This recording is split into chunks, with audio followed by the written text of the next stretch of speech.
Let me get started here momentarily.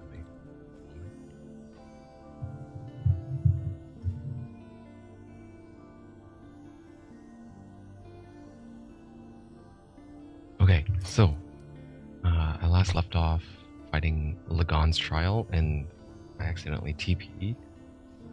Went out of the portal, and when I came back, it bugged out. So I want to finish it today, and then push on. Currently level 56. Spec into Flurry multi-shot as main attack, Shift for mobility, Dark Quiver for buffs, and I didn't really know what to pick for my last one, so I just picked a Hail of Arrows. I don't really know what I'm doing with Hail of Arrows yet, but I hope it comes out okay. I do have some uses for it. It is supplemental DPS, and it also has a bit of functionality, I think. I'm currently getting it to slow down enemies, and then once I slow them down, I have pinning shots to get that 60% extra DPS on them. I don't think I have anything on Flurry though.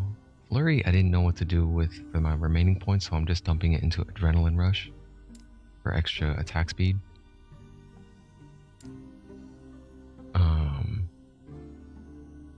The remaining points in multi-shot, I already finished criticals, True Strikes, and critical arrows.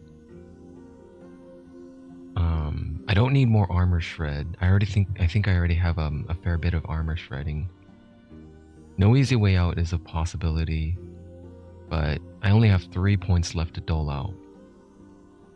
If I have 3 points, I was thinking of Stand My Ground.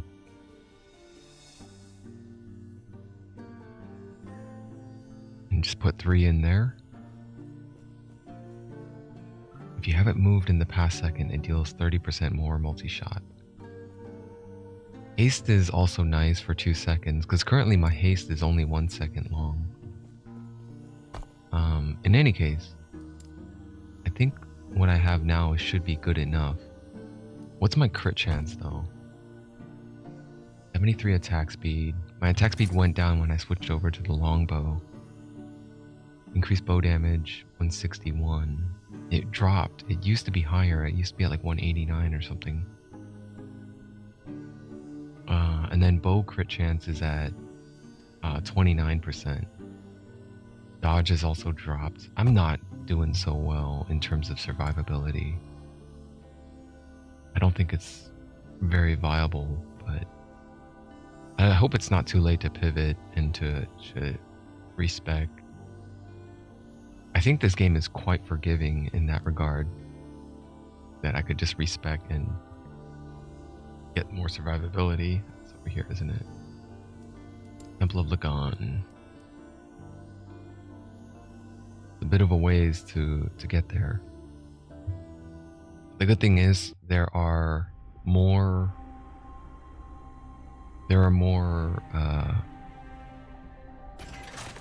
legendaries that are dropping now, or epics, purple quality items. I got a purple quality belt already.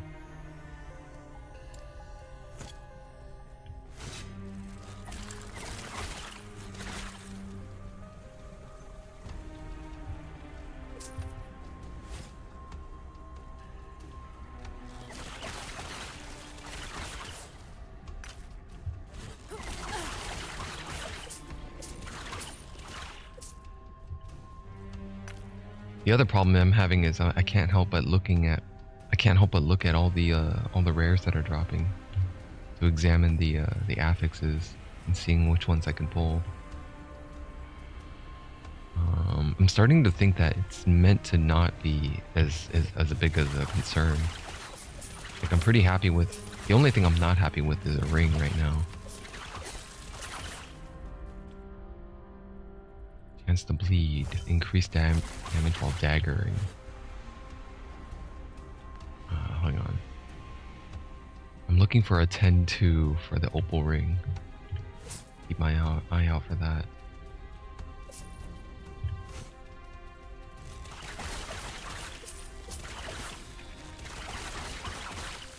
Easy. Too easy.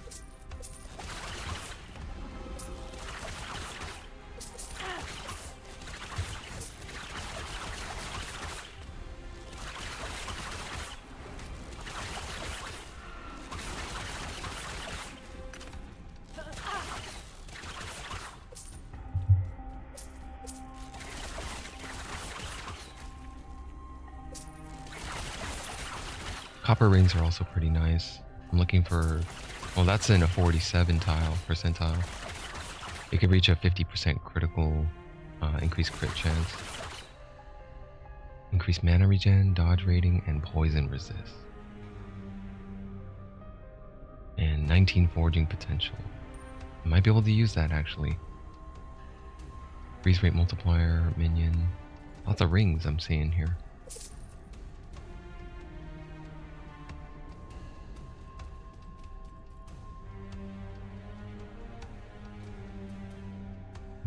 That one has Deadeye.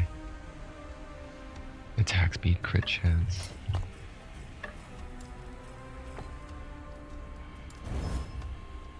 Got it. 2 crit chance and bow attack speed. And this is really good, huh? It's really good for blade masters.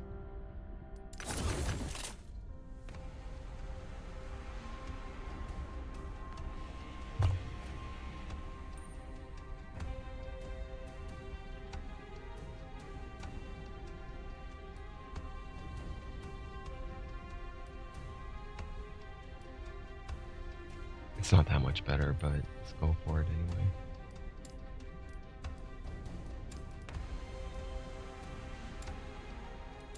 Oh, never mind. I can't craft right now. I don't have enough glyphs of hope. I want to farm up more glyphs.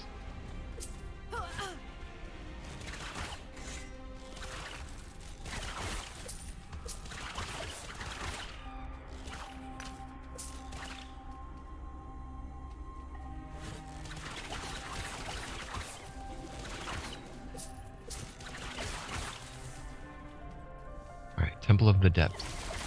The Temple Depths, and then there's like 2 more zones. 2 more zones after this. Temple Depths, Sanctum of the Architect, then the boss. The drops here are pretty good. I would like to push past this area so I can start getting enemies in the level 50 plus area. I don't even see what... I thought it was supposed to show me the area level, but I'm not seeing it now. On the top right corner near by the maps, usually it tells me like the area level.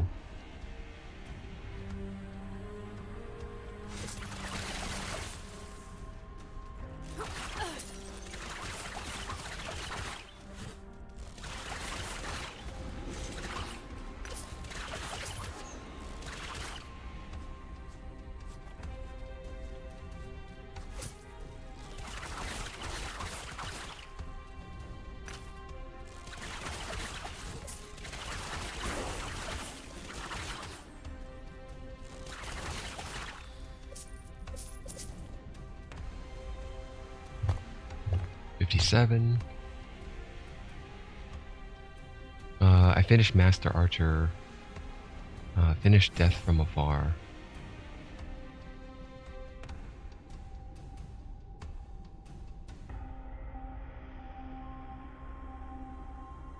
And then for the remaining points, I'll have to think about what to get next. I can get Meditation for more dodge. But I was also thinking about going back to the Rogue Tree to finish off Steady Hand. Dexterity and Health. 5 health and Dexterity.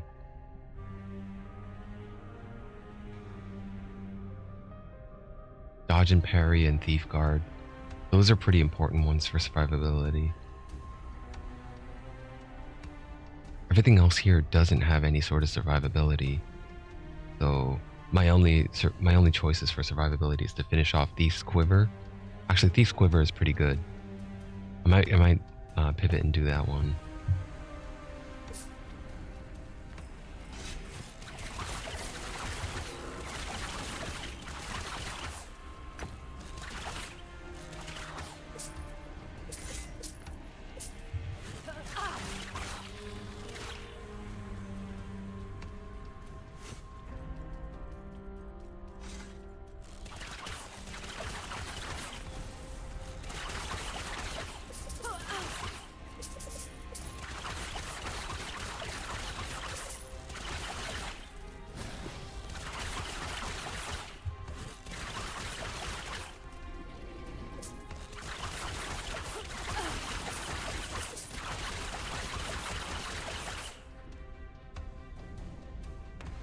Damn, coral rings, huh? With the vitality.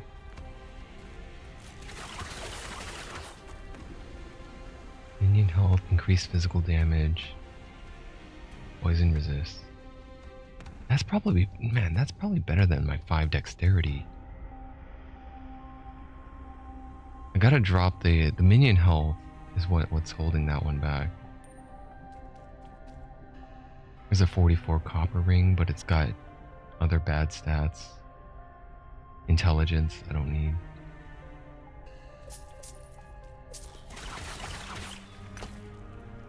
Yeah, because I don't use any ward. If I had wards, then intelligence would be important, I guess. Ward retention rate.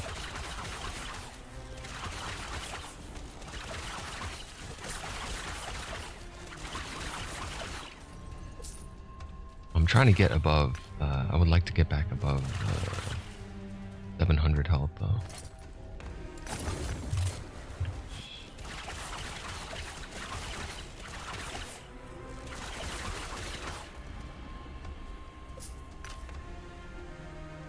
That's a 9 and 2 with intelligence. How much?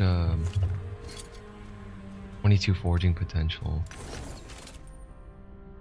Okay, this is really nice. I just gotta fix it. I don't need the intelligence. I would like dexterity and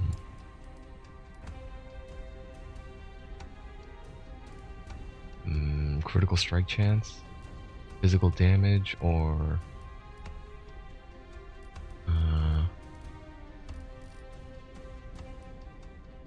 yeah, physical damage or critical chance. It may not work though. Let's try a rune of removal and a glyph of hope. Okay, it costed 2 forging potential, but I took it off. Okay, and then I have 5 of this left. Oh, I could have glyphed of chaosed it.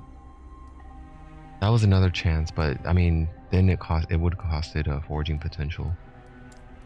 I'd rather be certain that it's going to get the dex. True to all attributes, 9% cooldown speed. Okay, so we go for dexterity. And maybe coral ring would be a better one though. Vitality and HP regen. That's fine, let's go for it. Okay, so tier 1, minus 9 forging potential, that's bad. I needed that forging potential to stay up there. That's an unlucky roll. That's very unlucky now. Costed another 7. And it costed 2. This ring is done. There's like 3 more affixes I wanted to pump to it. Ah.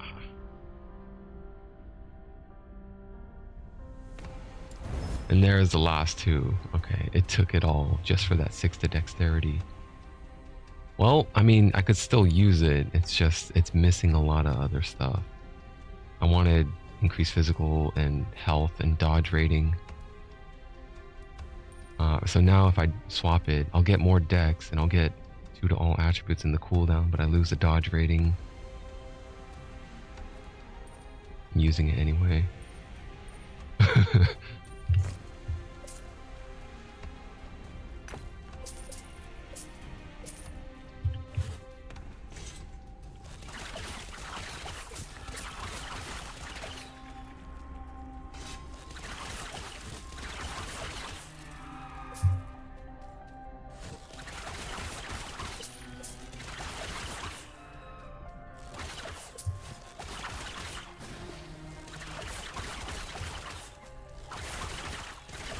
It's nice being able to stun lock these some of these guys though.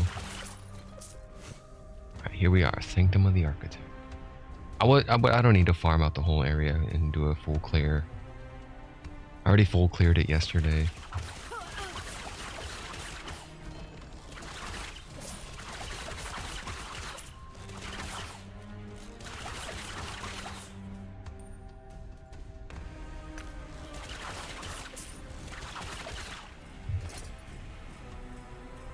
Eight cooldown, 2 to all attributes. Hey, that's not bad either.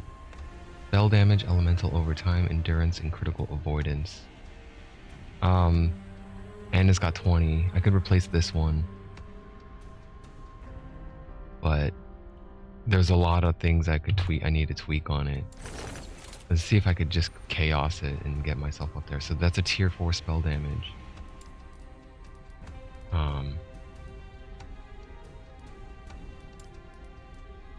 Glyph of Chaos. Spell damage. It turned into attunement. And it costed 4 forging potential.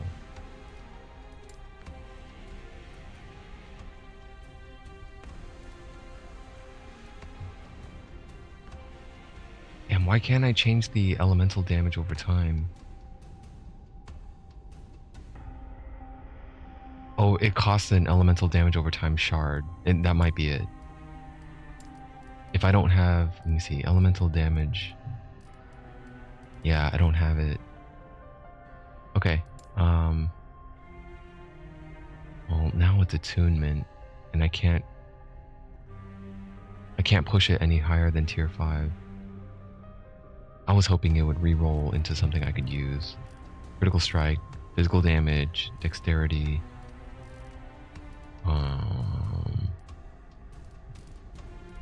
And I think that's it. For rings, I think that's it. Mana regen I would have even taken, but I don't even need that much.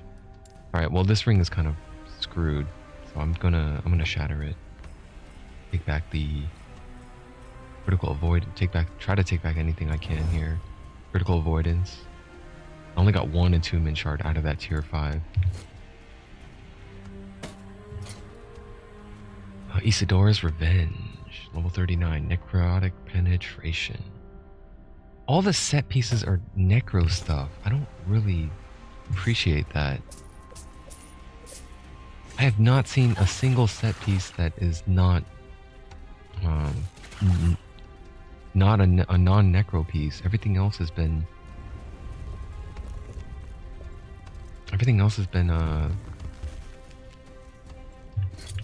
for necros. Alright, Architect Lyeth.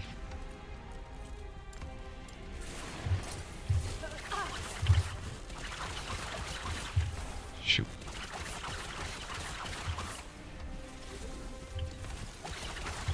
You chose this.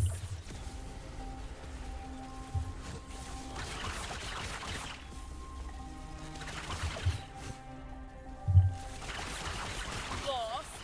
These walls will be your doom. You fool. Lagan is unpredictable. I was trying to protect everyone. That's a perfect move speed. Mercurial Outcast Boots. Tier 3 movement speed. 22% overall movement speed. Cooldown recovery, dodge rating, and vitality.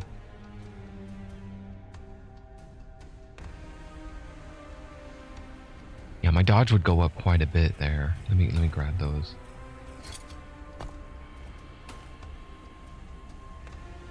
Alright, so I could try to turn this one into chaos, into something else.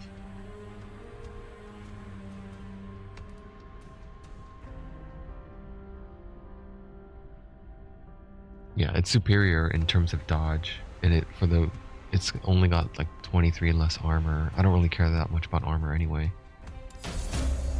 I turned it into strength. Okay.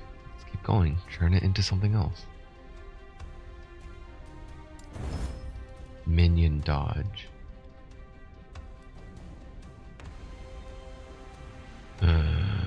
running out of potential. It's a second to last try here. It turned it back into strength.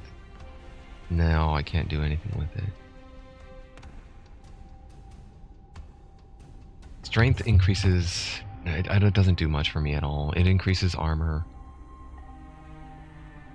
And that's it. I don't have any other skills that have a strength tag on it. So none of it benefits it.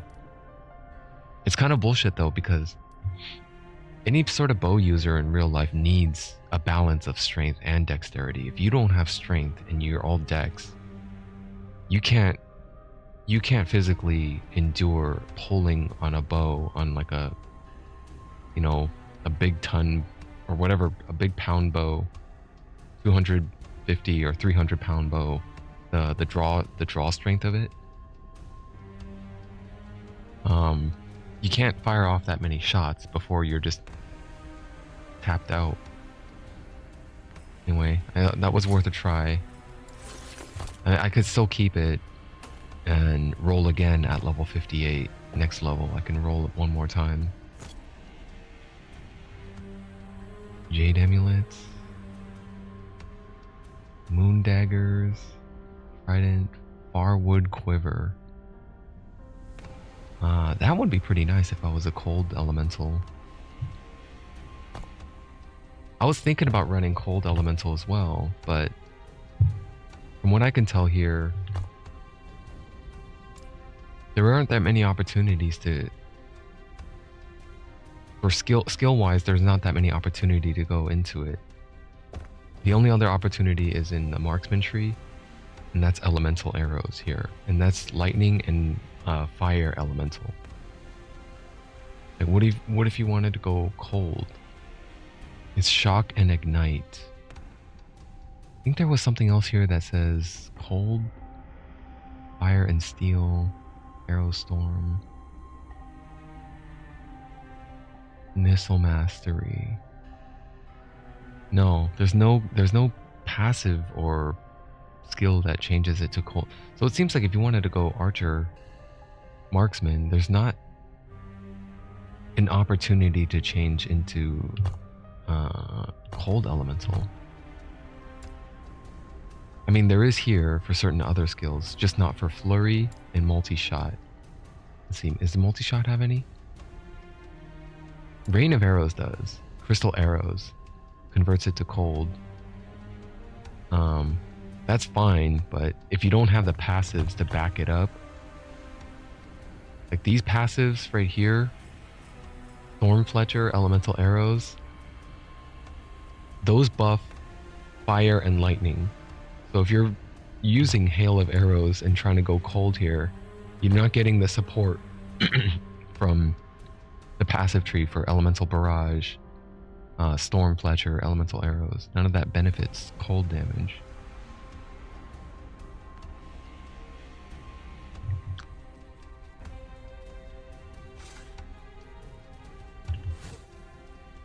Alright, let's fight the boss.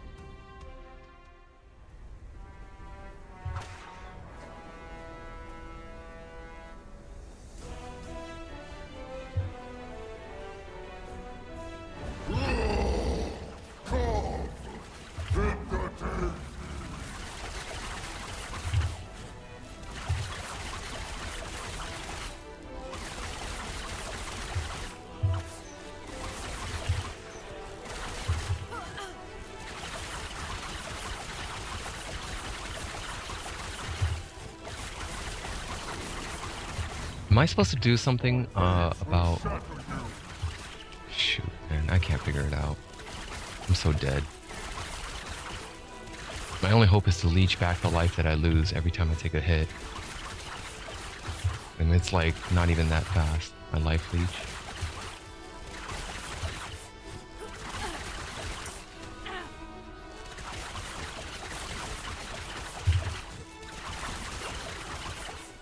Can I... Oh, man.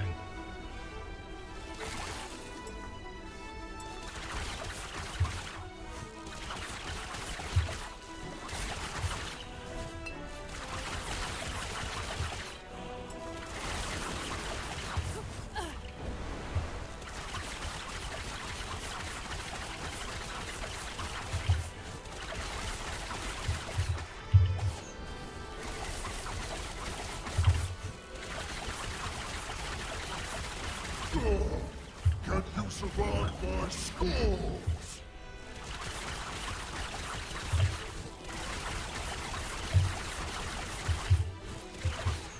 Your blood will be the drop in my ocean.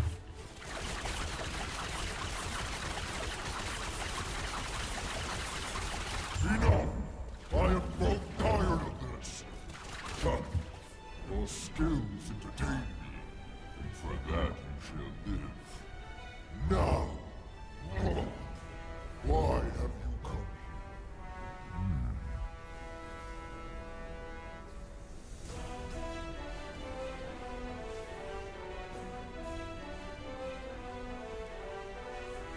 here? Raya has killed Hirop. Azzy, the brash bird. I think Majasa would be next. Raya might do me a kindness. Lyeth might have mentioned such violence. It's far more interesting than her talk of trade routes.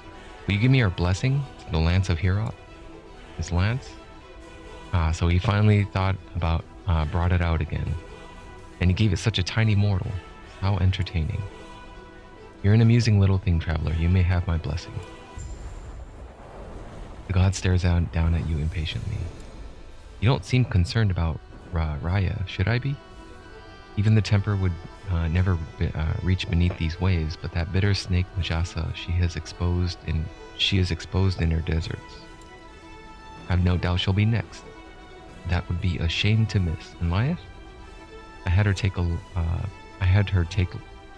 take her life to reach you. Her life? Her life is mine, mortal. It'll take some time trapped in that rotting body in order to remind her. Make no mistake, I command everything within my realm. Your every step, your every breath. What about Thetima, your people? Now you sound like Lyeth. The people of Thetima are mundane, and any occupation of the city could be easily washed away by my storms. Come now, mortal, your conscience is boring. You're a washed up god. Take my portal back to the surface. He just totally disregarded my insult. Take my portal back to the surface before I change my mind, or I could release these waves and make you swim. It's only a few leagues. Fine, I'm going.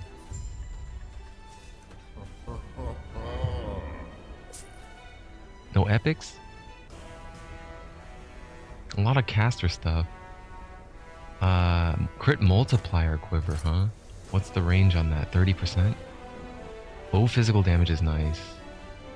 Chance to slow, necrotic resist, that's whatever. Chance to slow is fine, actually. I don't mind that. Necrotic resist is kind of whatever to me. But that's tier 2 physical damage. I would need to roll dex as well on it. How's my crit now? 29%, right? And then my multiplier is plus 22. The default is 22 or 200.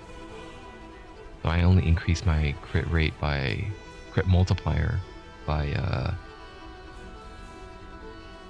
22. Where is it coming from? That crit multiplier, the amulet. Right, I swapped amulets. I got a new amulet that's perfect crit roll. Or inherent, but it took all the forging potential to put that shit on there, and I couldn't pump it up higher. But the good thing is I got enough lightning resist to keep it up there. Fuck man, I really need a better ring. I might just use this one. At this point, I think the opal ring is probably even better than... Well, no, that one's giving me 44 to health. Yeah.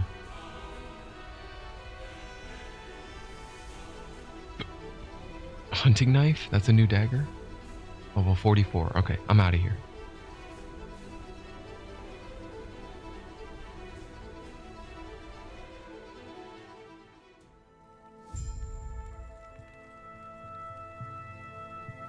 Greetings.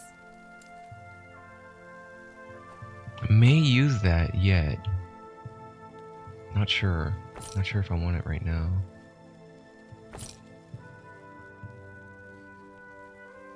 Nice cleaver. One-handed axe. Hang on a sec. I'll be right back.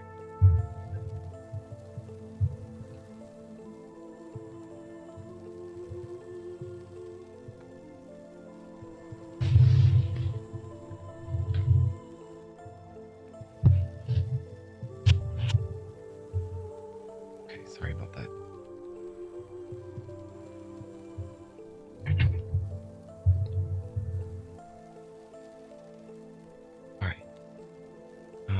I think that's it for here. I don't need to. Oh, damn. Odachi, huh? They brought in katanas in this game? I've not seen that yet. Level 56.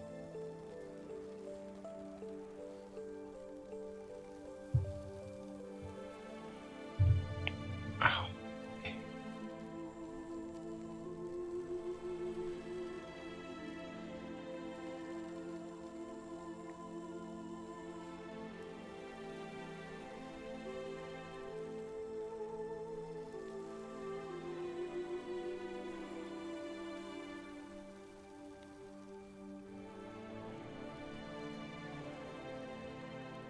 I just had to adjust my seating here, trying to get comfortable. Okay, now I should adjust the microphone a bit. All right, dash those two. Take care of yourself.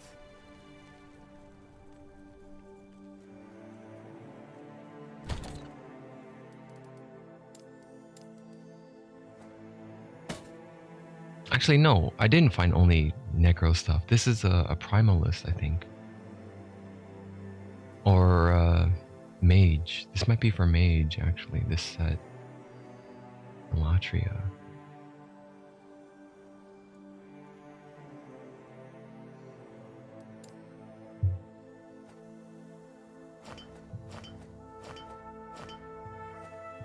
This is a really good idol if I was a blade master. I was a dual-wielding dagger user.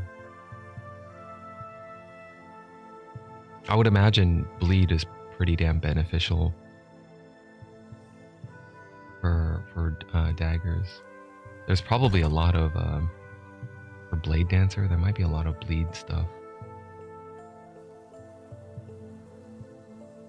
Maybe not that much, but bleed and poison. Bleed chance per equipped sword, poison chance per equipped dagger.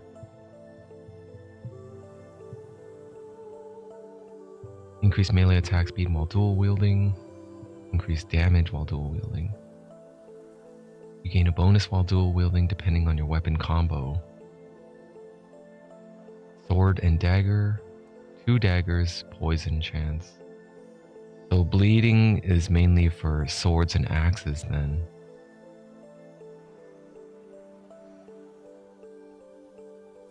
Well, maybe it's not good then. That charm is probably more suitable for... I don't know. I mean, you could still probably spec into bleed, even if you have daggers. It's just these two passives that I just saw right here don't really point to it. It points to poison instead. All right, and then I want to change rings. Crit chance ring.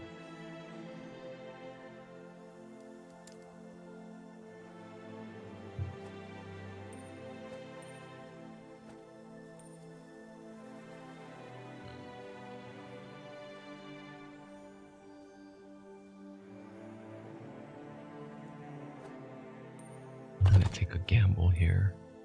Rune of removal. Please take away minion health and nothing else.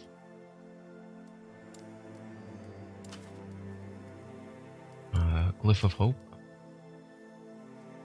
No, I forgot. I'm down to. I'm low on glyphs of hope. I don't like crafting without that shit.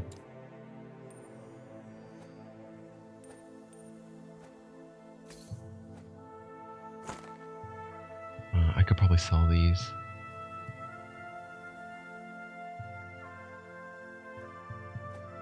And this is good for the sentinel.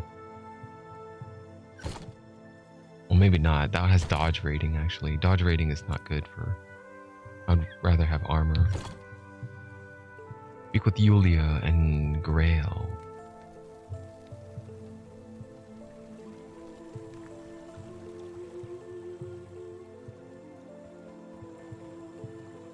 You received the blessing already. What was it like? Did Lagon put up a fight? He did, but I won. I wish I was there. Though I've been busy. I got Harton on our side. He's got a good voice actor, this guy. We're forming an army. According to Harton, towns from all over will be happy to join our cause. Raye's forces grow stronger by the day. This means I won't make it to Majelka. I'll gather our army, while you meet with Majasa. We'll gaze upon the jeweled city together soon. They say. You're back. When Harton returned without you, I grew worried. What happened? You met Lagon and have his blessing? Oh, thank Atera. I only wish we could have won Liath's support. Did you have to kill her? She forced me to. Surely there must have been some way to persuade her. Though, Architect Liath is no fool. Next, we must find Majasa. I've spoken with Melvin and convinced him to ferry us to Soreth Kar. This captain's pretty badass. I like his character. It will be a long road to Majelka after, but you are used to walking, right? Yeah, I'm ready. Let me talk to the captain first. Traveler, you're alive. Forgive me for leaving you. How did you escape? Why did you leave before I returned? I promise you, I had no choice. I was swarmed by Maruna. Okay, I believe you. They're supposed to leave the piers alone. But after you left, they swarmed from the water. I don't doubt you. Well, how did it go? I beat his ass. To look a god in the eye and accept their challenge. I beat his ass. Actually, no, he beat my ass. I was pretty much dead. Though the way you describe him, he sounds cruel. Lagon's worship has declined. All right. Fighting that boss has led me to a new understanding on the shift mechanic. I will definitely want to invest into that invulnerability while shifting. Because when he was doing a water breath sweep and he was sweeping it across, I shifted through it, but I still took the damage. Even though, you know, I timed it pretty damn perfectly. He might not be as good as you thought. Most see Lagon as a force to fear. Few left revere the god of storms. If what you said is true, perhaps he's no guardian at all. Yeah, it seems that way. You're back. All right, I'm ready. You met I only... Surely the next... It will be a long road to Majelka after, but you are used to walking, right? Board the ship to Soreth Ka. Board the ship heading to Soreth Ka. Okay. Ah, not this one. This is not even a pier. What am I supposed to do? Just hop over the fence here? Okay. They didn't design the map properly. They should have put another pier here somewhere, like stairs leading down or something. The Sands of Majasa, Chapter 9.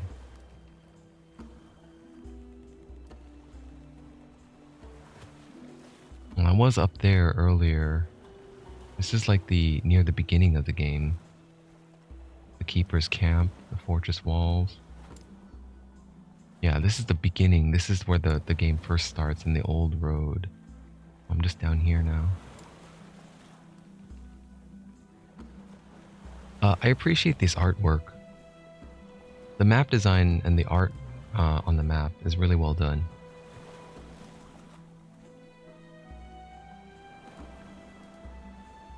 Yeah, this UI in general, this whole interface showing the map, like including like little like fauna, like birds like these, and the Majasa Heights. That's a nice touch here. The burning forest, it's on fire. See that? You see all this stuff. It's not like a boring map. It's actually like, it seems like it's alive. You can see the animals here. The fauna. What are those, beetles? Scarabs? In the desert? Pretty cool. there you are. Pardon? I've been questioning things. My devotion to Lagon. Despite years of telling myself things would get better, they never have. The gods have been letting us all down as of late. I needed a change of scenery. Also, I'd like you to take this. My idol of Lagon. Hopefully it can help someone else. What do you want me to do with your idol? That's rather admirable of you, Harton. There's a shrine just outside the city. People leave idols there to protect others on their travels. I'll do it. How did you enjoy the trip? It wasn't bad. Glad to hear it. I do not. Though be on guard, you will need to arrange a caravan to Majelka. Unfortunately, no. There are things I need to take care of here. I'd apologize, but I feel like you can handle yourself. I do recommend you seek out the Sapphire Nagasa before you go. Good. Then I'll see you in Majelka. Only as much as I know. It has changed a lot. Soreth Kai is small, but sea transport helps it grow. It's the only place you'll find Sapphire Nagasa other than their temples. Here they have autonomy. Thankfully, they aren't hard to find. Look for anything big and scaly at the end of the docks. They are not that different from you and I, just reptilian. In that sense, they're no more different than Wengari or Osprix. They follow Majasa, or at least they used to. There's some division amongst their ranks. They follow a caste system. I only know Sapphire. You would have to ask someone more knowledgeable to hear more.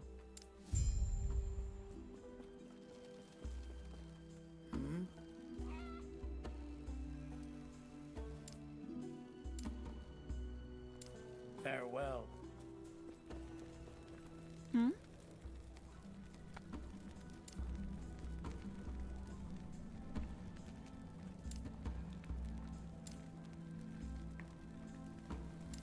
Gods be with you. Part of me, I like the way some of these dialogues are presented, but I wish we had the scrolling dialogue text boxes that kind of followed it. Like I appreciated it from Diablo 1 and Diablo 2 when they did that, and I think Diablo 3 and 4 also did it. I don't remember if 4 did it though. 4 might have changed it up, but instead of having a dialogue box with the text printing out here, just have it scroll up. And I mean, some of these don't really have anything to say but more than one line. In that case, you would increase the scroll speed so that that one line just scrolls up fairly quickly. Like in Act 2, in Loot Golain, right? You may not pass, and it just scrolls up really fast.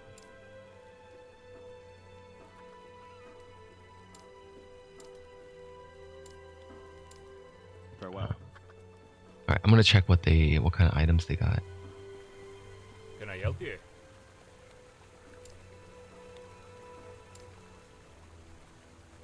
I don't think they're gonna have anything new until I level up. I believe these vendors are more like the Path of Exile system. It's based on the level I am. He's selling bandit garbs again. Physical and necrotic resist. That's a high tier. Vitality and dexterity. I could use that. It's 13 instead of 18 physical damage though.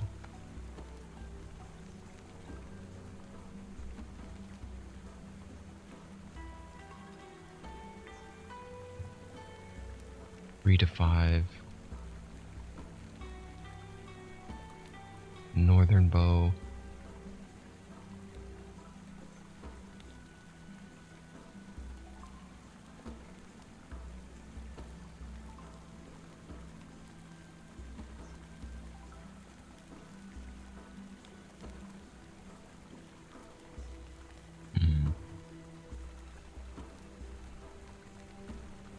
I'll wait for something better. But speaking of better, can I make this better? I can't pump physical damage because it's already tier 6. And what else can I pump? Dodge rating? Yeah, I could pump that to tier 5. I only have 2 Glyphs of Hopes left. Let's not use them and just pump it and risk the forge potential. It costed 4, gave me 15 dodge. Would have been 60, I got 56. Okay, good enough. I got more dodge rating. Now I'm at 24% chance to dodge.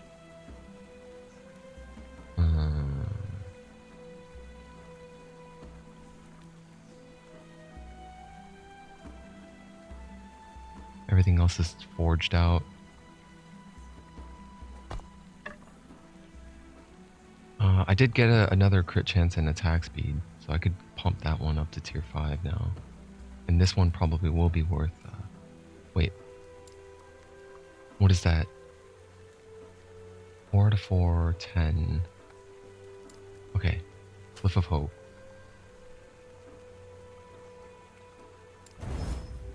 Damn, it took all the forging, but I got 1 crit chance and 6 attack speed. That's actually a perfect roll. It's not bad, but there's no more forging potential left, so that's as best as it's gonna get.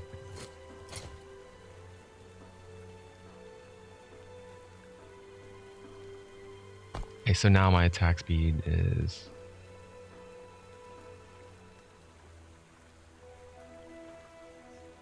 %.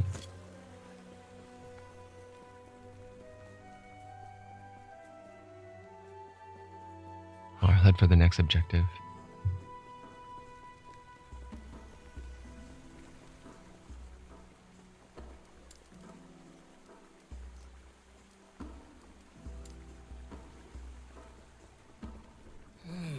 I've never seen you around here, yet I have heard of you. Good things, I hope. More so that wherever you go, trouble and bodies soon follow. Would you care to dispute that? I can't say the rumors are wrong. I appreciate your honesty. I enjoy the relative peace and quiet we've managed to establish for Surethkar. The Osprix have generally left us alone, and knowing your reputation with them, I can't imagine that'll be the case if you stay here long. Well, the Osprix are no fan of mine, and I'd rather not run into them. Nor am I a fan of theirs. If you head out to the crossroads, you should encounter the staging area for our trade caravans. Talk with them, and they'll take you to Majelka. They'll know who you are. Alright, thanks.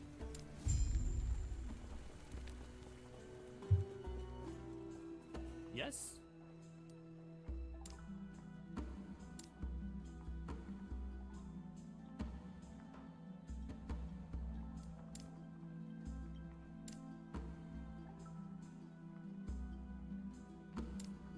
Stay safe.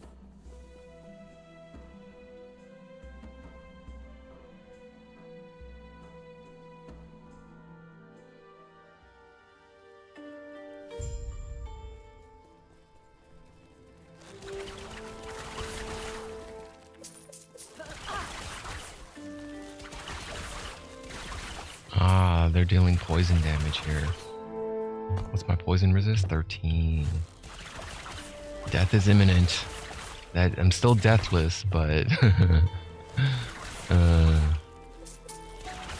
only a matter of time, man.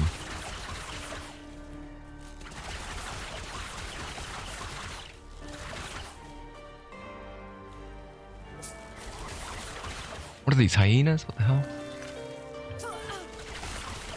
Easy. Too easy.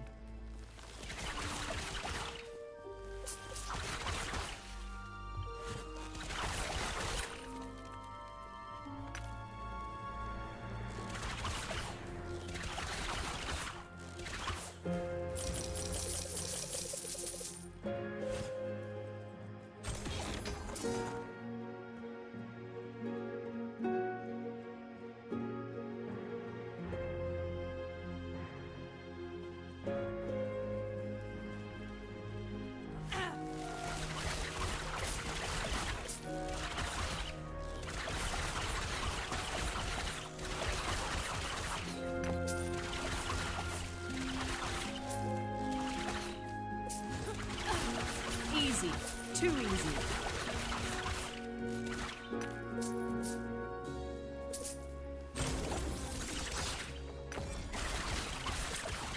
I haven't used any keys yet, so I'm not really sure what they're used for. I think they're for like rifts or dungeons. Bell critical chance, 77% freeze rate. Freeze rate multiplier, cold resist, lightning resist, spell void damage, chance to quit.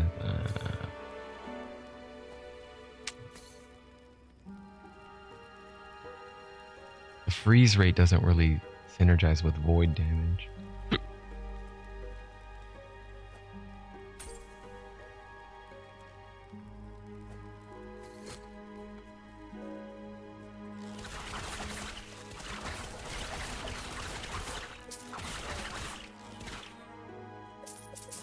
Those little hyenas says spine burst on death. Oh, it does damage me. It just does a little bit. Not that much.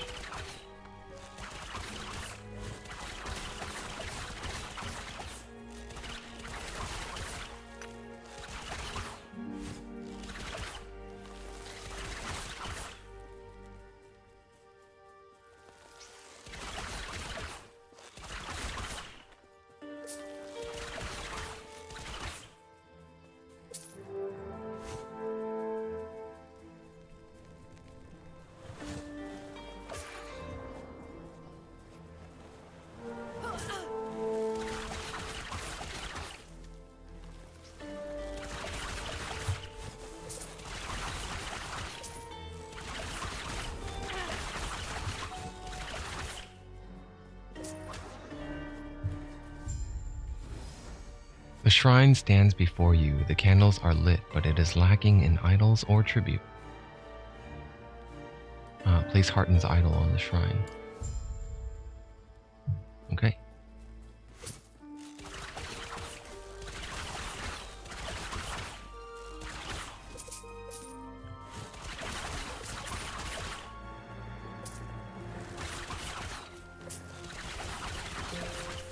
Easy. Too easy.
Farewell.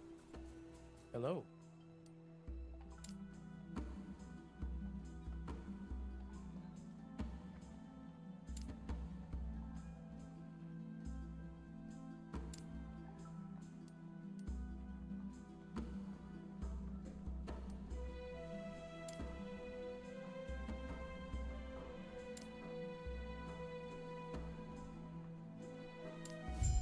Stay safe.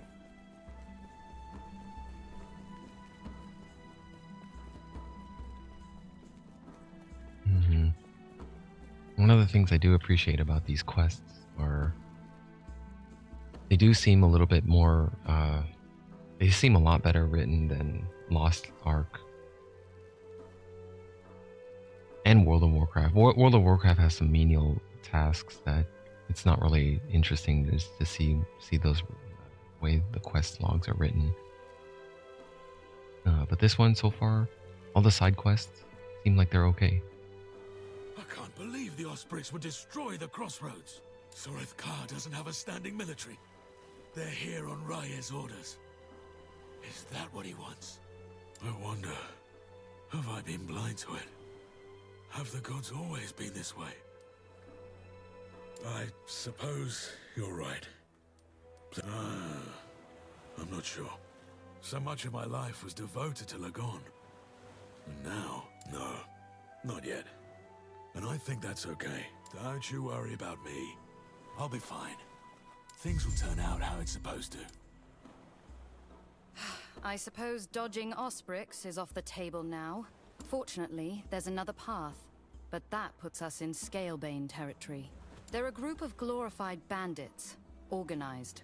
Would not like company. There's a dried river that heads straight to Majelka. That should get you close to the city. Unfortunately, you'll go alone. There are a few things I need to take care of here. What do you know about the Scalebane? They are bad news. Once they hated the Nagasa rule and formed a resistance. They eventually became corrupt themselves. Why the shift? I am not sure. They started by asking the public to pay for their services. Asking became demanding. Now, they're no better than Nagasa. Citizens are trapped between two evils. What are you going to be doing? I'll figure out how to pay for our journeys forward. They don't come cheap. There's also the issue with the Nagasa. I must declare our arrival. Why? I'm chieftain. It is what I must do. I also want to ask about their traders. If we keep them safe, we can leverage that. Like I said, it is part of being chieftain. Across the desert and search for a missing merchant.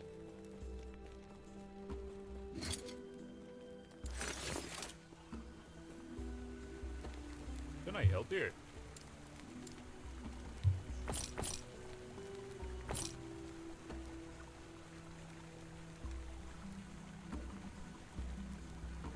I need to level up to see more.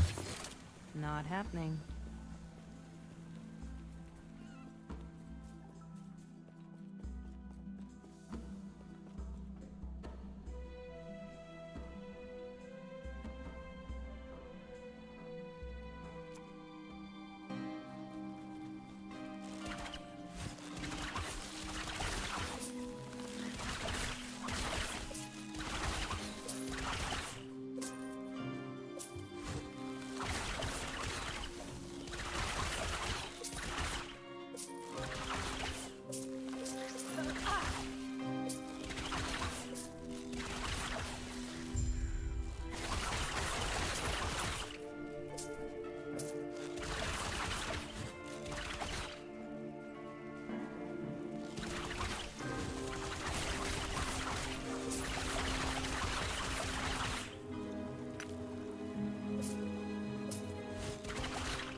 The merchant's corpse rests in the mud of the dried riverbed, covered in a strange burns. What could have caused this? Lay the scarab broodkeeper. Yeah, and this is all like poison.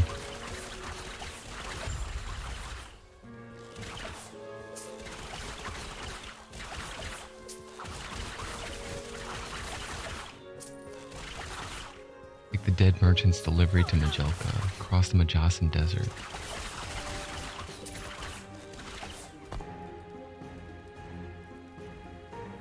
Okay, I'm delivering there for the side quest. Easy. Too easy.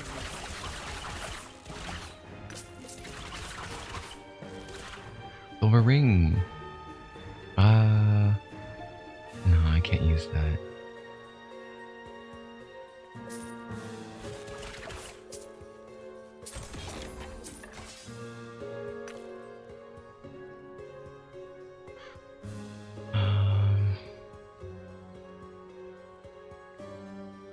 No.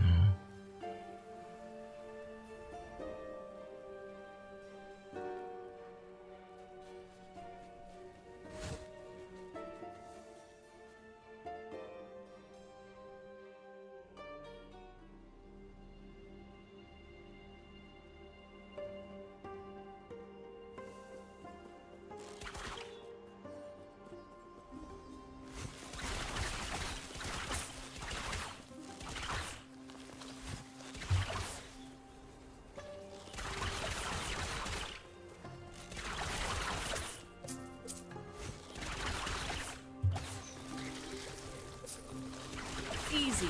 Too easy.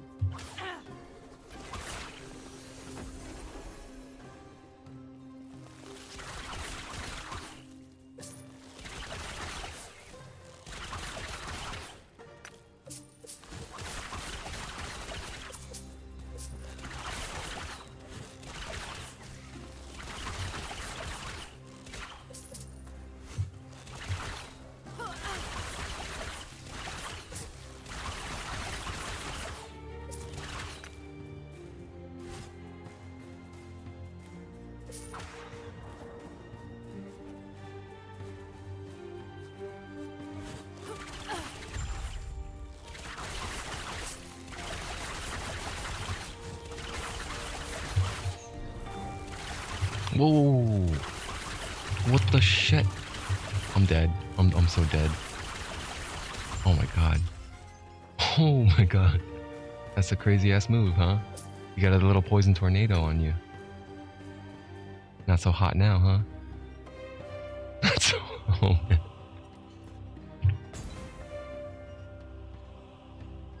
Dude, oh my god. It's been so close. I think the endurance threshold thing really comes in handy. I feel like I should probably value the endurance a little bit better, because it kept me alive for so many instances.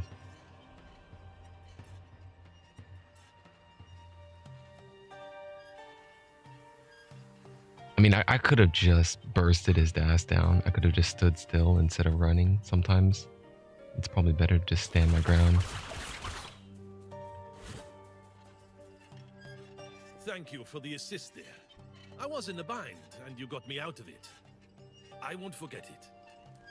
While we locked up. I could have gotten out of it at any point. But I was choosing to wait until nightfall to slip out undetected. You happened to come by and made that plan irrelevant. Besides, I didn't want to try my chances with so many of them, if I didn't have to. I doubt it, but you're avoiding my question. Perhaps I'll tell you along the way. I presume you're headed towards Majelkar as well, correct? I might be. Well, if you are, I may be able to lend a hand. You're obviously able to handle yourself just fine. But I know my way around the dunes, and I have connections in Majelka. You helped me. Let me return the favor. Fine, but you're gonna tell me more as we travel. I can't complain about that offer. You ready to head out then? Alright, let's go. Dude, this guy's decked out. Those are some crazy ass looking swords, those curved swords. Oh, and Blade Master, huh?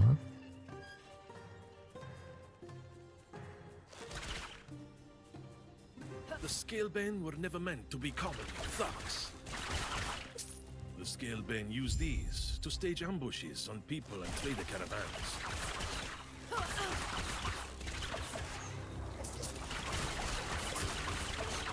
Makes me sick to see them exploit our people like this.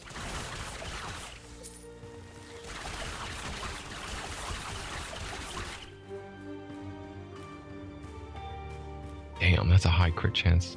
Bow physical, increased crit chance, chance to bleed. Yo, I could actually use that bow. That's probably better. What do I got right now? Increased crit chance. Well, actually, mine is better. But that's got more physical damage. But it's lacking the attack speed. I don't want to sacrifice more attack speed. I'll shatter it. I'll take the shards. That's a tier 2 and a tier 1 physical damage. It's not much.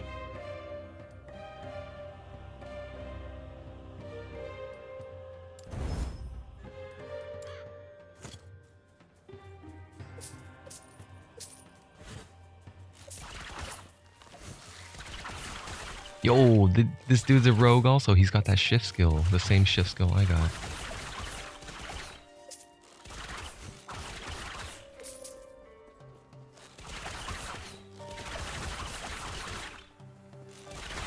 Man, Blade Master looks a lot funner.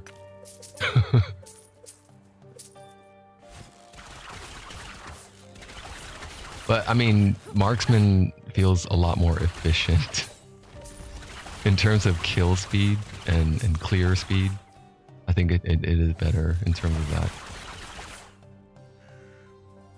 What's that gold ring? 9 to all elemental resist. I'm looking for 18. Are we going the right way? Like, this is a pretty big map. Our destination is up here. I kind of wanted to explore there, but I don't know, it's fine.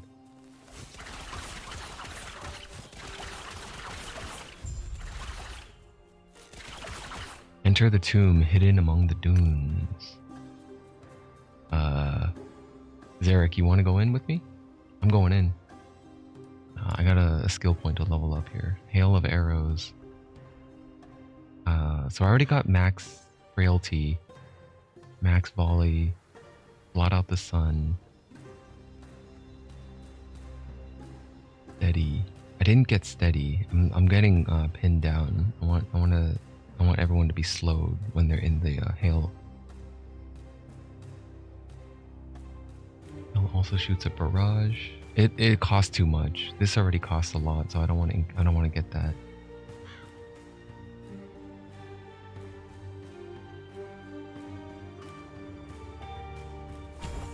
60% slow chance. If I max it out, it'll be 100%, and then not really sure. After 2 more points, I got 1 more point to dole out, and haven't decided where to put that yet.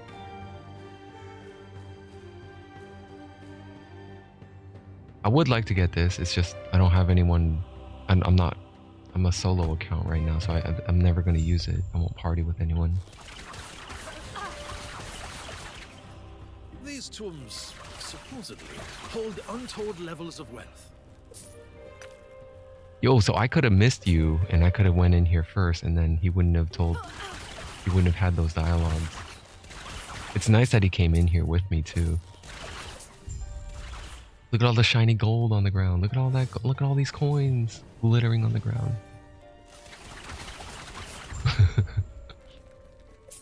Hurricane Club. Oh.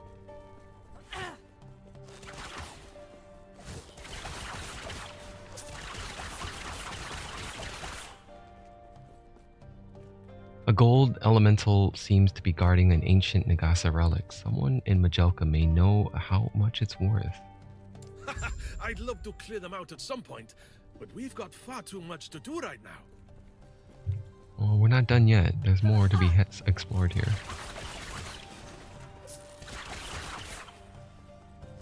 Silver elementals.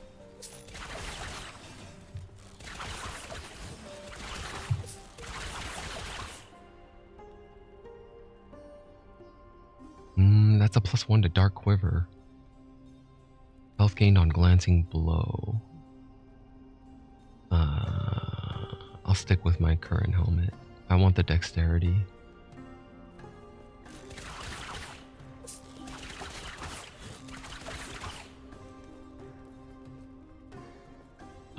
Where does this lead? Back out? Oh, it leads into okay. I see. Leads back into the desert, but in a different area.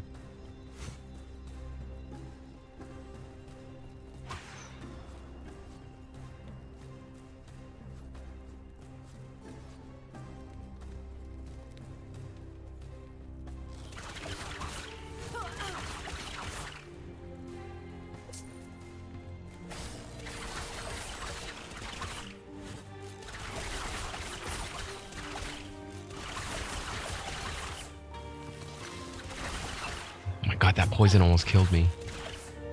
Again, I fell down to like 20% health.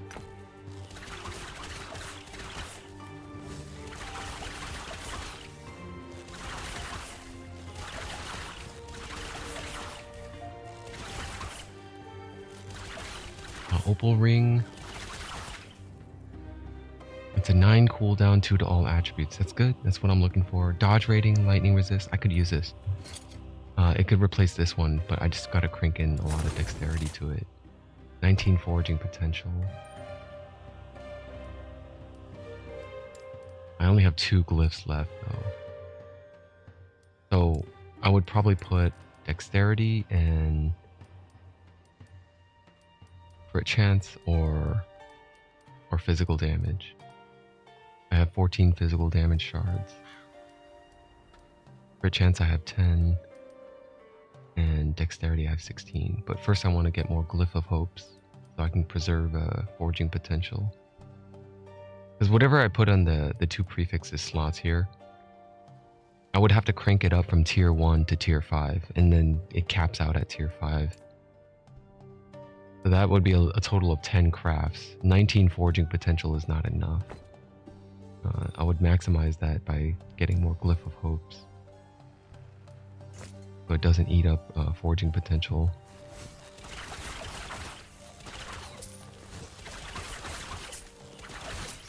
Kind of sucks how I can't buy those though. I can't buy forges or Glyph of Hopes. I have to farm them. The only thing I could buy is Shattering. So Shattering gets me more affixes. Whenever I see something I do want, I could just grab, like, oh, this one has increased physical and increased crit, right? And it also has increased stun chance. That's a high stun chance. That's a tier 5. Max craftable, 251% stun chance. Increased stun chance. So these are good affixes, right? I could use physical damage, I could use critical chance. Although these two are only tier 1. But let's say I want it, I shatter it anyway. I have a chance to take a tier 1 of these shards. But since this is a tier 5, I would have a chance to harvest up to 5 stun chance ones. Let's see if I get 5. I did get 5.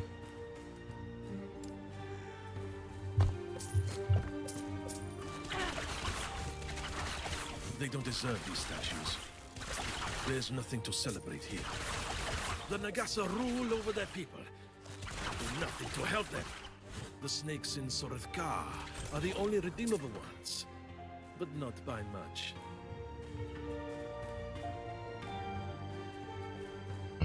I can't get those.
I know I backtracked, but I just wanted to full clear this map, and I wanted to find out what's up here as well. The Dry River. That's back the way I came. Yeah.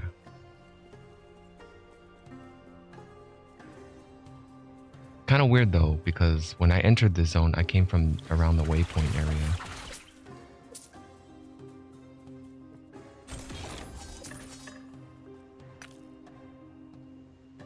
Lightning damage, cold damage.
Easy. Too easy.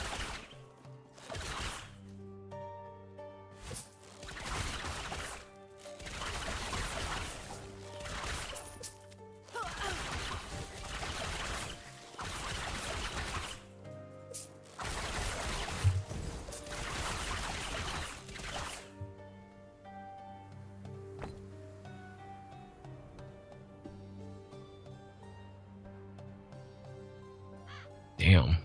Bow physical and increased bow. Ranger's hone longbow.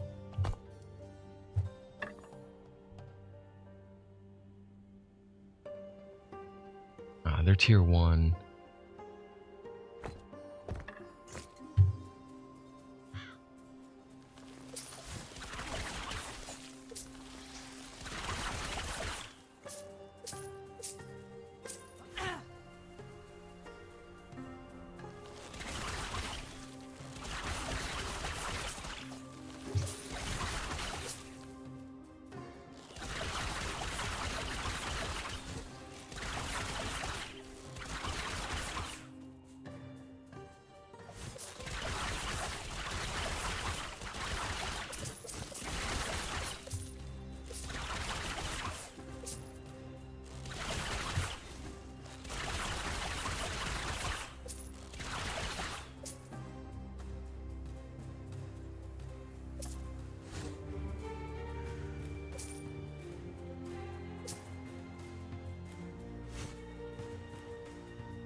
Okay.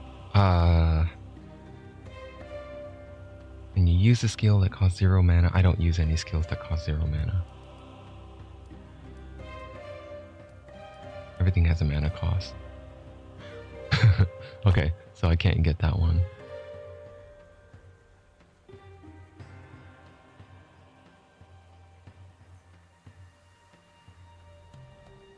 Yeah, maybe Brain of Arrows, Hail.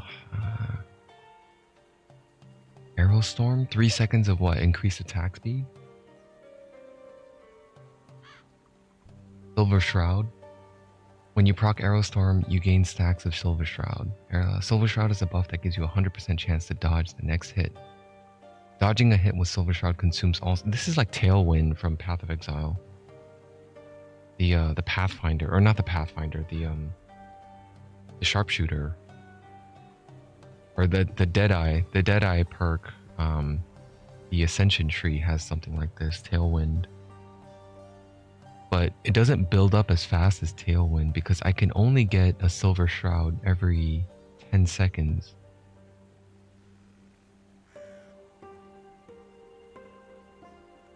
And when I dodge a hit, it consumes all stacks of it. You gain stacks of Silver Shroud. It doesn't see how long a Silver Shroud lasts. And why would I want to invest 10 points into it to get 10 stacks when a single charge gives me a 100% chance to dodge, and dodging consumes all stacks? 100 ward per stack. It's for more ward. Okay. So I get 1,000 ward if I max that out.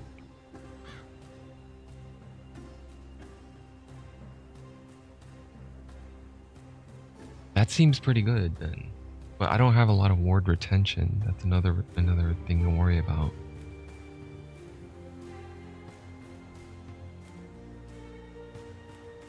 And I can't get it, and once I run out of Silver Shroud, I have to wait for the Arrow Storm to cool down.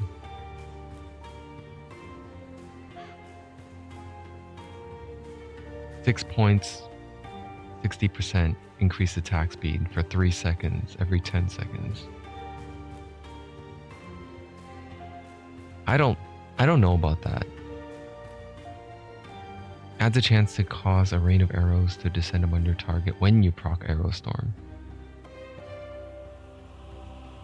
It's just a chance. I would have to invest 4 points to get a 100% chance. Barrage of Pain to your Marksman passive. You gain a stack and refreshing all existing stacks of Bow Mastery by using a bow attack and hitting at least one enemy. This is nice. Bow Mastery is a passive that I already have just by choosing the Marksman tree, and it only lasts 5 seconds. But when I'm channeling it, I have to stop channeling and start another channel to refresh the stack or to add a stack. If I just sit still and hold down the right mouse button to channel, it doesn't refresh or build any more Marksman passive Bow Mastery.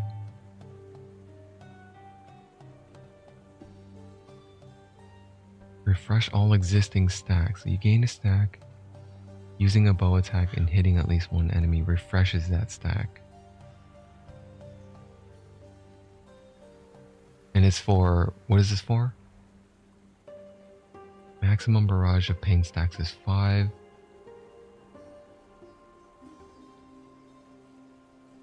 What's the point of increasing it then? Oh, more crit chance. More crit chance per stack. At 5 points I get what, 15? 15% crit chance.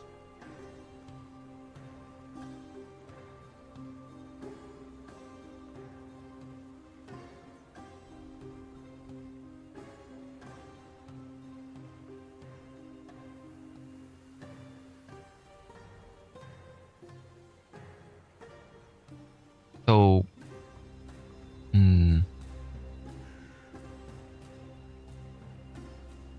I don't know if that's worth maxing, but if I do max it, that's a 75% increased crit chance.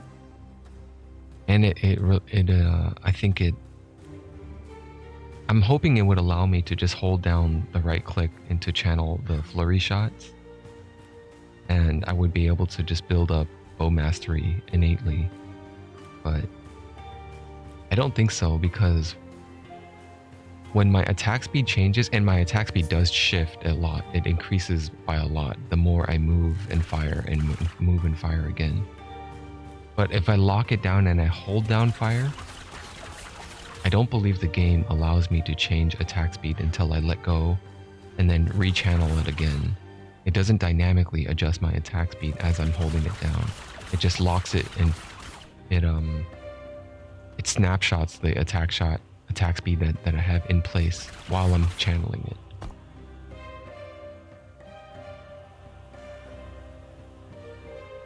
Regardless, there is still benefit to this, to building Marksman or Bow Mastery stacks while I'm channeling it. It would make sure that my next channel, I can go from 1 to 5 instead of 1 to 2 to 3 to 4. Just by holding it down.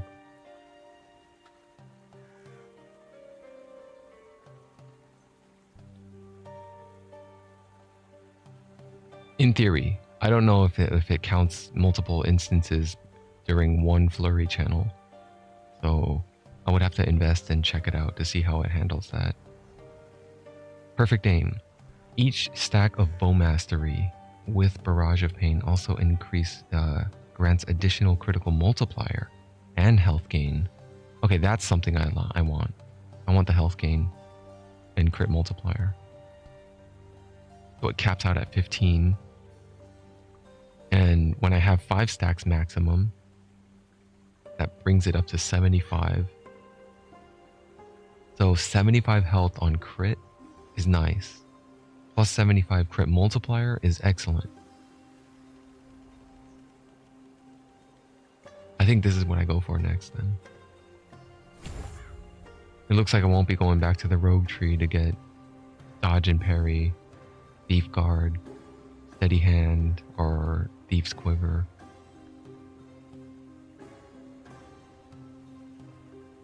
So I really don't need to invest more than 1 point into this to get the Bow Mastery stacking passive.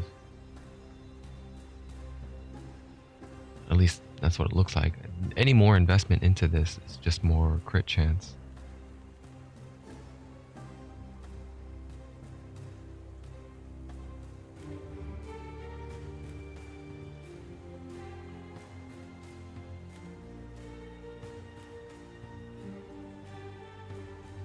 Okay, let's see how it works then. I need to hit a target though. I can't just shoot at nothing to get bow mastery stacks. I'm gonna explore the southern region before I continue on to the next zone.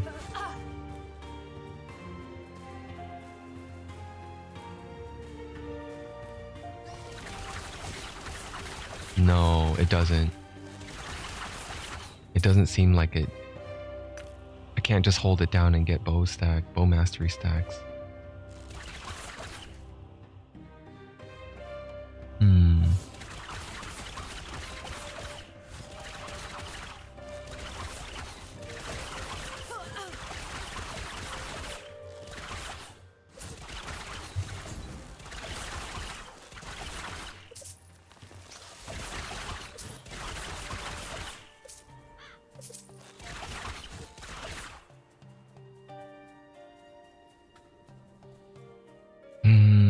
I'm trying to think if I should keep it then, because that means I need to keep my damn bow mastery stacks up. Do I get bow stacks from Rain of Arrows? No, I don't. So my only source of bow mastery stacks is through Flurry, and I have to hit something with Flurry every 5 seconds. With the new Flurry, it can't be an existing channel, so I can't just sit there and hold it. But if I sit there and hold it, it runs out after 5 seconds. If I did, the duration doesn't refresh. I don't know if that skill is working. It doesn't. You gain a stack and refresh all existing stacks of bow mastery by using a bow attack. That's already there then. I already gain a stack and refresh all existing stacks. The stacks of bow mastery here are not independent timers. As soon as I refresh and add a stack onto it, it's another full 5 seconds before all stacks fall off simultaneously.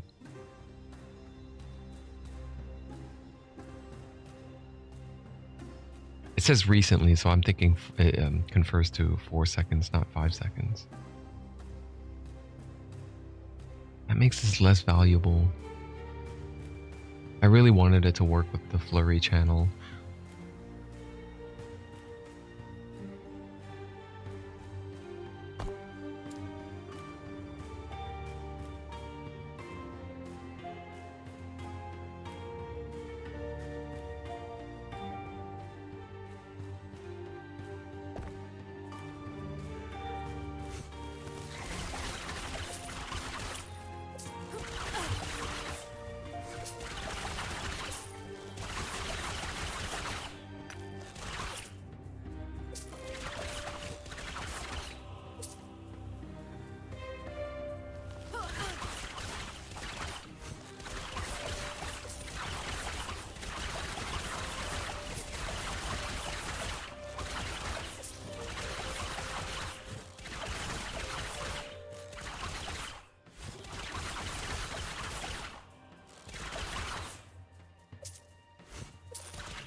Alright, well that's a full clear. I'm just kind of bummed out now.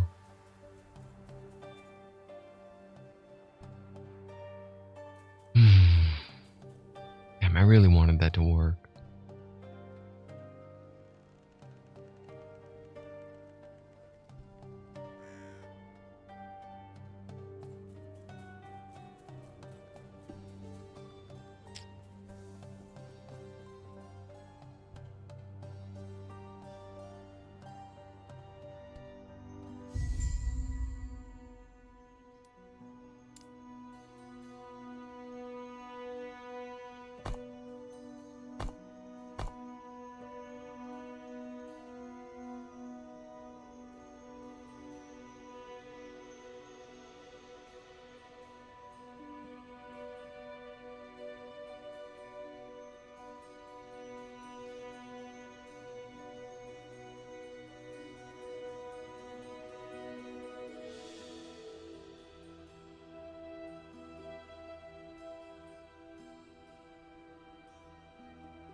There's nothing else I'm seeing here. I might as well just go for that one then. Or max out Thief's Quiver then.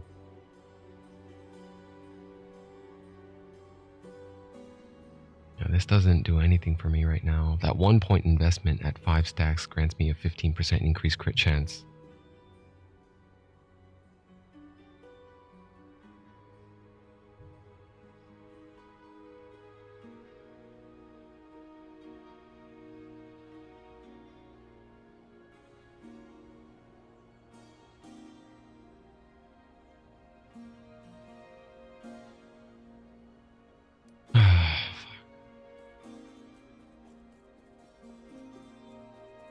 Not happening.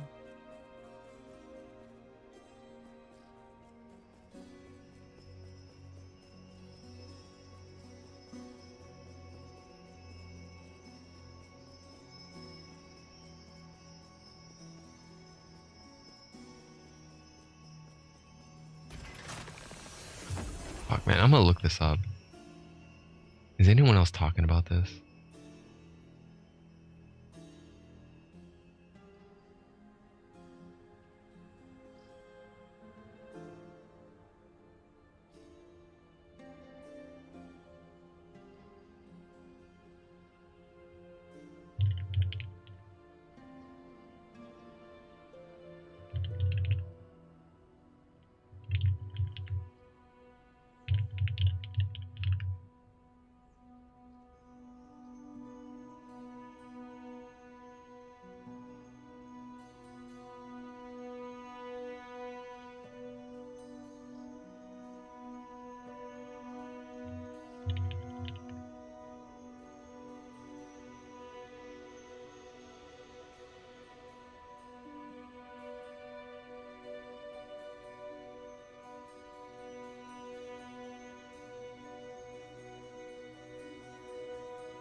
Doesn't say. There's no one else is talking about it.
Trying to read up on anyone else with talking about Barrage of Pain.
Forget it. I might respect then. Too long have we all been bound by the chains of fate. I will shatter them, along with who would seek to bind me. Freedom will be our future. My future. At any cost.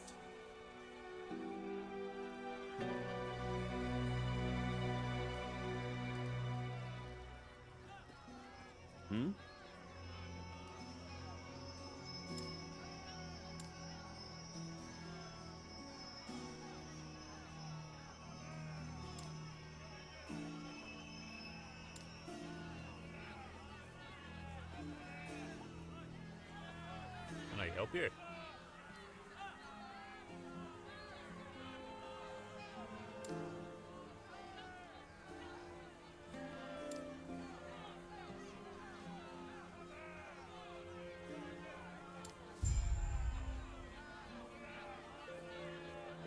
Stay safe, traveler.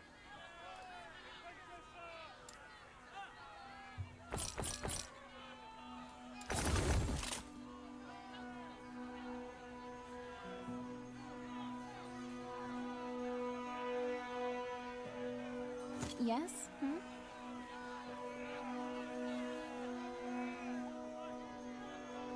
Hmm?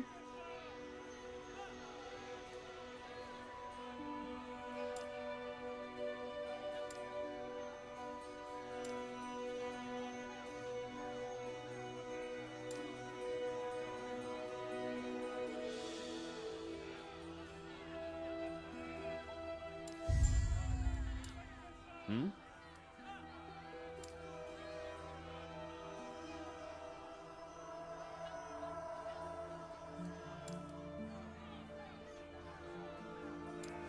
Farewell.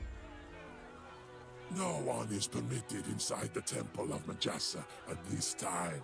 Could be days, could be years. There's plenty to see and do in Majelka. Scurry along. The temple is closed. Leave. I don't want to see you here again. Was it just me, or was that speech unusual? I don't know much about their customs, but it is the first time I've heard of their temple being closed. That was the Vessel Maiden, Apophis. She aids Majasa with little power of her own. The authority lies with Majasa herself and her diamond matrons. Apophis is a figurehead, and, according to rumors, a sacrifice. As the rumor goes, Vessel Maidens are sacrificed to rejuvenate Majasa's power. And if that's true, the sacrifices are older than the city itself. It is not my place to speculate. But if the rumors are true, if we're not able to get inside the temple and speak with Majasa, everything will be for naught. You have a plan. I am not sure if we can trust this friend of yours, but I trust you.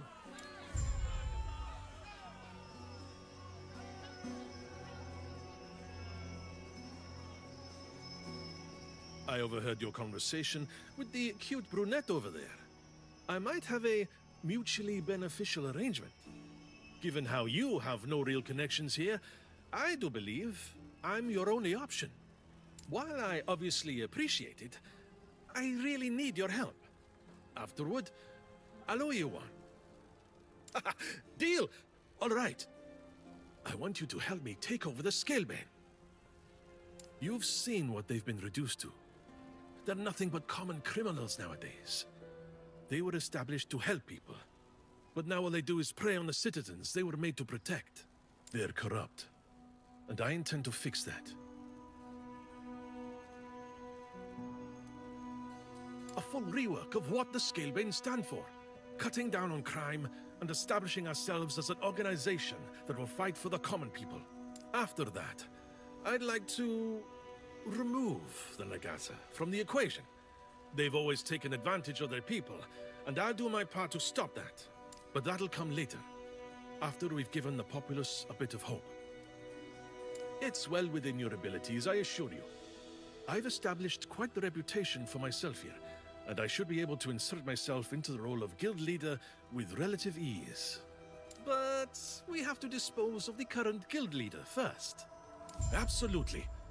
I've got to drop by the temple for a little errand as well, so this works out perfectly. And hey, if you're looking for a little detour before you dispose of the guild leader, let me know. I might have just the thing for you.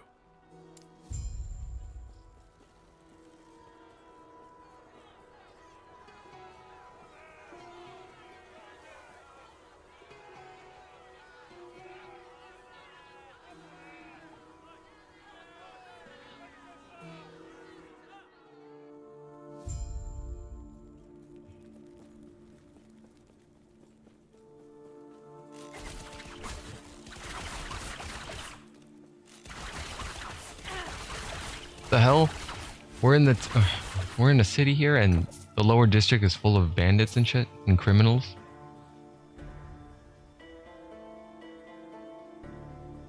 I wasn't expecting combat because I couldn't dash earlier, but now that they showed up and attacked, I unlocked it. Fucking rogues! Oh my god!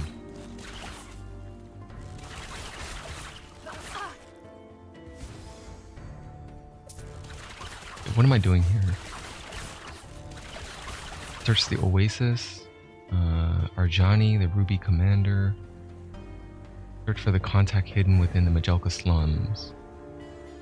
There's a contact here then. Okay, so I go top left then.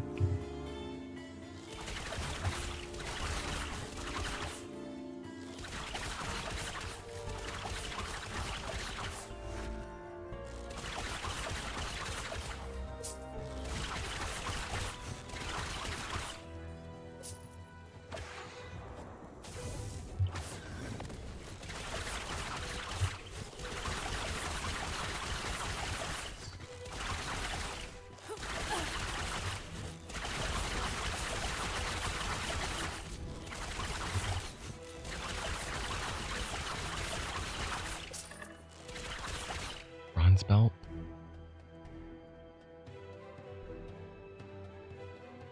Throwing damage, volatile zombies, endurance, endurance. Well, endurance is nice now that I'm kind of understanding how it works. It's very valuable for survivability.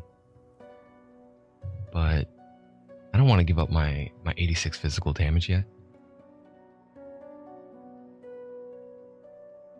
Not yet. No.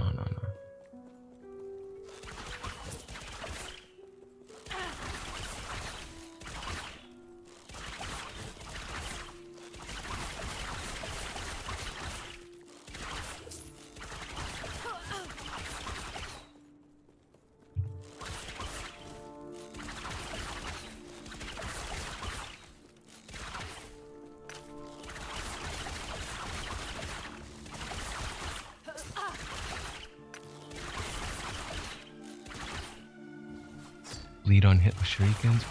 What was that?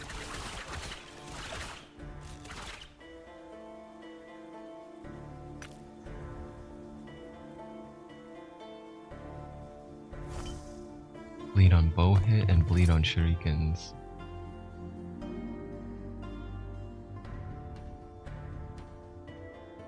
You know what? Now that I'm thinking about shuriken, man, the damn bow mastery thing.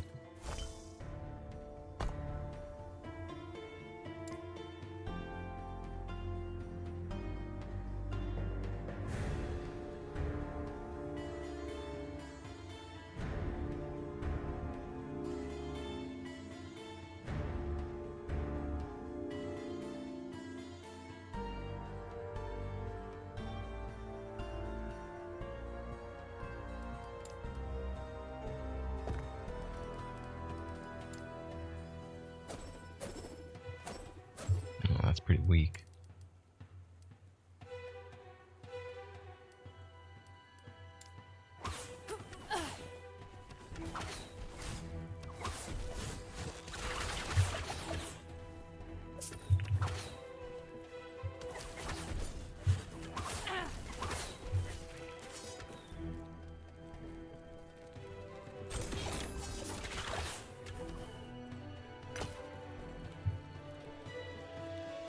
Let me look at how Cinder Strike.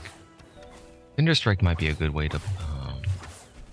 Yeah, it's a good way to raise my buff, my bow mastery buff. It gets me up to 5 stacks a lot faster than if I was to cancel and rechannel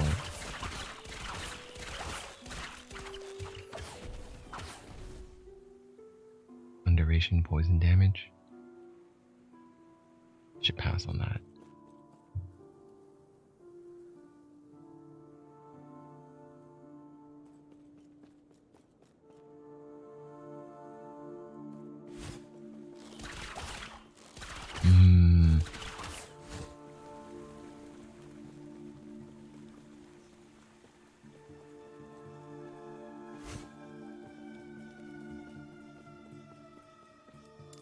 I don't know, man. I don't know what to do with this skill slot. I haven't gotten anything else to put on here for a while now. Detonating arrows, nah. It costs a lot, doesn't it? 8 mana? That's not that bad. But the attack speed is a lot slower than Cinder. Also, puncture is pretty fast. Costs 0 also. Umbral Blades? Kinda weird. It's a weird attack sequence. 2 attacks and then a return. The return also damages. Since this is more unique, I was thinking about trying out throwing builds as well. Shurikens, acid flask, smoke bombs, all the other stuff, umbral blades.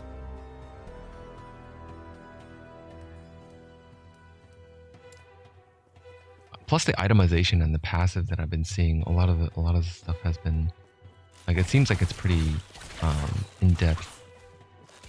I don't know in practicality how it scales though. How would it actually scale for the damage? But it does look enticing.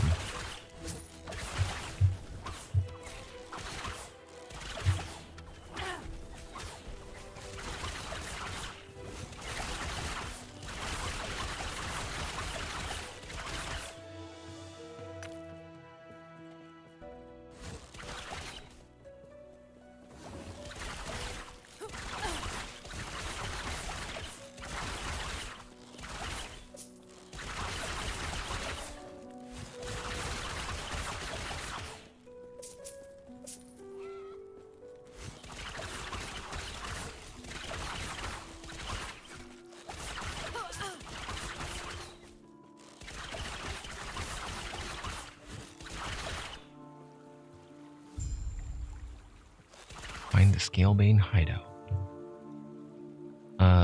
What else can I do here before I move into the hideout? I think I have another quest I should finish first, which is the top left region. I think the hideout is down there, and then finish clearing this map.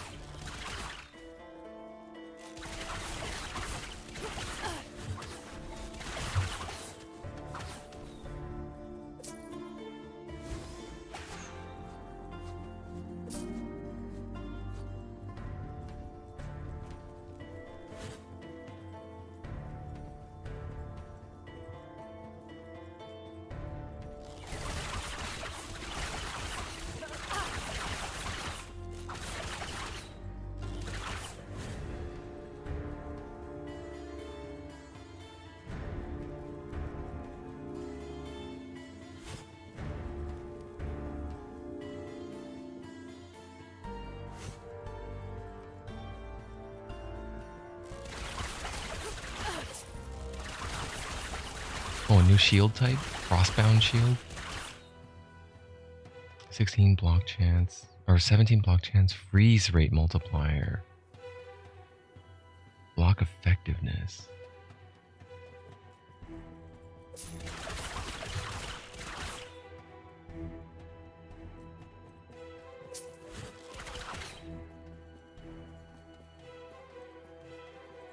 lot of my a lot of my slots of armor has not been upgraded in a long time.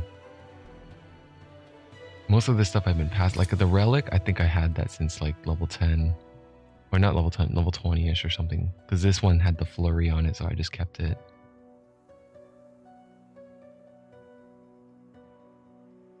It could have rolled a 28. Maybe I could just find another dice and then try it again. I want to keep my crit rate pretty high. 32 is pretty damn decent. At the bare minimum, I would like to be above 25. Same with the dodge, though. Dodge and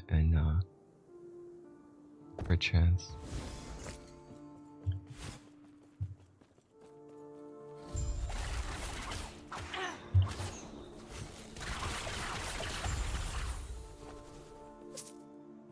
Who was that? Ruby Commander. Okay, that guy's done. Yoborian boots? Yeah.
Winged Helm.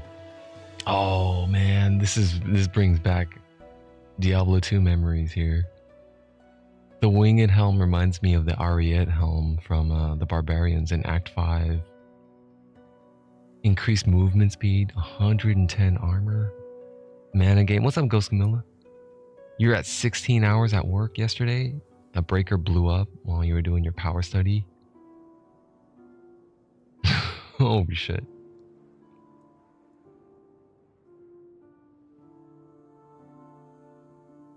Are you clocked in or clocked out now? 16 hours, man. That's a double. You working a double shift.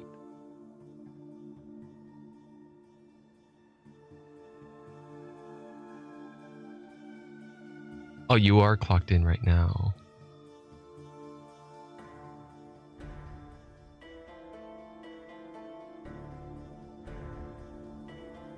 Normally your shift involves 12 hours? That's crazy. Don't they, are there labor laws for your, well, you do get overtime then, huh? If you do 12 a day, then you're limited to either like 3 or 4 days out of the week. 6 to 6.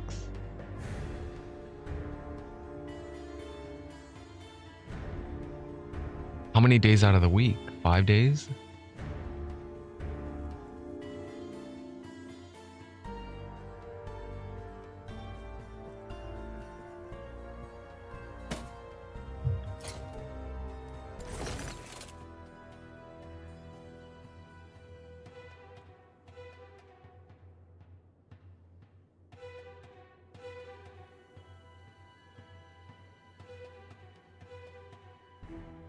Yeah, mana gain on Rive. Mana gain on Rive is also looking pretty good.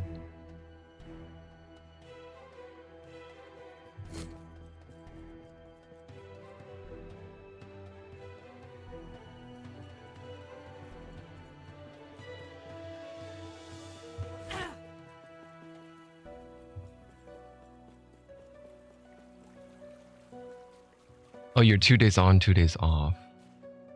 3 days, then reverse the next week. Okay, so you are on a rotation then.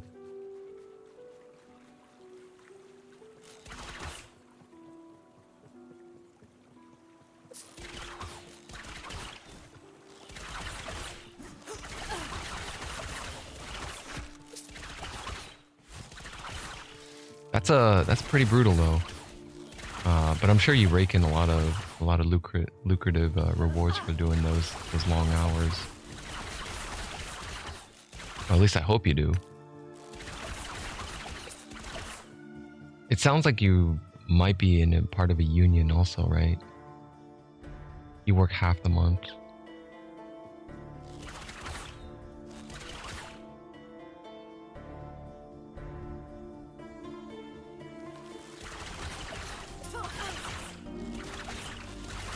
Private company.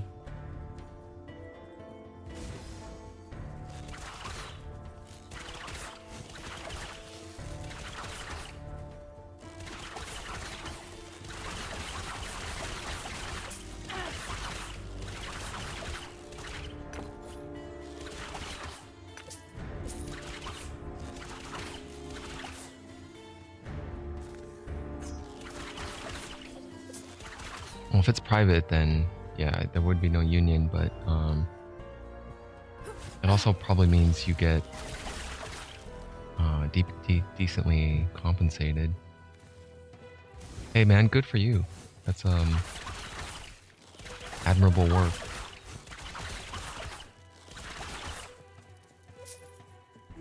Commendable. It's very commendable.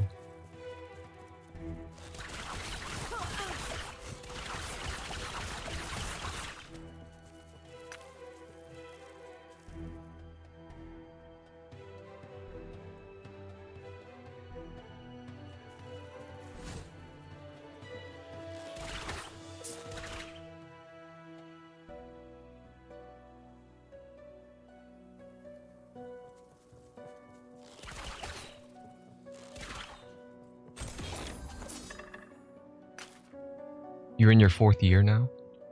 And it doesn't sound like, from what you tell me, it doesn't sound like you're too burnt out about it either. So I think you're doing all right for yourself. You were in electrical construction for about 15 years.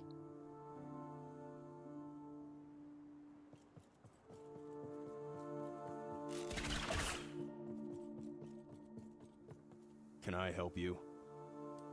Well, well, well, what are you doing around a place like this? Ideally trying to walk inside. Ah, that's a shame. This is a members only sort of deal. We might be able to get you a pass, for a fee, of course. How much is that going to cost me? Usually I'm pretty lenient for the fee. However, you look like you can coughin up, say, 100k. We're all about giving back to those in need and all that, see? I'm headed inside. Feel free to try and stop me. That's a shame. You must not value your life very much. Come on, boys. Let's teach this trespasser about sharing. Oh shit, I'm dead here, aren't I?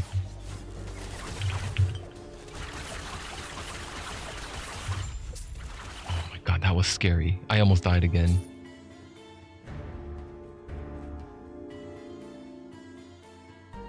Boss. We gotta show him what's what. Majelka slums. Alright, so I'm supposed to go here to take care of, find a hidden contact. I ain't paying 100k. 100k is like my whole savings that I have so far throughout the game. I have 120k right now.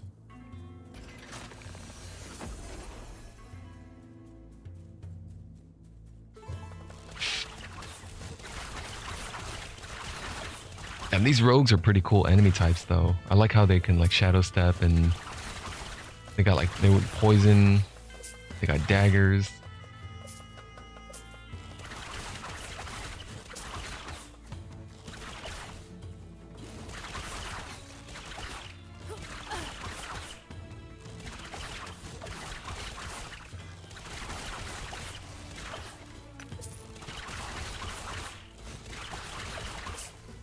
So far, I'm pretty damn impressed with the voice acting quality that they provide. Although it's been a little bit limited. They don't have voices for every character. Mainly the key characters that give out quests. But I really wish they would have done something like that, where like they would have given that guy boss. See, we gotta, we need to have our taste too.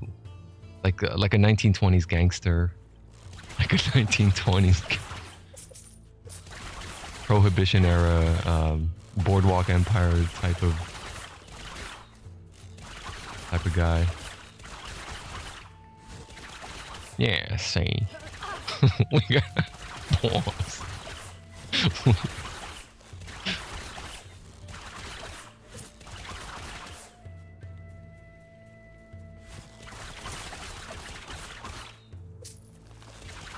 Man, I'm glad there are no debuffs in this game so far that's been too crippling on my attack speed. The chill effect does slow down my attack speed, but I don't know.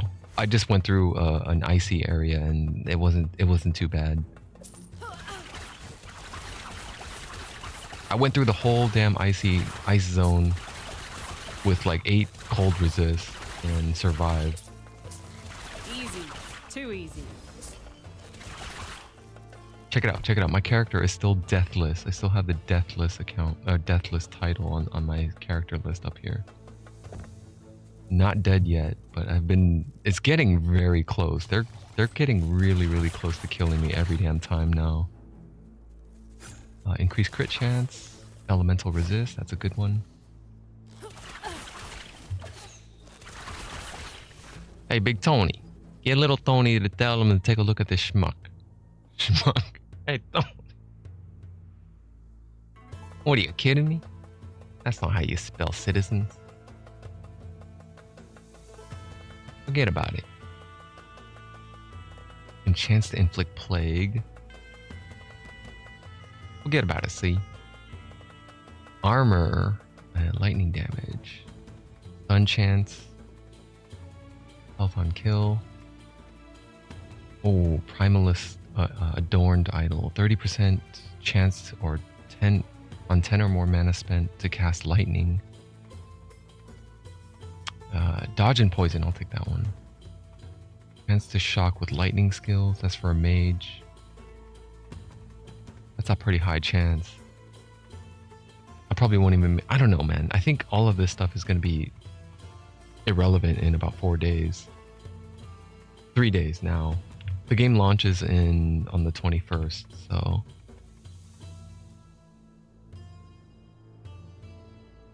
Yeah, I'm pretty sure when the game launches, when we start a new character, the stash is going to be all the stuff that I've hoarded up is going to be gone. So my goal is kind of just to push farther and try to get to like level 70 plus. See what the end game is like after the story is done. Because so far the story is still going. I'm in chapter 9. I've jumped around all the different time zones now. The Divine Era, the Ancient Era, the Imperial Era, and then the Ruined Era. And then there's the End of Time, which is kind of like, reminds me of Chrono Trigger. Except there's no Specchio to practice against.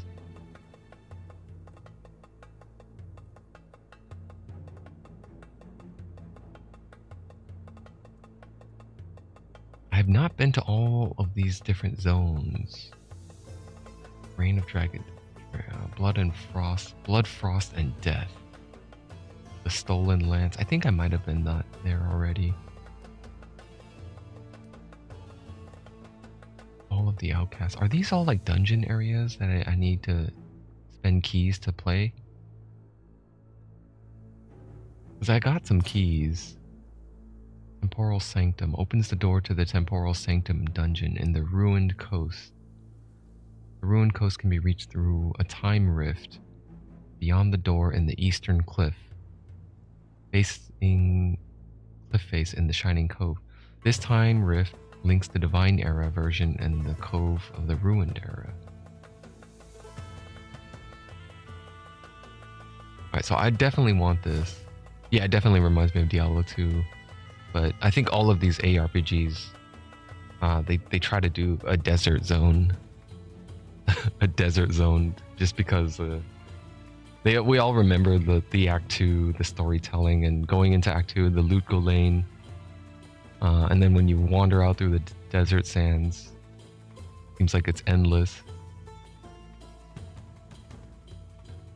So I could drop a little bit of this. I gotta drop 2 slots to get this one in there. I want that 18% crit chance.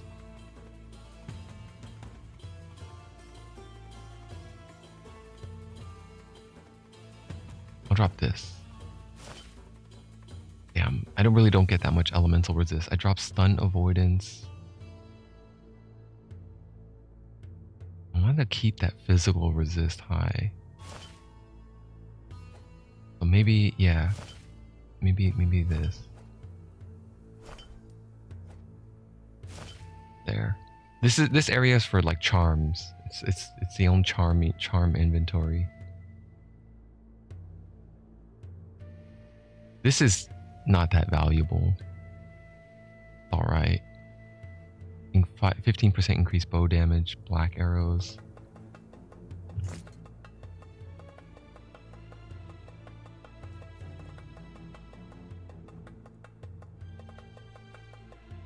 I think I'll pass on everything else. Increased stun chance, necrotic resist. Lightning resist. Is that big? Oh, it's a big one. I want a smaller one. It seems like it would be way too much lightning resist for a small charm. Right, I'll just keep these 3.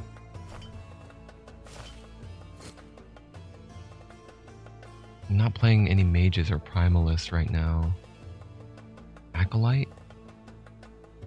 Minion chance to inflict plague. Nah.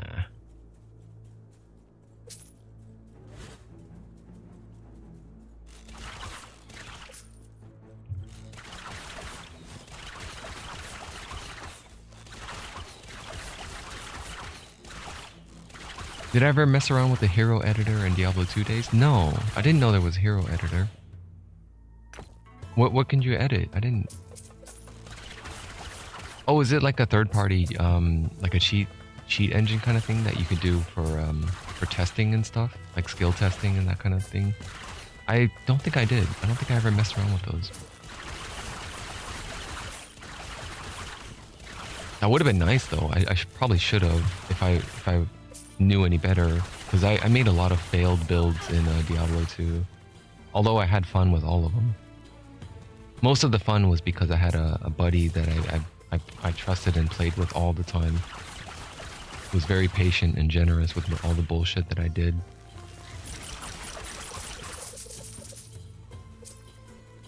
Like every time I played with people on Diablo 2 back in the day, whenever something drops on the ground, they snatch it up without even a second thought, right? But when I played with this guy and I met him on Diablo 2, it was like whenever it dropped on the ground, he just left it there and he looked at it and thought about it. And he's like, "Do you need it?" It's like, no. It was like that kind of mentality. So I was always like willing to play with that guy instead. Instead of like, taking part in public games where most of the people I run into is just like snatch as much as you can, as fast as you can. Yeah, there was like very little camaraderie in the most of the. I think that was the start of my. That was the start of my perception of the general internet on how player behavior. My first observation of player behavior online, when there's like anonymity and online play interactions. Generally, it was my first experience was negative. Right? It was negative, but there also are some positives, and it's rare.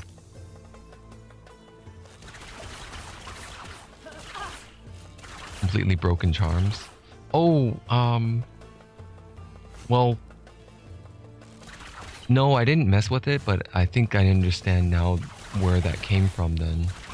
Because I think what I saw was quite frequently I saw people trading these rings online. They dupe them and then they sell them on the Battle.net marketplace.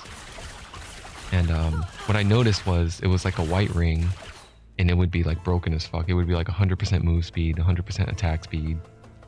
There was also another ring that was a white ring, but it had all the stats that the mage staff Oculus would have, like +3 to all skills, 50% magic find, that kind of whatever the Oculus the weapon had. Increased duration with hail of arrows. 9 more gain when you create a shadow. Yeah, so eventually I think that way those items made its way onto online Battle.net, which was another feat in itself, right? Because it's another way. It's one thing to be able to hack it locally and use it offline, but to be able to hack it and bring it into Battle.net through any sort of authentication is another trick. Although I think security was much more lax back then, probably. So it might have been easier, but techniques were also limited.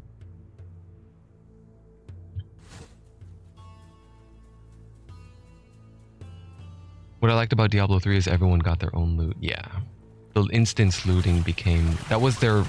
I mean, it wouldn't have to be that way if people just knew how to coordinate and collaborate and share. It wouldn't have to be that way, but instead, like it's forced to take this kind of measure where, okay, fine, nobody gets it. Nobody can see each other's drops. Drops are all localized. It's another good ass shield.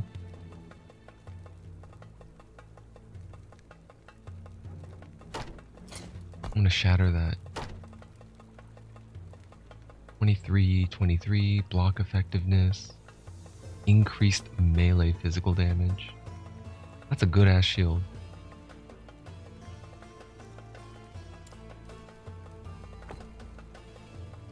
I'm taking these shards.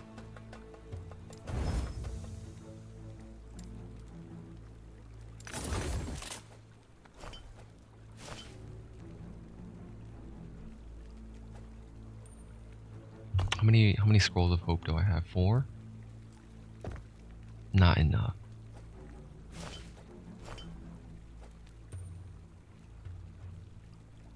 They created an unofficial expansion called the Chaos Empire, completely filled with broken enemies and hordes. I never played that one. I never heard of that.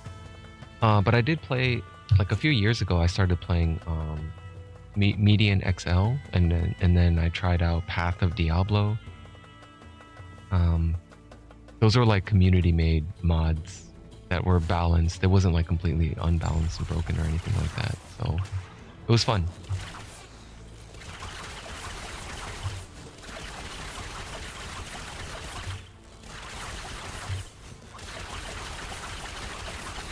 Die. Oh shit, you're a snake.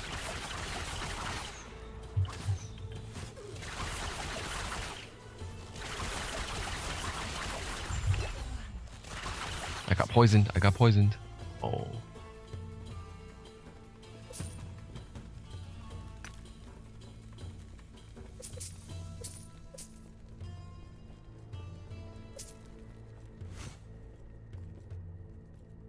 The infiltration continues with great success. The Scalebane are still unaware of the fact that I stole the face of their leader. The only real threat we face was cast out to the dunes to await questioning. The investigation of the rogue who fled the city remains cold. There are no traces of her beyond the Oltari Cliffs, Olatri Cliffs. The chances of her returning are slim, but we'll need to be wary regardless. Are there any updates with the vessel maiden? Is it true that she is delving into forbidden magics? We may need to hasten the ritual if the goddess allows it. It was only for people who know how to make broken characters, but even then they could be one-shotted. Oh, okay. So it was like a hackathon kind of thing, like out hack the mod creator.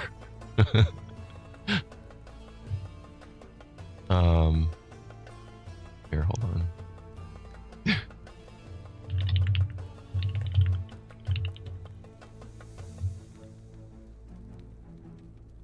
Wow. 16 years ago.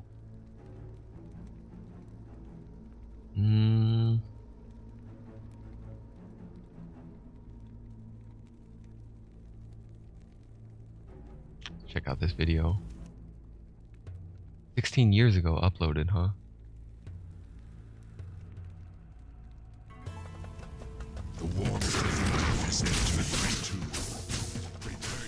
I can't see anything. What's going on? The thing is such low fidelity.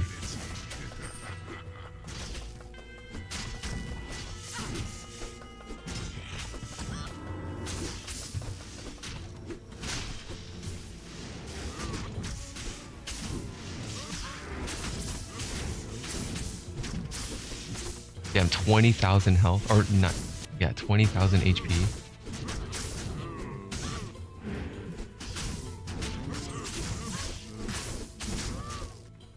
All right, what else?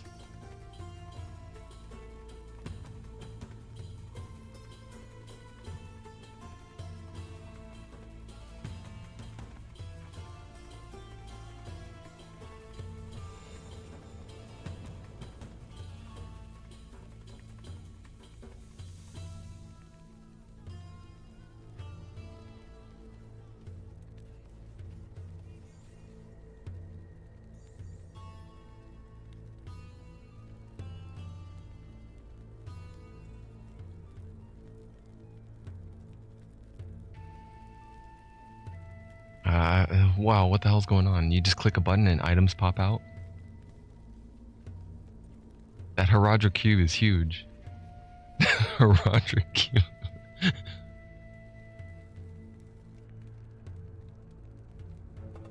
This is nutty.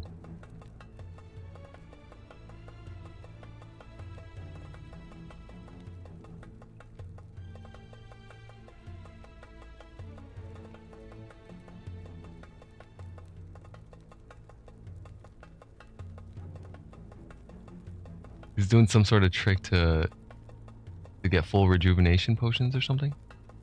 Because I'm seeing over here, all of it changes if full rejuves later.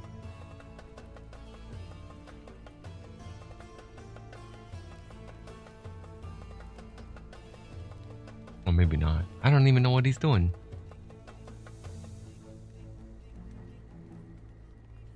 It doesn't help that it's in German too.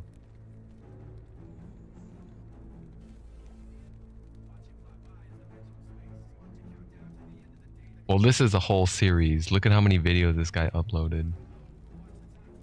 Well, let's skip ahead and see how he's doing it like in the mid game. The Herodric Flail, Act 3.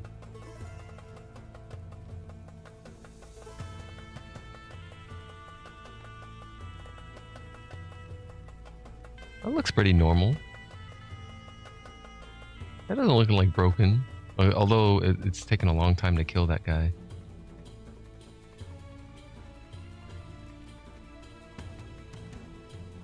Well, I missed out on this, but I don't think I would have liked it.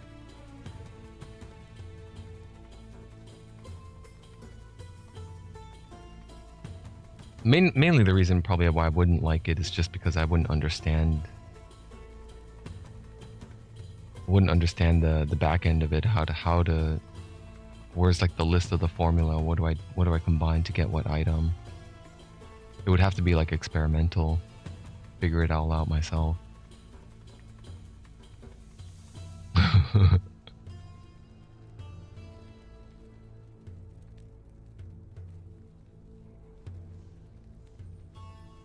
He's got 16 skeletons and 9 mages.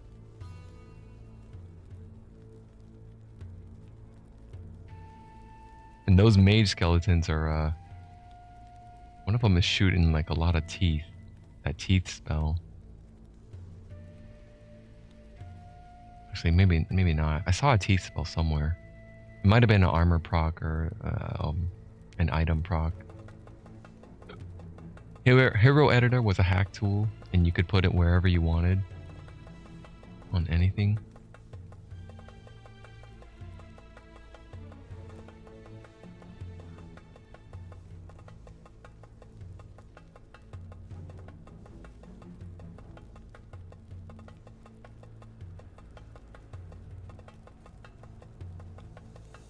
How many years ago? 4 years ago?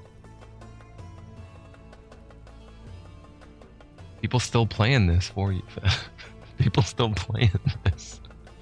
That's crazy. I mean, I'm sure there was a resurgence because of D2 Resurrected. D2 Resurrected probably had a resurgence of people who were interested in Diablo 2 again. Returned to the Chaos Empire mod and regret it 1 month ago. The Order Empire. What's going on, YouTube? Today I'm going to be playing Chaos Empire. What's going on, guys, and welcome Hello, back to the YouTube. first video Now we're going to jump into the campaign and we're going to... So we will get some, Oh, that's not Diablo.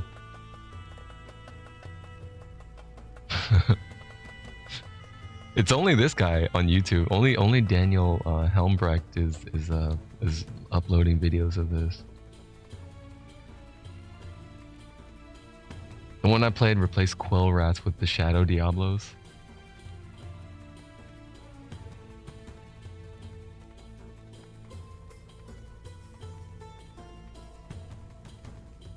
Five mods for Diablo 2 Resurrected that will change your game. So is there modding capability on is there a mod community on D2 Resurrected?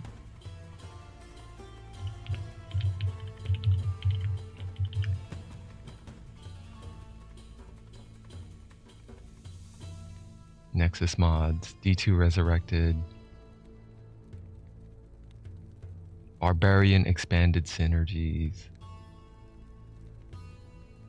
mod manager, expanded storage, increased drop rates, expanded inventory, expanded stash. Oh shit. Increased monster density.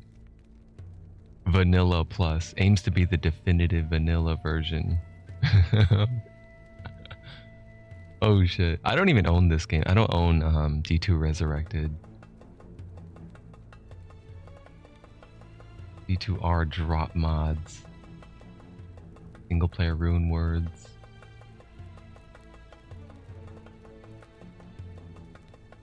Buffed unique items. Okay, let's see what that Stone of Jordan is. The Stone of Jordan, 40% chance to cast a level 30 inner sight when struck.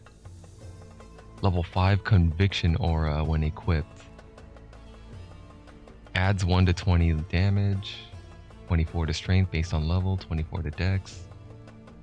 31 to mana, increased max mana. That's not very different. I think the only difference is the conviction aura and the inner sight.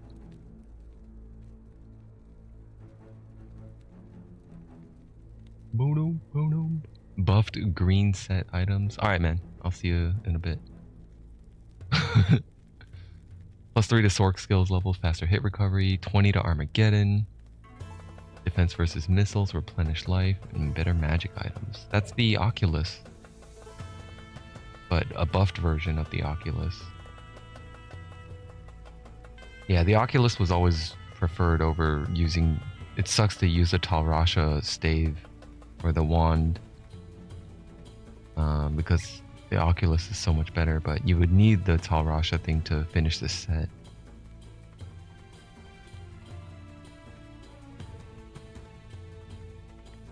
Cool.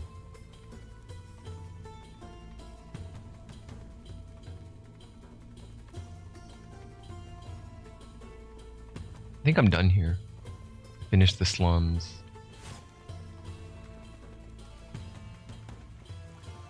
Oh, maybe I didn't. I need to find the contact. Hidden contact.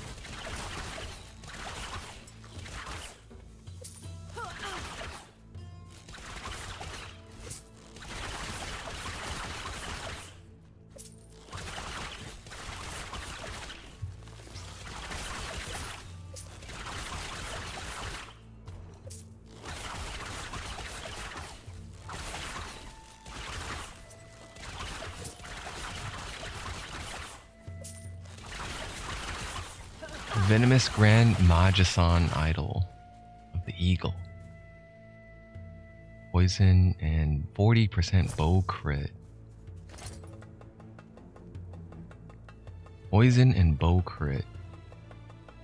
Well, it's a 3 slot. I could drop. And I don't want to drop more survivability, dude. Physical resist, necrotic resist. I could drop a little bit of this, maybe.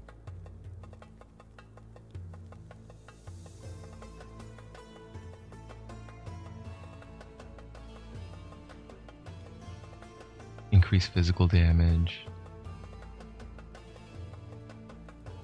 Chance to bleed, physical resist. What's my physical resist? 38. I think all of that is coming from my charms too.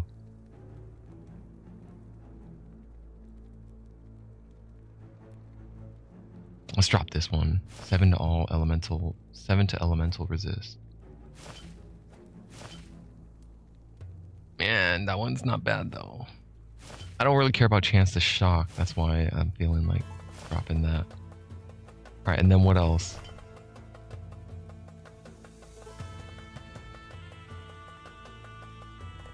I would have to rearrange. I need to drop one more. Physical resist, healing effectiveness. Physical resist, healing effectiveness. Health regen, 3%.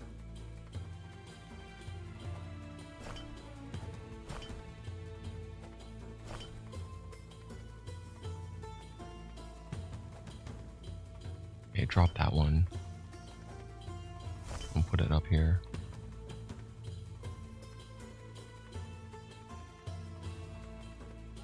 Alright, so now what's my chance to bleed and poison, yada yada. 35% chance to bleed, 17% chance to poison, and that's it.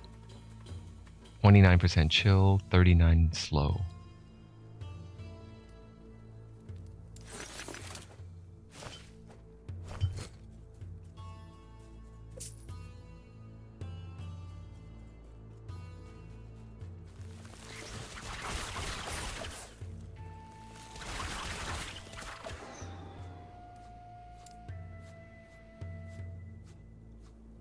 Oh, I forgot what I'm doing with Dark Quiver. Nightfall, right? Nightfall. One more point into that. Now I can get until dawn. Using a bow attack grants you a chance to summon a black arrow at a random location with a 3-second cooldown.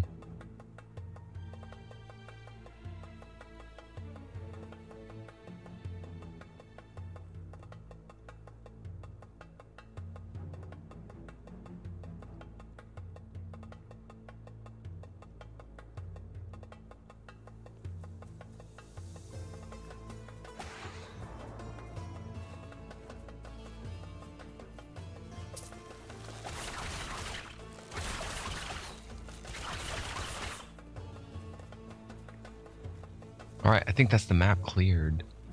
But I did not find the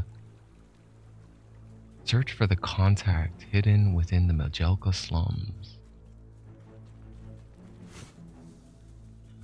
Down here? There you are.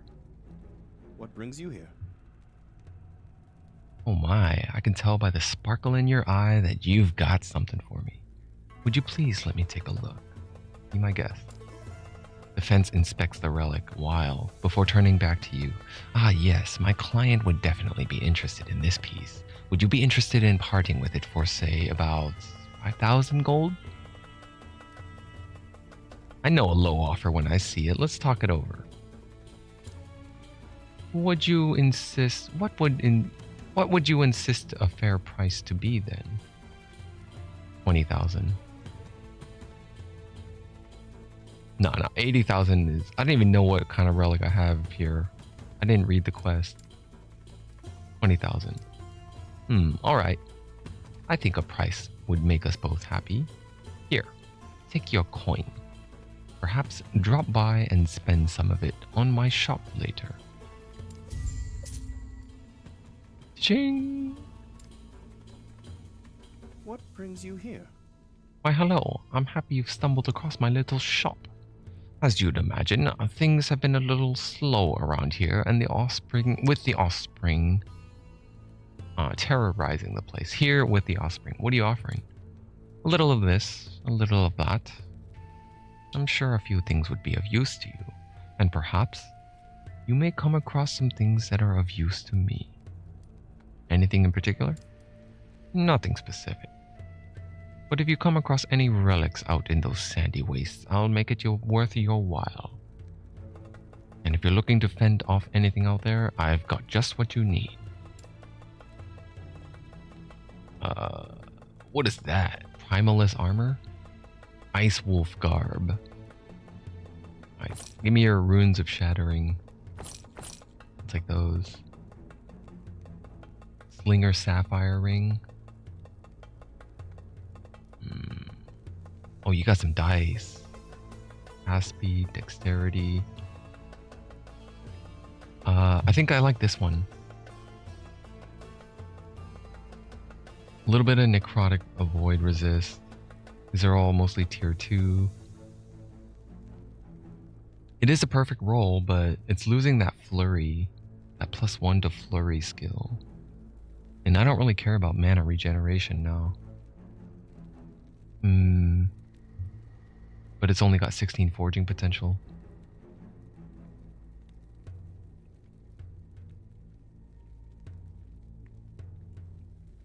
Yeah, being a vendor, I can see that everything has low forging potential.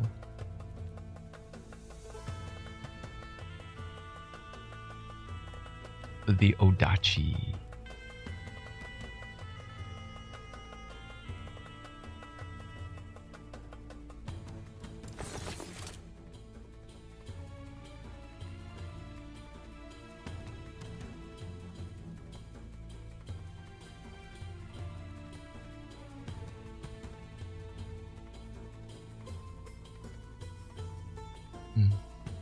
Nothing for now, thank you. Farewell. Alright. Return to Zarek in Majelka.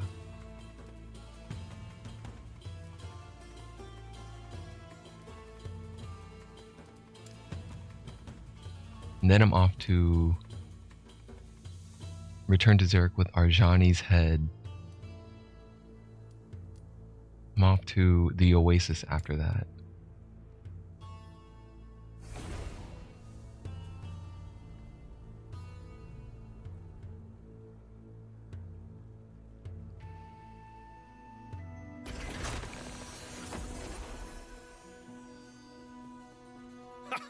How's my new favorite bounty hunter doing?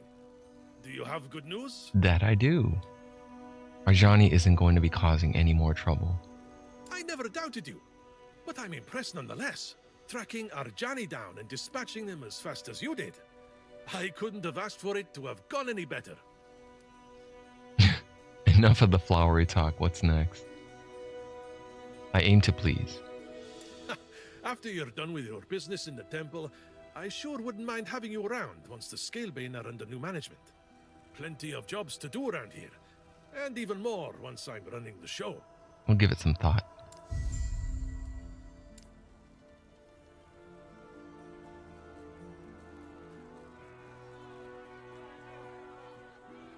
Wait, but he has more. Haha! You're now looking at the new leader of the Scalebane, thanks to your help. That was fast. And plenty of my own effort, of course. You didn't even move from your spot. Are you just self-declared? Don't forget about my side of the deal. I may be a thief, and a rogue, and a backstabber, and wanted in every city you've ever heard of. I hope you're going to say something reassuring next. Despite all that, I'm true to my word, especially for a friend. I've already got everything laid out and ready to go. Okay, that was incredibly cheesy, Zarek, even for you. I know exactly how to get us both into the temple, since I need to head there for my own business as well. Win-win, right?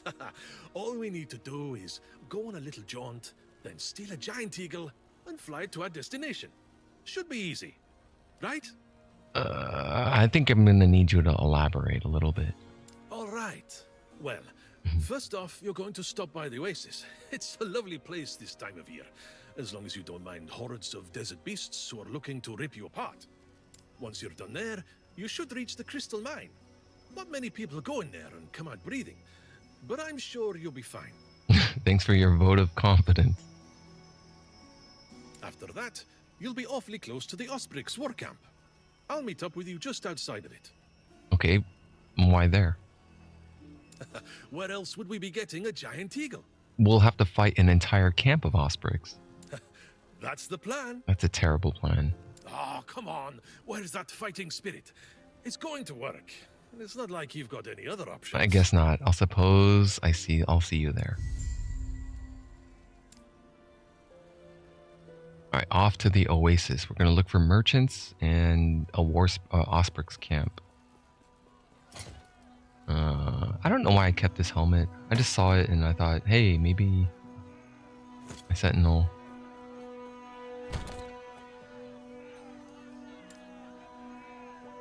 I'm gonna get rid of all these.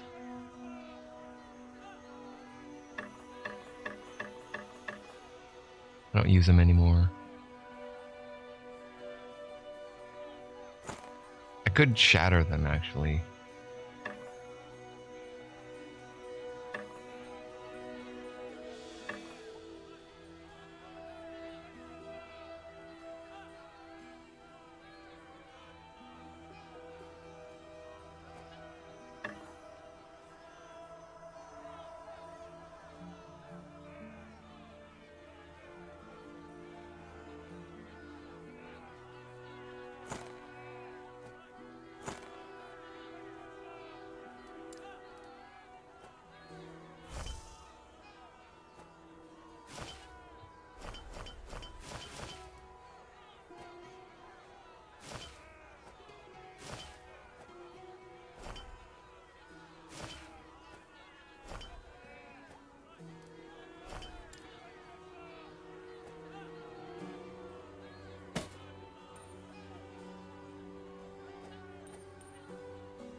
I don't know what I'm doing with this. I think I wanted to craft on it, but I didn't have enough scroll of hopes or glyphs of hope. Okay. Crit chance, bow speed.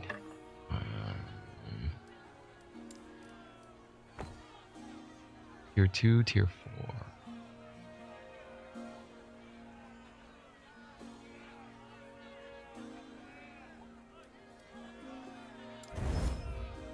Yeah, that's good. Bow speed, stun, poison. No, this isn't worth the shatter. Hold, tier 4 speed.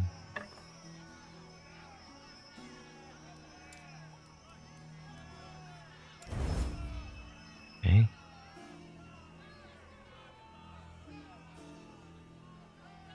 Crit multiplier. And bow speed again. Now I got 10 bow speed shards. Anything else I'm low on? Eviscerating shards? Yeah. Didn't get it. Speed and dexterity. I need more dexterity shards. I need a lot of those. Physical attack. Tier 5. Tier 5 physical attack. And bow speed.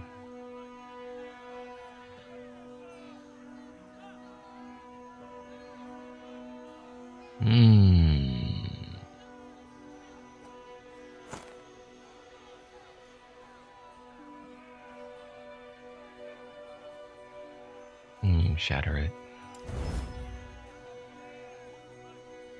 Yeah, the other one was unique. I didn't expect to get a shard for that, but I tried. Crit chance and speed and crit multiplier. Only got one of these. I got it. Increase bow damage and damage over time. That's not worth the shatter. More damage and speed. Bow damage 16. Bow speed is up to 15. Shatter it. Tier 4, Tier 5. It's a recurve bow. This got me really, really far. I remember using this quite a bit.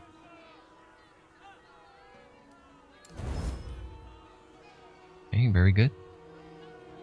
Crit chance and physical damage. That's a low tier.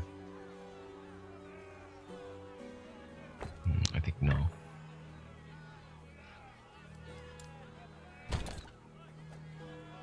What am I doing with these keys?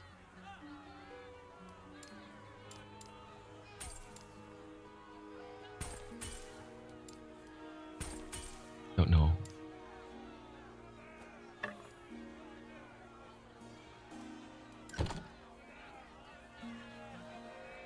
Can I help you? I'm gonna take these off my hands. And I'll take whatever shadow runes you got.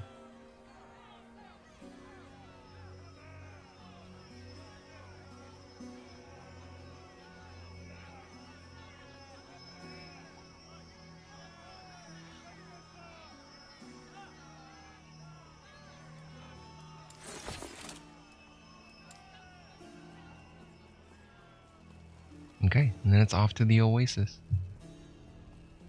Oasis.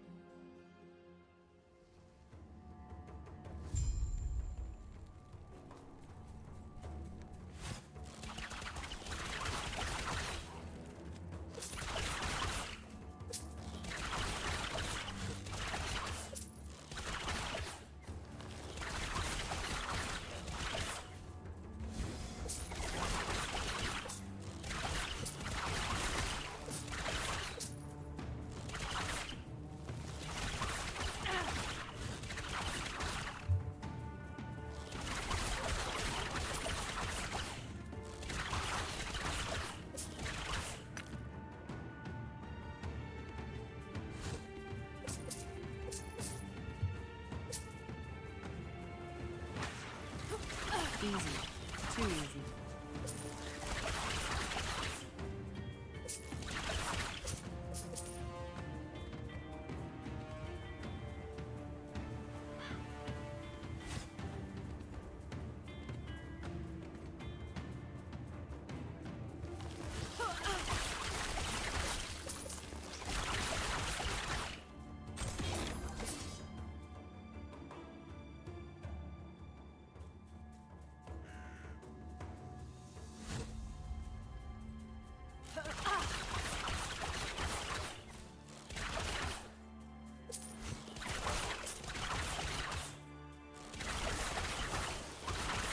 Easy. Too easy.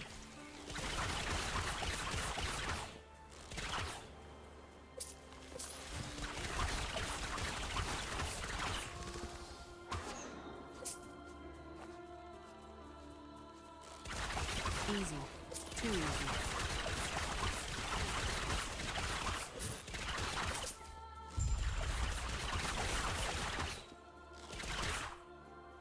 Enter the Spine Hunter Den.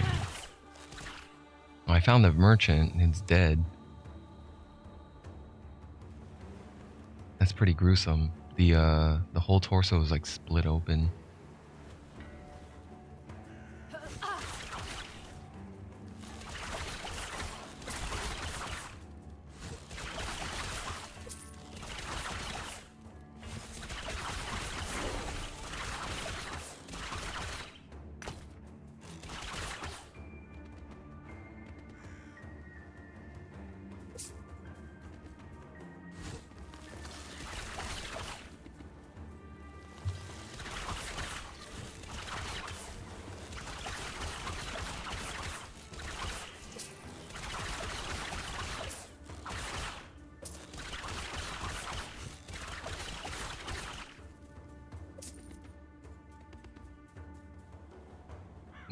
What are these guys sharing? Experimental stuff?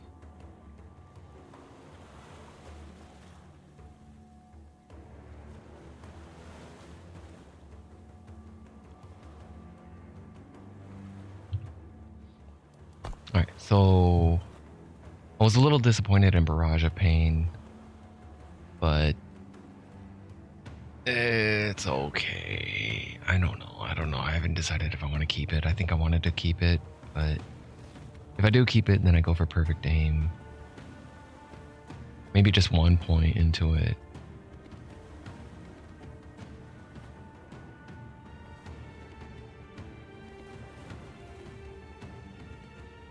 Just to get to Perfect Aim. Health on crit stack.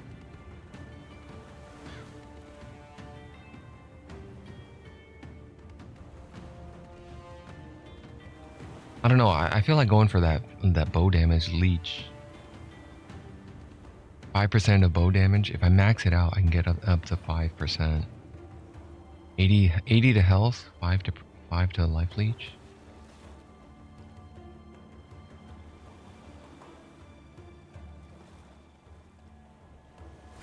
Yeah, I'm going there.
Well, I found the merchant.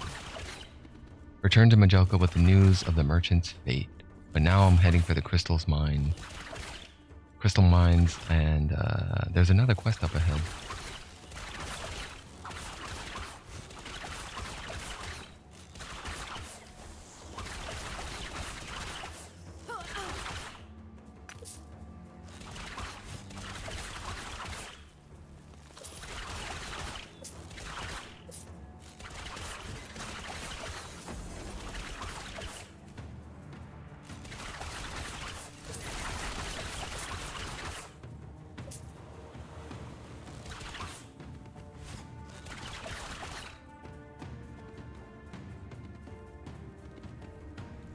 Good day, traveler.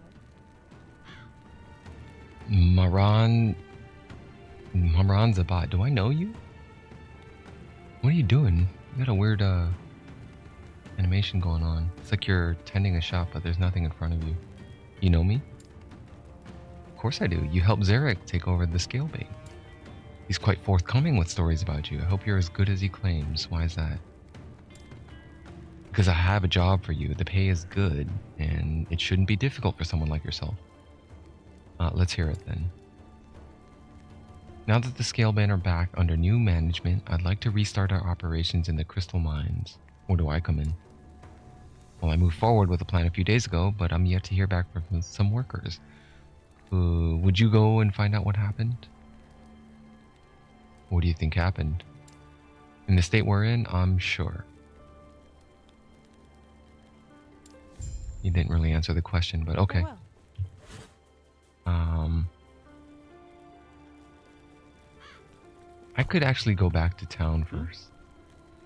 A couple of scale members swung by and let me know the place is under new management. I presume you're looking for to head in, right? So be careful. The place is still pretty dangerous and we're not sure what's in there.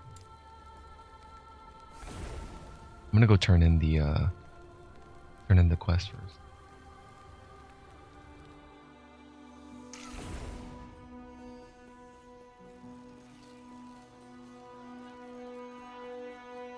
Yo, your Your apprentice is dead. Hmm?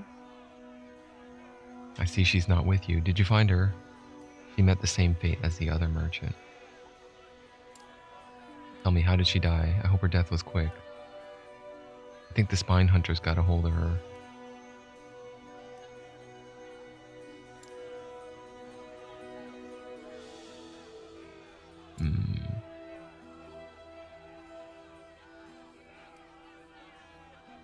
There are fewer safe places every day. I wish you luck. Payment once again for your work. I'm sorry it couldn't have been a better outcome. Farewell.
I don't understand why the game does this sometimes, but there's a point in the map that's already been explored, then it's revealed to me for some reason. I don't know why it does that. Like, I haven't been there yet. It's my first time in here, so why would this show this place? Is it like a special encounter or something? Easy. Too easy.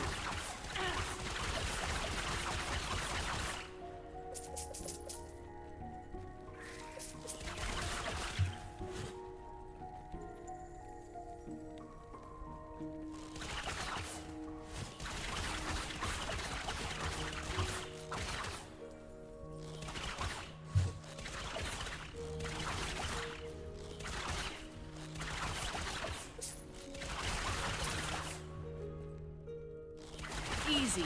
Too easy.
Tempting to craft that one.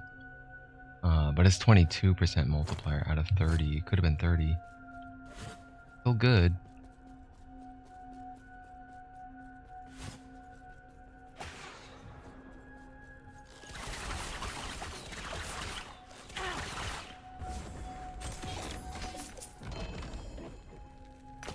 Ooh. What's the big old shiny? Oh, the relic. Rogue Scalebane Grimace of Renewal and Insulation. Armor and Life Leech. Hey, that's probably better, huh? But I like the attack speed still. But it doesn't have much armor. 9 regen per second. Decoy. And I'm still waiting for more epics.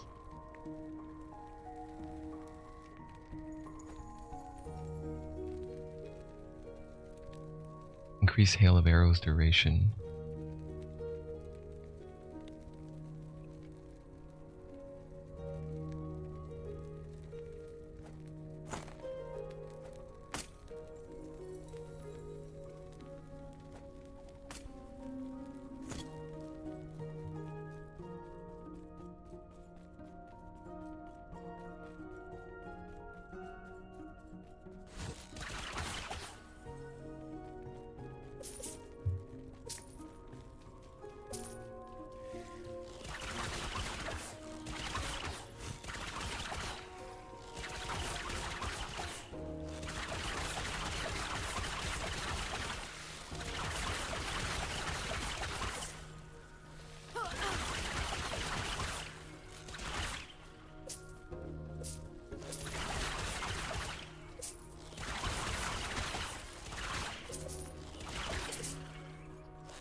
Easy. Too easy.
Easy. Too easy.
Yo, was that a perfect Hyoborian boots? 18% movement speed is perfect. 20% is not. Never mind. It goes up to 40. 30 armor. Move speed. And the health. I already have a lot of health charms. Or health shards.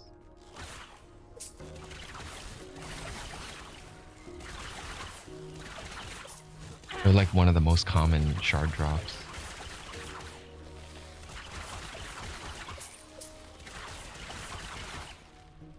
But the percentage to health ones are pretty rare. Percentage to health.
There you are! I was wondering if you were going to show up. The path you gave me wasn't exactly easy. Oh, please. It was to get you prepped for this. Welcome to the war camp. We're looking for the Great Eagle, right? Not just any Great Eagle. We're looking for one named Talon. Why the name? Well, I'm the only one who calls her that. She's a big scary bird, so I figured big scary name, right? She's also rather unruly. How so? She dumped me off the first 3 times I tried flying her back when I was selling weapons to the Ospreys. We want her specifically because she and I are familiar, and she'd likely still let me fly her. If we tried to hop on any other Great Eagle, they'd probably rip us to shreds. And I don't know about you, but I like being unshredded. Okay, well, why were you selling weapons to the Ospreys? Don't look at me like that. This was years ago when they were far less genocidal. I needed money at the time. How else was I going to stage a coup against the Scalebane? Alright. Trust me, had I known they were going to go insane and start a war against everyone, I would have found my money elsewhere. Let's go thin their numbers a bit, shall we? But I still need to go back to Maran.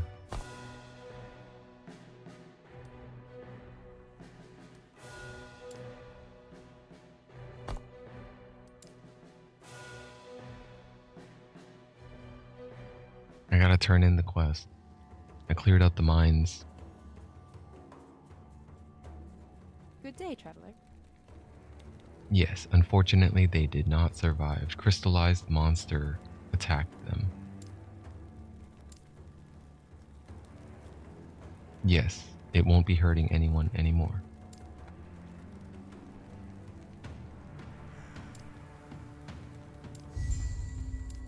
Farewell.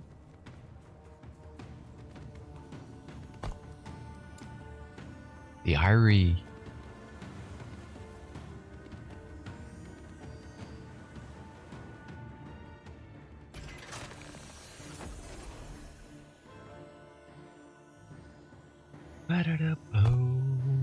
Okay.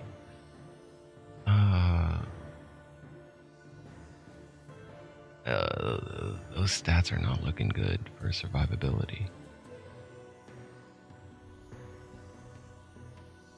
And I wish dexterity gave you a little bit of... Oh, it does. It does give dodge chance.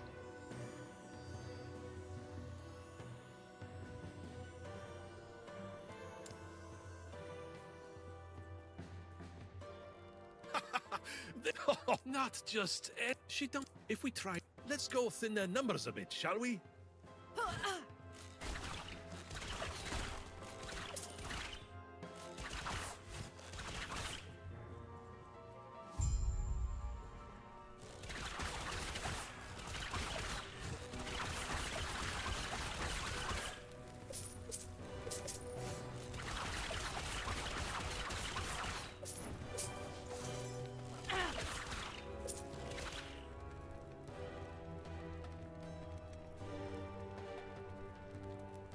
And that's a tier 5 minion damage. Tier 5 minion damage is pretty damn good, huh? 52%. Goes up to 60.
I'm gonna ride that.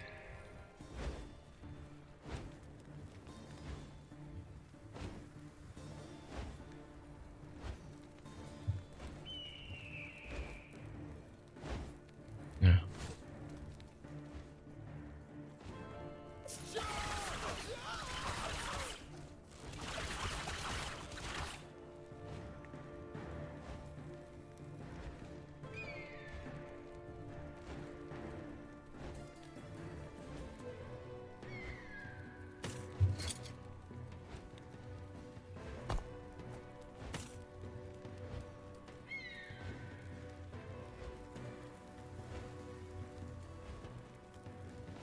There's no ID tag for this one. It's just a 715. Well, that might be the ID tag, but it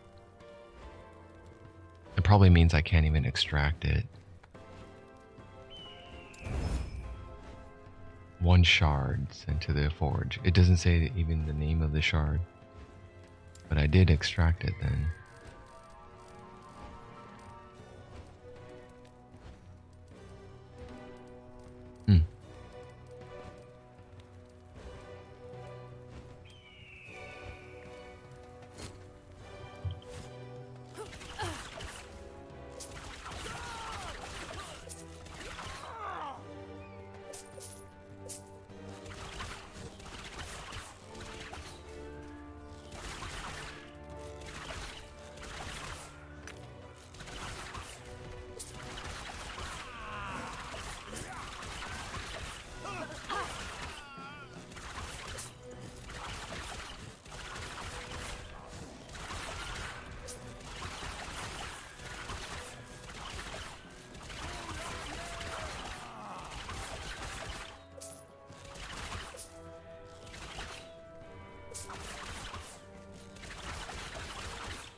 Only tier 1.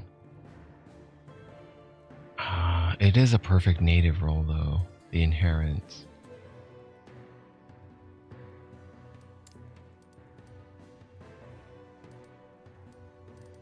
How would that compare to this jade ring? Critical chance, healing effectiveness, void resist, and health. 44 to health is pretty damn important though. I might just replace this one. Just give me all the fuck, how many gold? I only have 6.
I don't like that.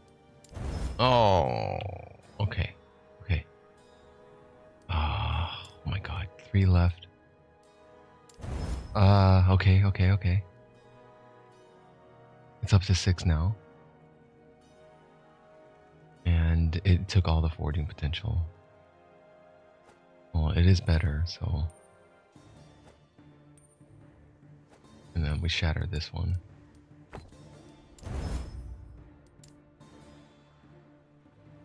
Damn, I didn't get that lucky with the damn rolls.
Might be able to use this.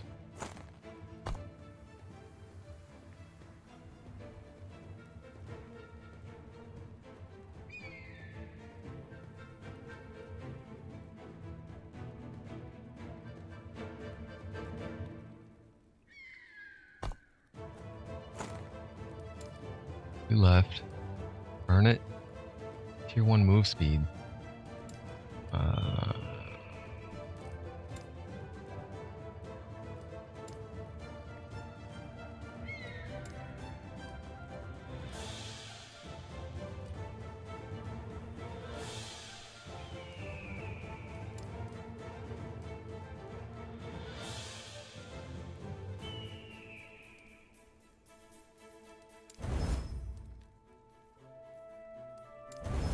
Oh, fuck. It's taken 8 for forging potential right there.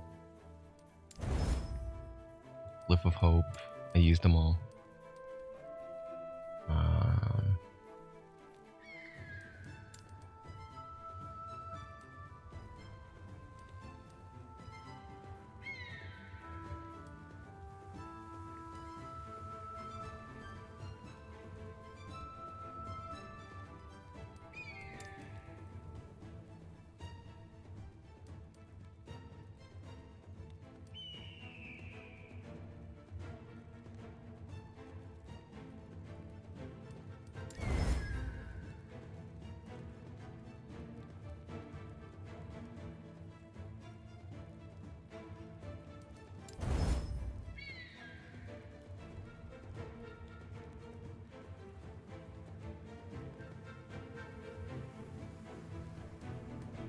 Yeah, it's running out. It ran out of damn forging potential.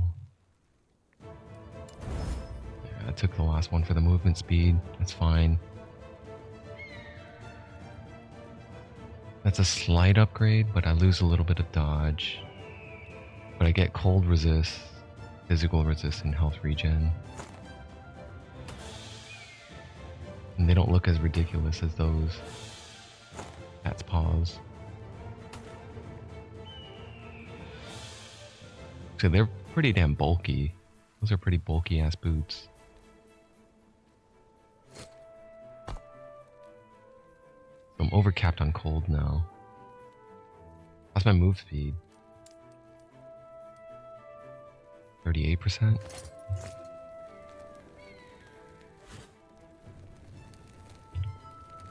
not bad.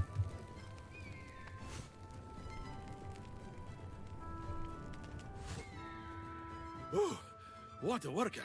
That was fun, eh, traveler?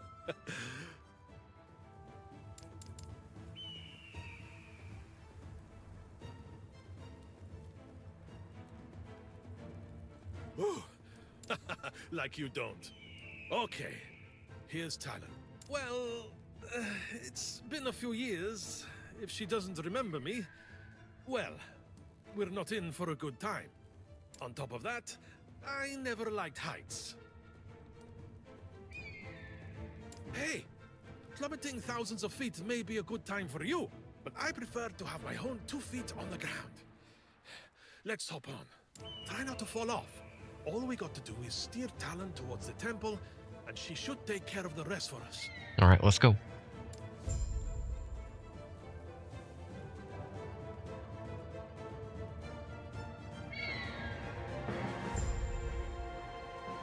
Oh shit, you're flying. When I can defend this the saddle. Looks like the Ospreys weren't a fan of us borrowing their bird. Get ready for a fight.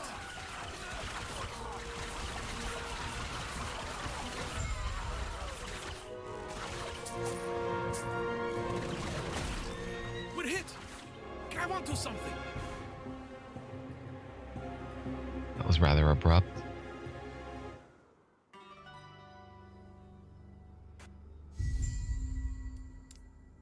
Oh no, Talon's dead.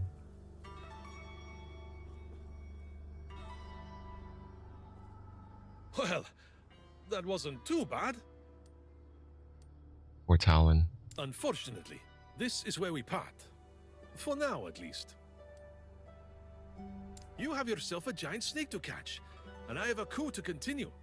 I'll be headed for the temple's gates and letting in a few hundred of my closest friends. Splitting up is the best way of going about it. I wouldn't be a ton of use to you, and I can move way faster when I'm not worried about you. He looks out to where the Nagasa guards are beginning to gather. Hey, be careful, Zarek, and good luck.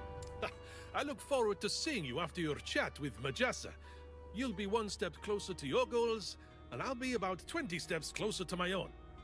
Watch yourself out there. I will, thank you.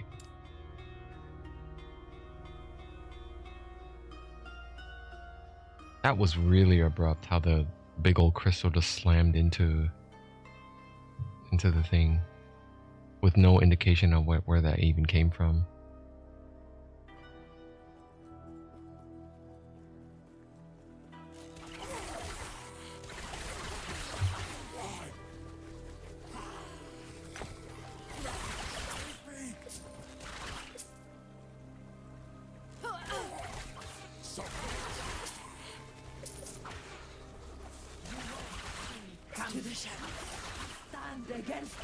Kind of weird, the serpents just pop out of the ground like that. It's a weird way to introduce them.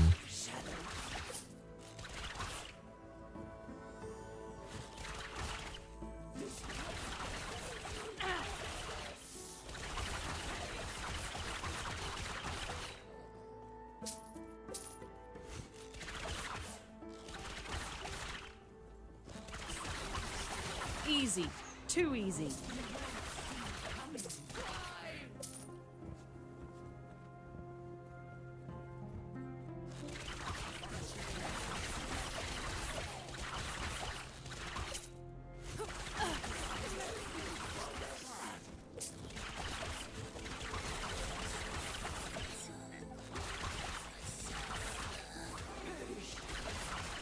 Easy.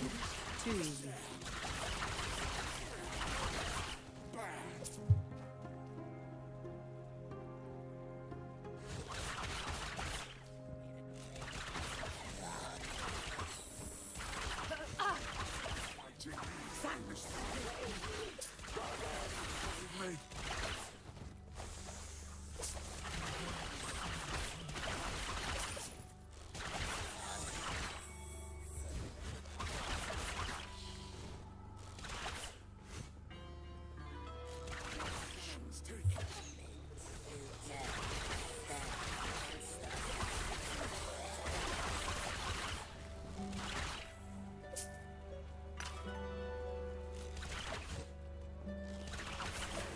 peasant.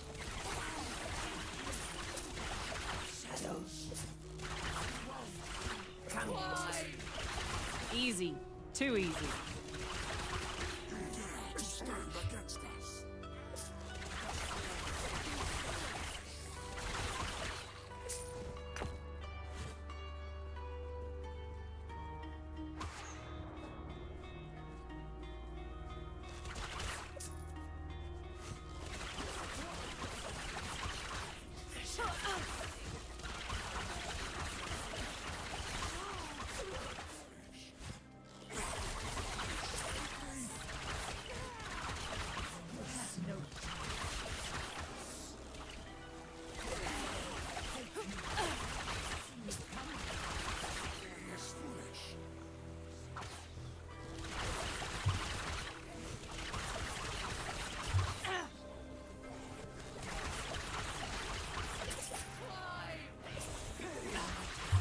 To the shadows.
Against us.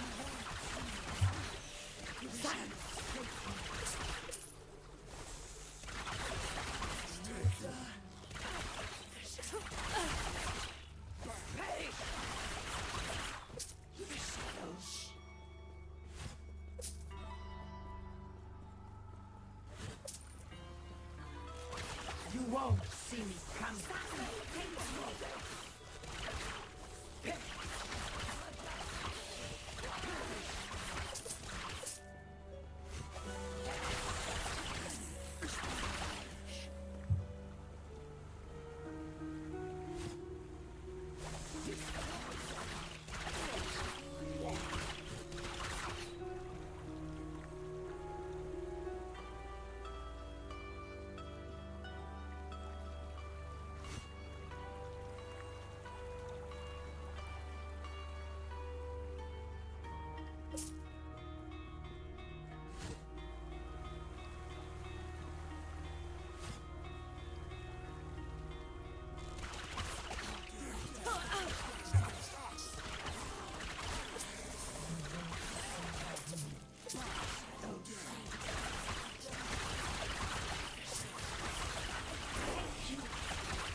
Yeah, sure. I'll take 1 point of perfect aim for now, and then I'm probably going back to Thief's Quiver.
too.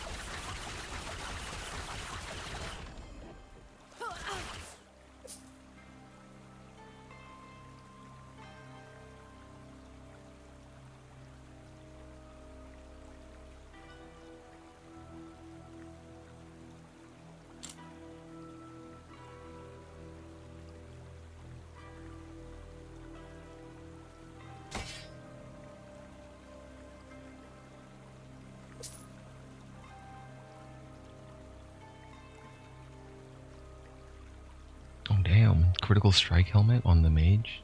Or sorry, not mage, acolytes. Seems pretty good.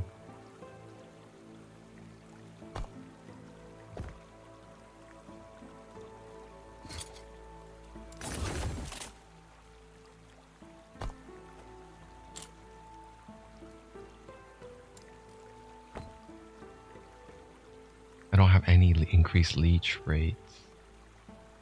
I thought leech was instantaneous though. Every time I saw myself leech health back, I thought it was like it came back, the health regain right away. Experimental ward on kill. Probably not gonna get that one. I'm assuming that's not a thing. Increased leech rate.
I'm gonna get more of these dodge ratings.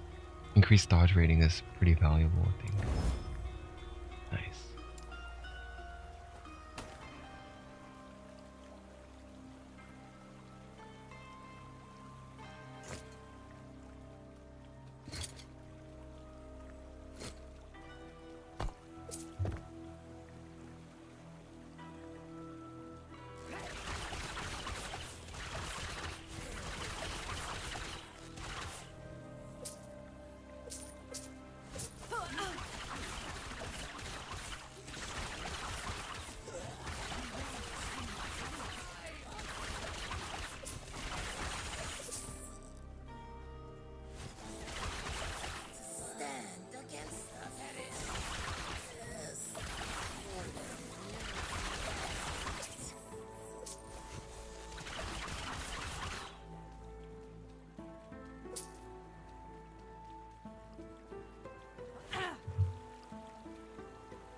Easy.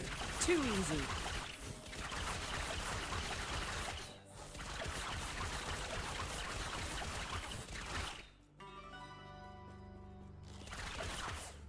You dare! Goddess!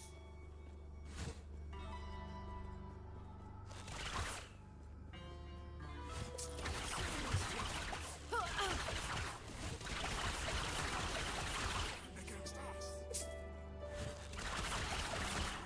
It's foolish! Flag!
Goddess!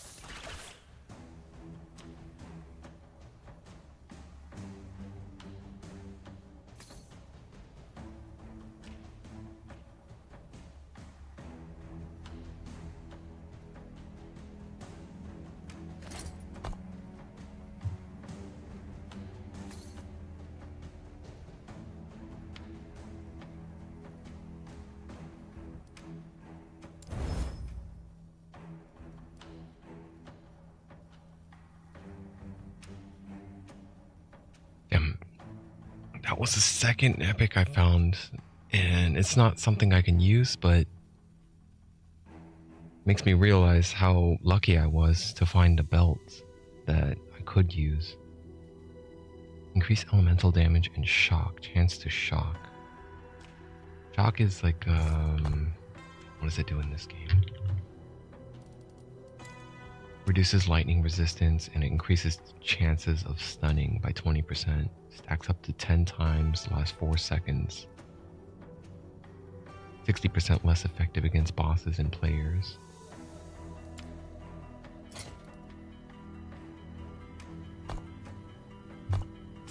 So if I shatter it, it's a tier 6, right? It's a tier 6.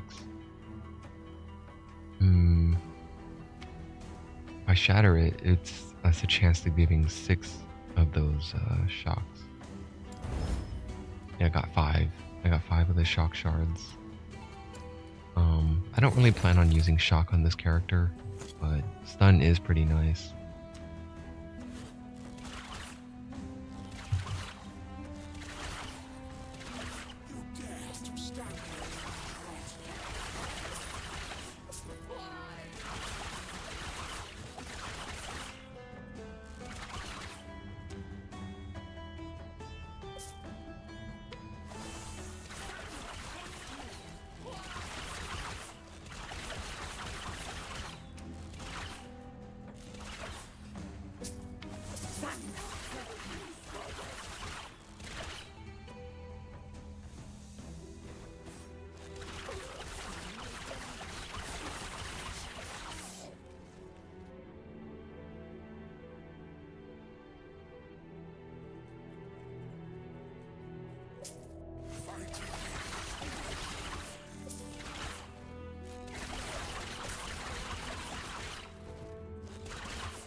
I don't think I need to shatter it.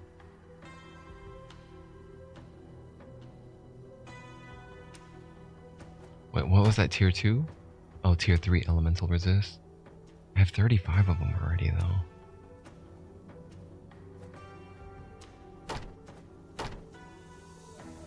.28 block chance, 300 effectiveness. Increased healing effectiveness is at tier 6. I have 9 of them. Forget it, I'll shatter it. I got 4. 4 out of 6.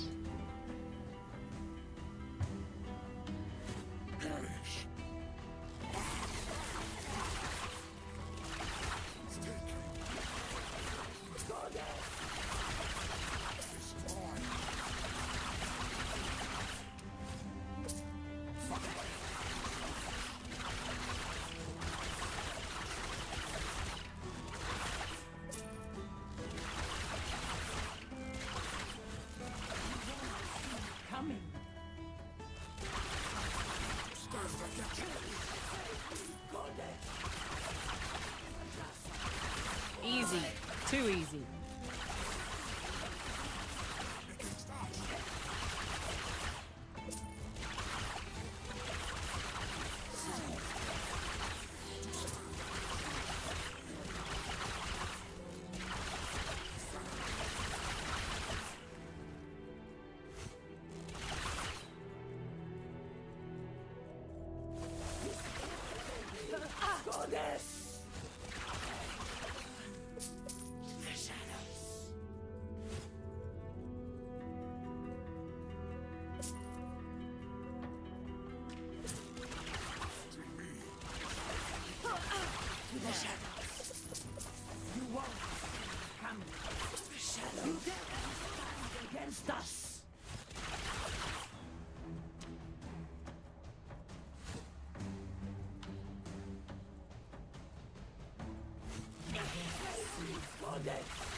You dare to stand against us?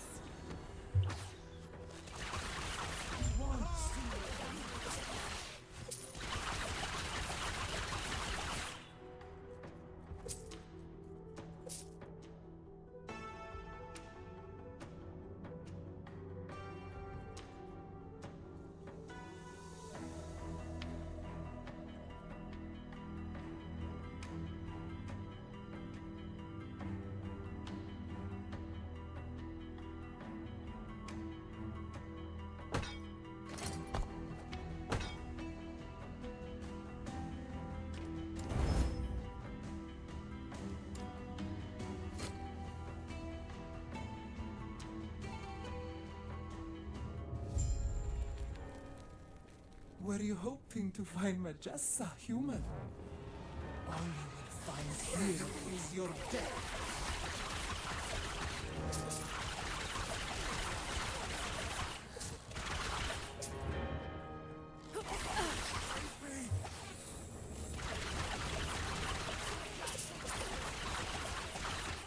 This Belial, it's like the Belial in Diablo 3.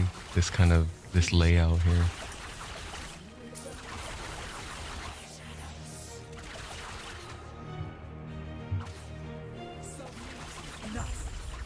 Or aid me! Nothing can stop me! Nothing! Easy. Too easy.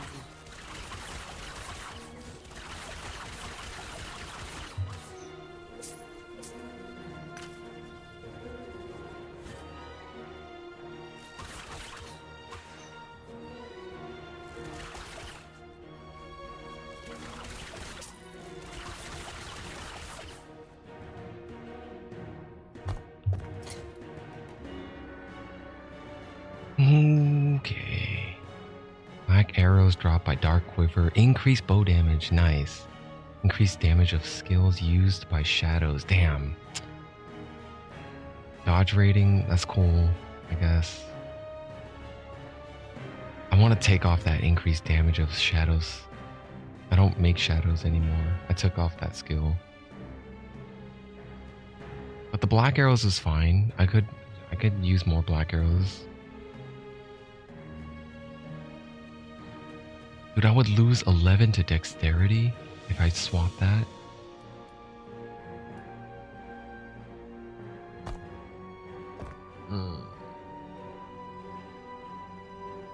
I could risk it. I could risk the rune of removal. It's a tier 4. Actually, it's a tier 4, so I could the Glyph of Chaos it if I had a shard. I don't have the damn shard. It's too rare of an affix.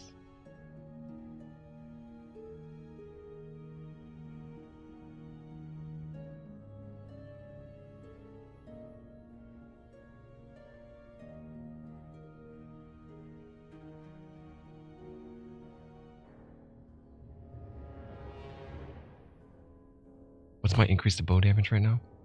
163.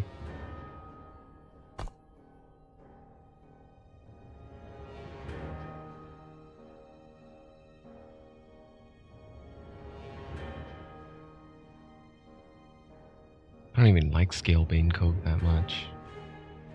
Poison resist is at 37. I do need poison resist.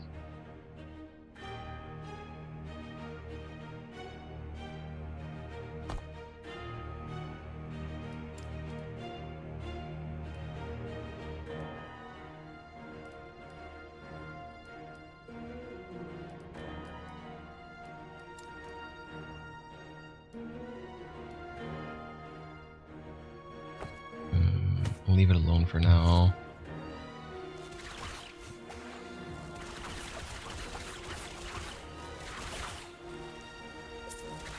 I'll probably I could hope to find something better.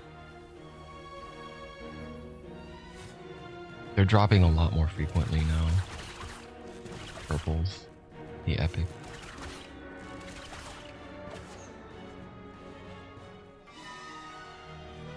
What do you think you're doing, my pitiful vessel maiden? I am breaking the cycle. I refuse to be your sacrifice. Disgraceful. Rage is unbecoming of you, child. This is not rage. For millennia, the vessel maidens have died so you could live. Now feel the unending abyss of their despair. What are you doing? Why don't you show our guest the torment that now fills you? What's happening? Get out of my mind!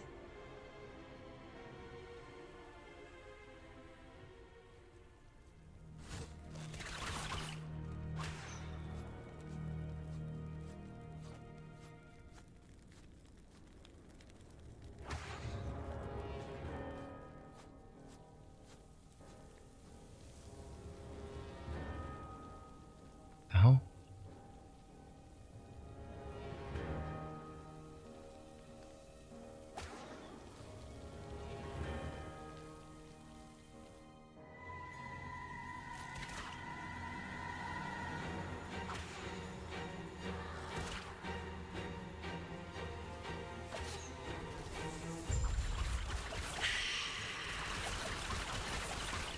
Oh no! Am I dead?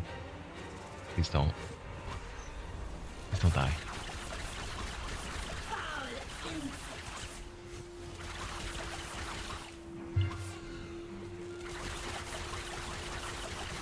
This is your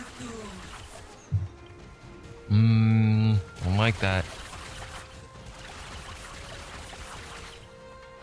These weird ground effects, I have no idea what they're doing. I like that she has a petrification stare.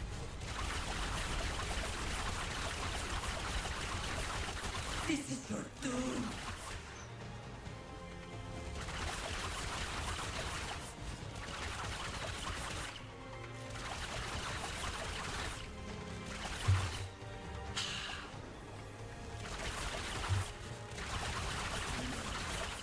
No, get out of my mind. Get out. Phase 2? Oh.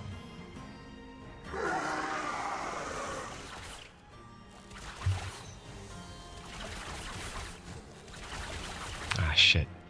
I'm dead. Oh, I can pot while I'm petrified? Oh. Oh no. The first death. I'm no longer deathless. Alright, well, I kind of suspected that would happen. Hey, it tells me what I died to. Killing blow damage type is physical.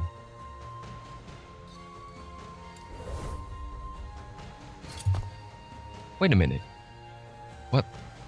That's not what that means? Huh? Well, okay, I guess. I don't know. Deathless solo account found. No idea then.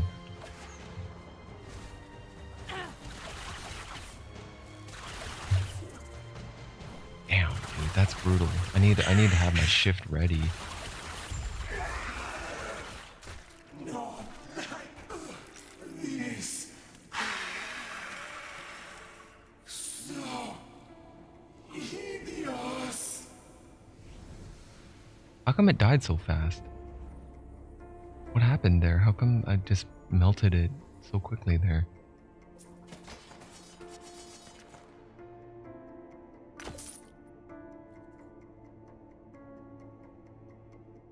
It had full life.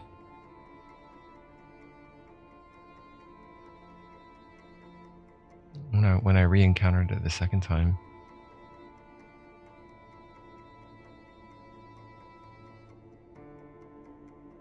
No epics though.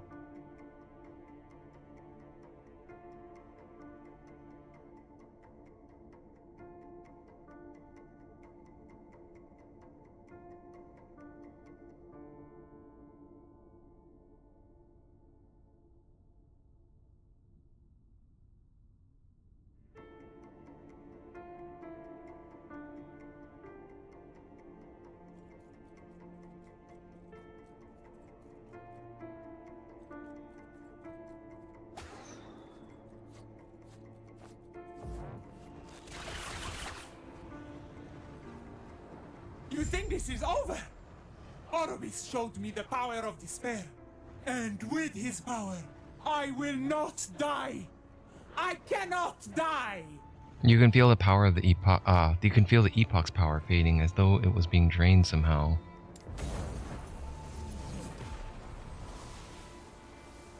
No, my time traveling capabilities. One to all attributes.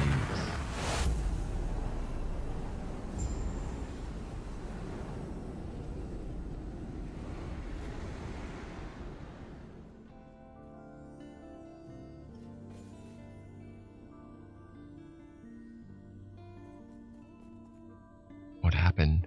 Welcome back, traveler. Took you long enough? Where's Apophis? Ah, her. She fled using another one of those rifts. You showed up a minute too late. Why didn't you stop her? I missed the part where she was my problem. You want to stop her? Stop her. Leave me out of it. She did something to the epoch. What happened? She drew its power to make those rifts. A little trick Orbis taught her. From what I can tell, she's clumsy with it. That rift she opened damaged the timeline. Damaged the timeline. I gotta go back. You're welcome to try. But with your epoch in the state it's in, you won't get far. Don't even think about chasing Apophis. No telling where or when she is. Well, what can I do now? Give up? That's what I'd do. Ugh, But if you insist, there is a way to restore the Epoch. It can't mend the main timeline, but it should still help some of the broken ones in the monolith. Stabilizing timelines will help it heal. Tell me more. No. Yes. If you're really curious, go speak to Agony. She's more patient than I am. Farewell. Hopefully, restoring the Epoch won't take long. Maybe just an eternity or two.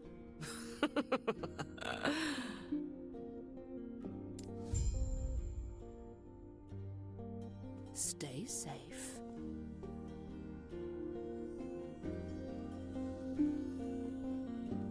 You may find a treasure, my friend.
Let me think about changing something here. If I pull 2 points...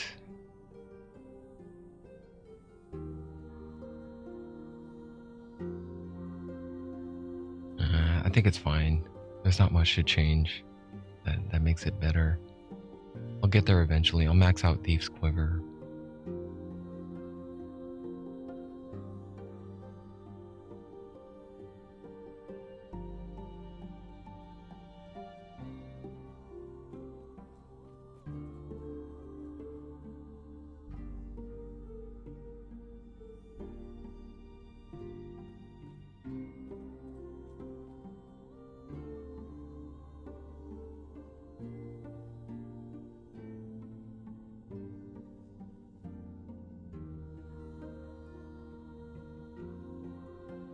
Yeah, I might have to start pivoting over.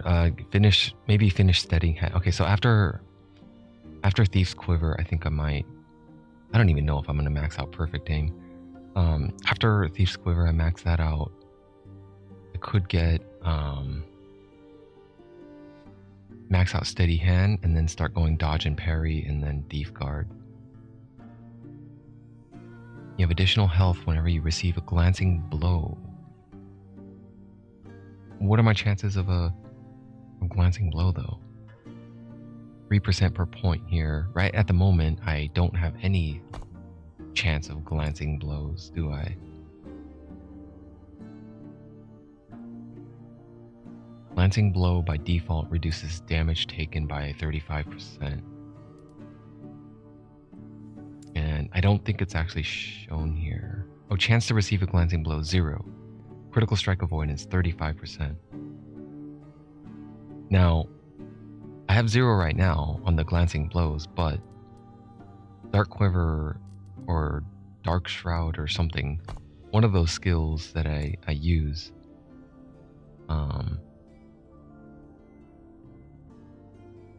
it gives me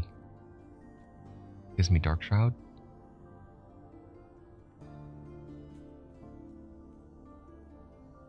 Flurry crit, stores health, frenzy buff, and oh, this one, Nightfall. Picking up a black arrow grants you a stack of Dusk Shroud for 4 seconds, granting you a glancing blow, chance, and dodge rating. So I pick it up and I get 4 Dusk Shroud stacks.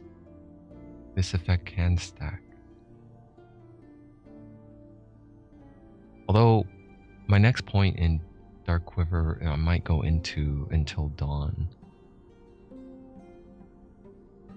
So that it'll, just by shooting any flurry or any other multi-shot or any other bow attack, has a chance of summoning a black arrow without having to use Dark Quiver.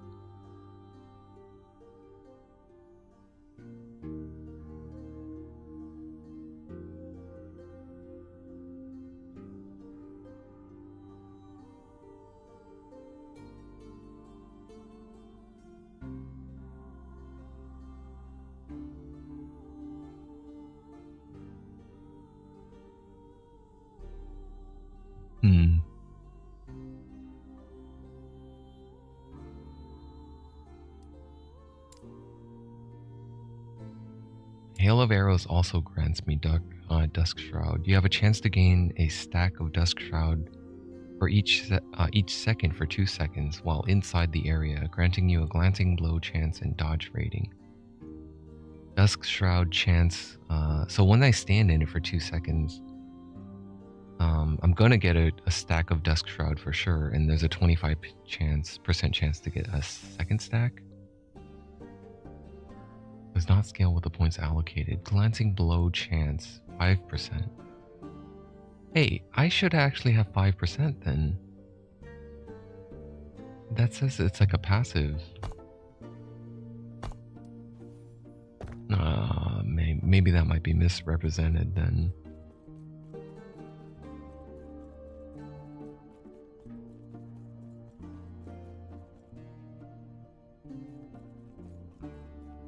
Where's Agony?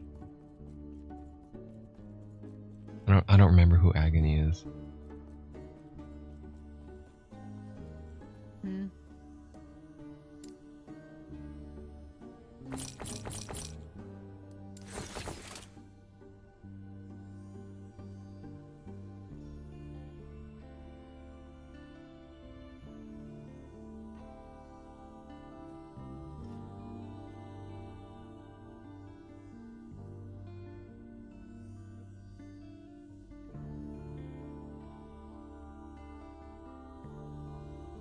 Take care.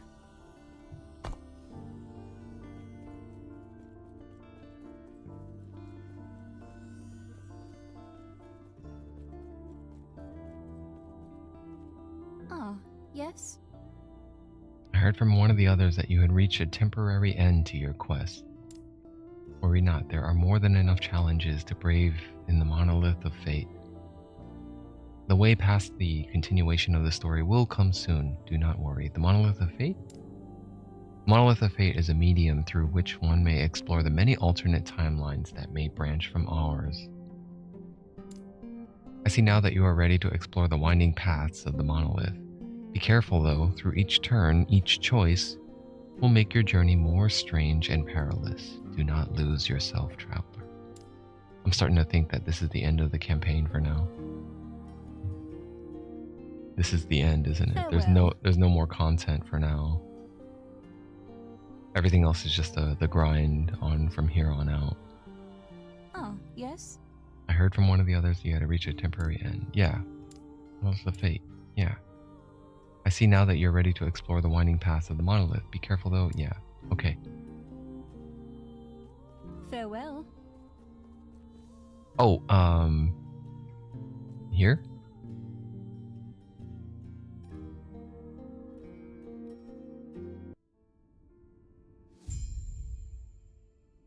Find the entrance to the Fall of the Outcasts timeline.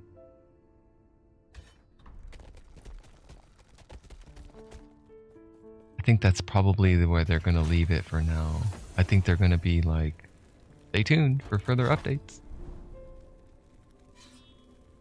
Conquer the fall of the outcast timeline in the quest echoes. And this is the maps, right? This is the rifts. Now I get to rifting. Modifiers. Alright, alright. Well, that's the end of that, huh?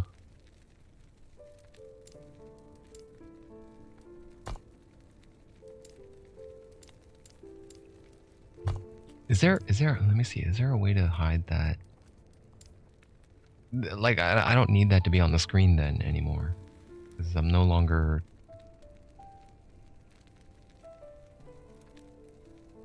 I don't know, maybe it has some sort of...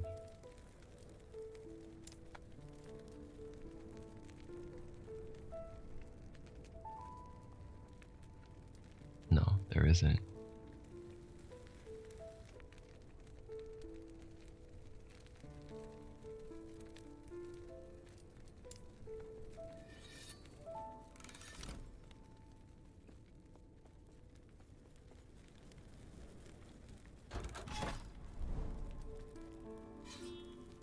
Yeah, how does this work? Stability. Navigate. Quick travel. Echo information. Enemies heal if they have not been damaged recently. Increased item rarity. Increased experience gain. Echo rewards. Glyphs. Timeline stability. Up to 22 bonus timeline stability. Piles of gold. Timeline stability. Item rarity. Enemies have a 12% increased damage and have a 100% increased critical chance.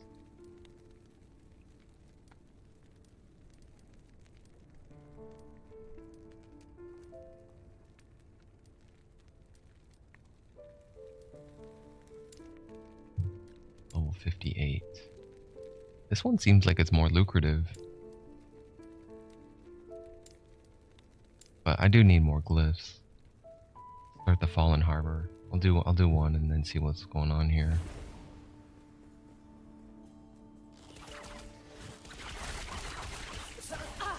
Easy. Too easy.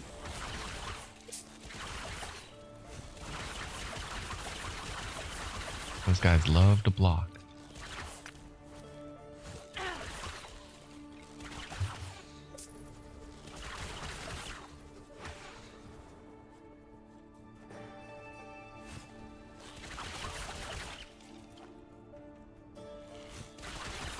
Well, I can't say I'm disappointed.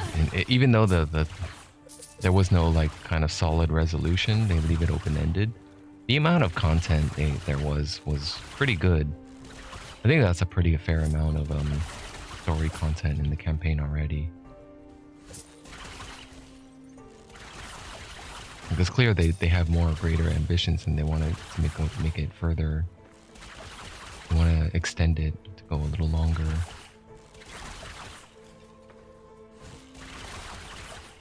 But I believe, I think Grinding Gear also did the same thing. Like, they didn't come out with 9 acts in the beginning. Like, back then, I think it was repetition still. It was still on the old Diablo format. Where they had, like, 3 different difficulties or something. I don't know. I didn't play Path of Exile a lot back then, so I might be wrong about that.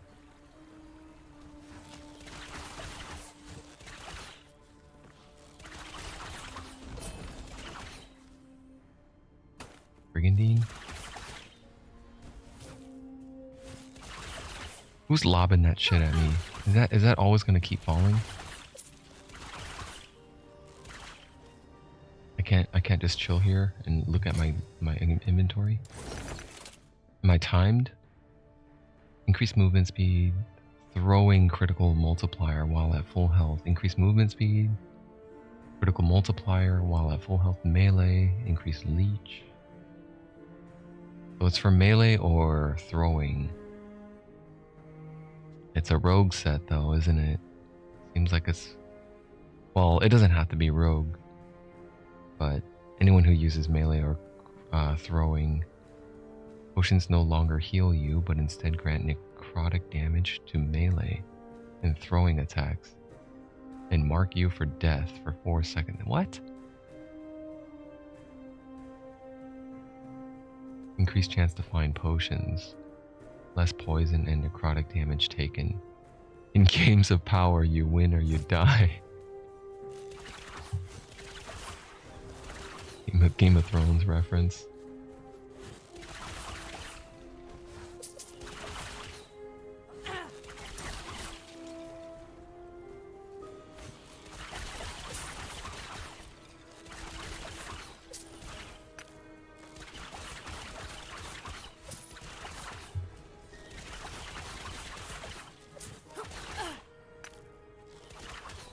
Bane coat.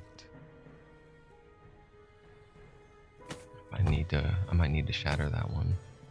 I only have 7 of those dodge ratings. Damn, I didn't get any.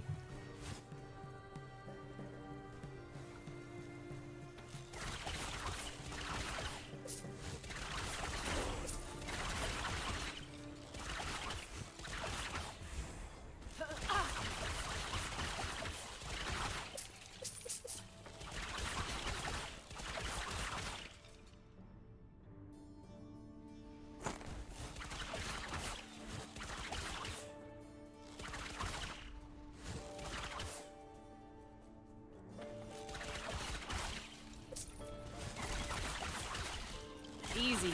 Too easy.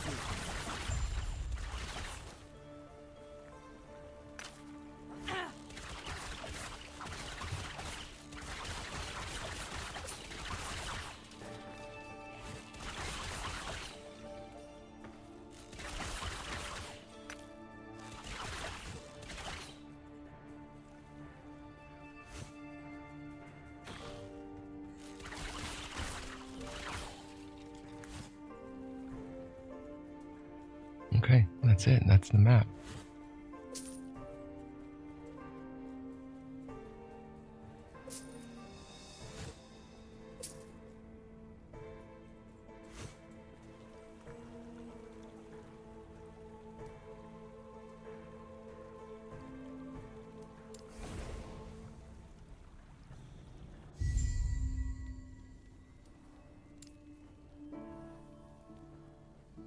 What is this? Conquer the fall of the outcast timeline in Quest Echoes. Hey. Whiff of hope, hope. Despair, chaos.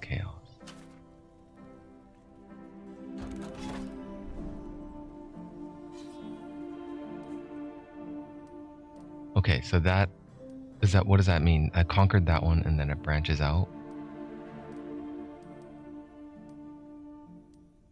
Did I redo it? Yeah, wait, it says completed though, and I can't click on it anymore, even though it's in a button format.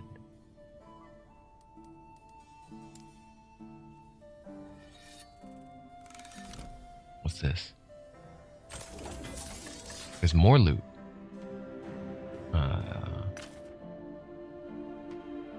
No epics though.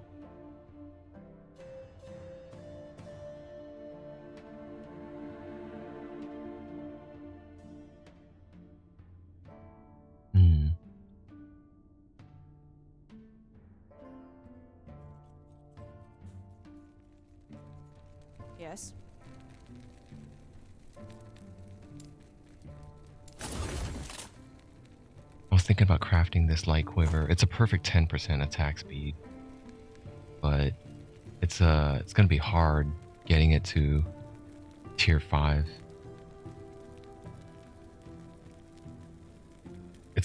Getting it to tier 5 and getting a bow, whatever the second prefix to tier 5 also.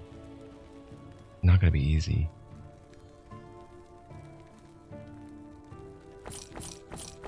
Take all of those.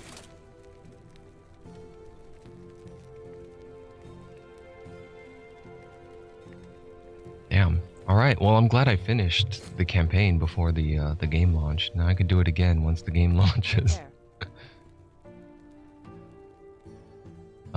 So far, what I got to say is a little bit of UI jank, a little bit of like verbiage and text description, like inconsistencies. continuity errors about like, wait, there's two different things called Rain of Arrows. There's a Rain of Arrows here, but then not here. There's another Rain of Arrows in one of the skill descriptions that's different. I can't remember where it was now. Well, but when I was reading it, I was like, wait, but that Rain of Arrows is already used. Oh, here, this one. Rain of Arrows, multi-shot hits in a wider cone. That's a minor thing. The biggest one is the bow hitbox, but I assumed that they said they were a very well-known bug for them, and a lot of people are already aware of it, and they said, I believe someone said they would be fixed. Incoming fix for before launch. Okay, so those are the pain points about it. Those are the bad parts. I feel like it falls short on. Like the UI, the dialogue box, when they tell stories and stuff, I think, you know, that could have been improved a little better. It's too tempting to just, most players, I assume most players would want to just click through everything and just accept quests. The MMO mentality.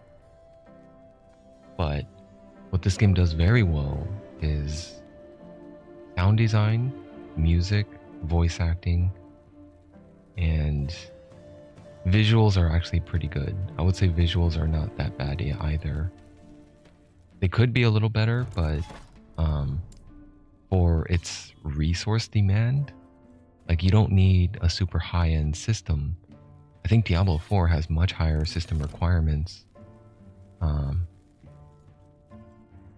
I remember that, well, my recollection of Diablo 4 comes from when it was not as well optimized. It is better optimized today. So you might be able to squeeze by with that, with the lower end system. But this game it feels like it's pretty lightweight in terms of its processing powers. You know, granted, I like to use less power and energy and less strain on my video card. So I usually turn off a lot of things. I could crank all of this up to maximum and I won't even tell that much of a difference really. Like most games, I want it to perform consistently. I don't really care if it's great. If I can get away with great graphics and have smooth performance, that would be fine. That's acceptable then.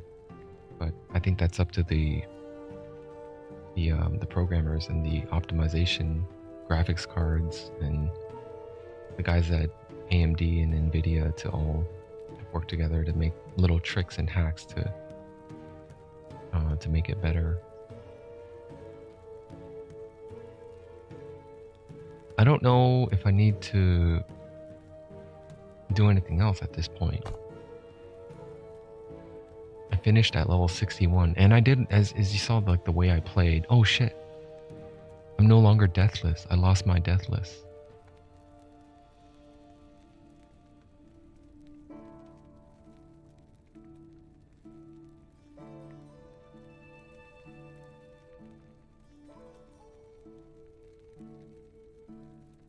I think my character card must have updated after I left the area. Yeah, that might have been what happened. But let me think, what else am I going to talk about here? I think yeah,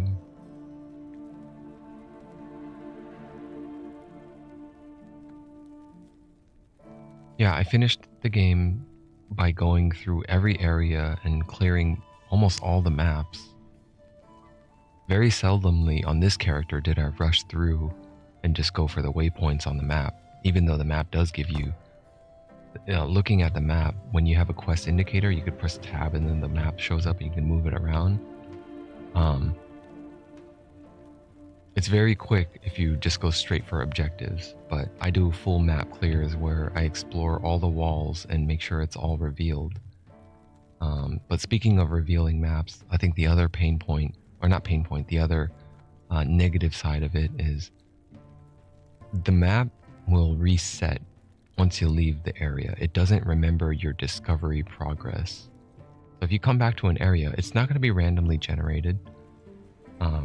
It'll be fixed, but you got to rediscover all the walls over again. So that very much hinders the incentivization of exploring all the walls, getting all the little crevices revealed in the map.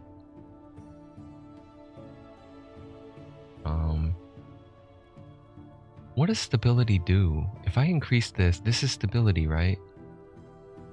So if I finish more maps, there's little breakpoints where I can get further. Well, I'll come back to this. I definitely will. I'm gonna grind a little further, but first I think I need to take a break and stand up and stretch, wash my hands, and then I'm gonna grab a snack. I'm gonna get some food, some sustenance. I'm gonna come back and hang out for a bit, and then I'll come back to some more echoes. So we didn't really get. I guess the other weak point would be. I like how this is a clock. I like how they put a clock here.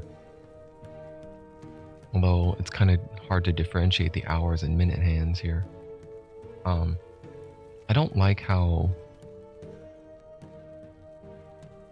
there's no resolution for any of the characters that you meet. It loses a lot of its impact. Like whatever happened to Grail, what happened to Yulia, what happened to the captain and all the other guys that you meet on your journey.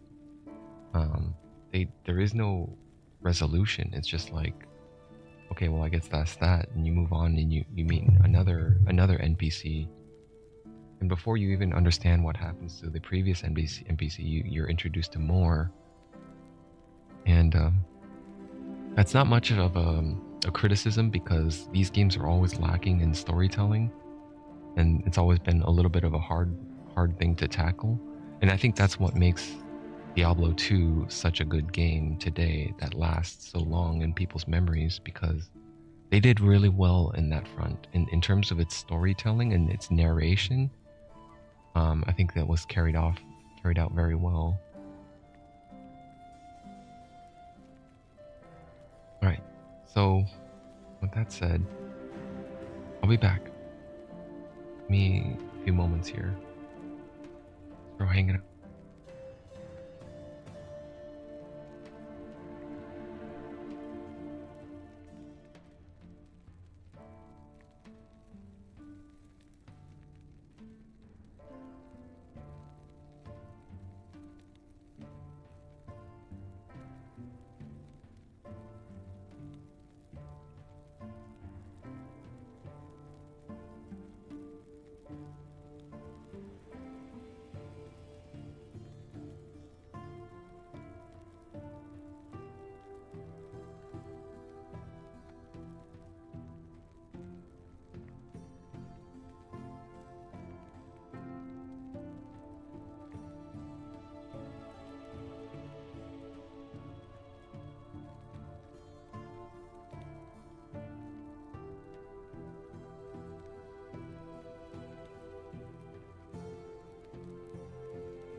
forgot to put on the.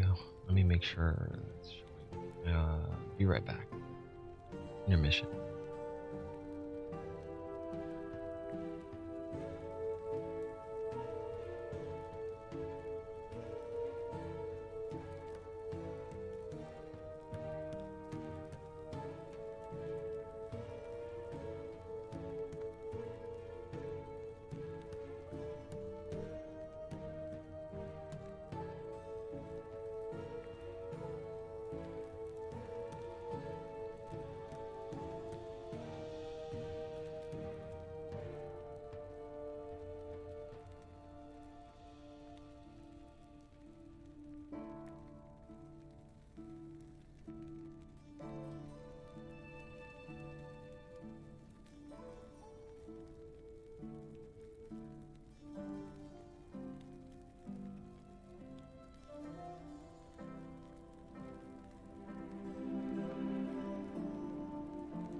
Okay.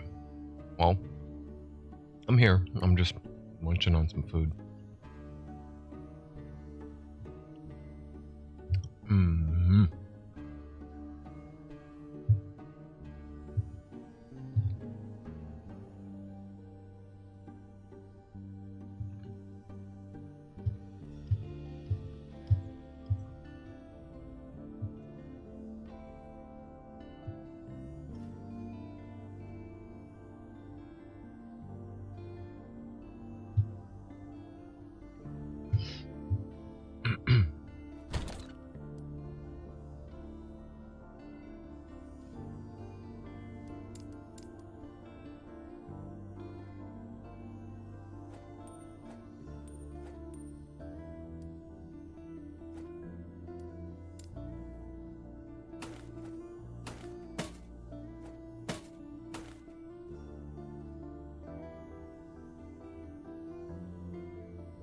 And that's a lot of move speed.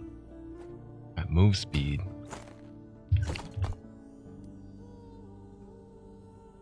%45%.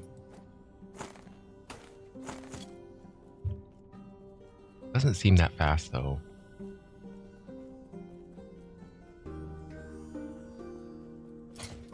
I'm just glad there's no cap. Or there probably is a cap. Or diminishing returns or something.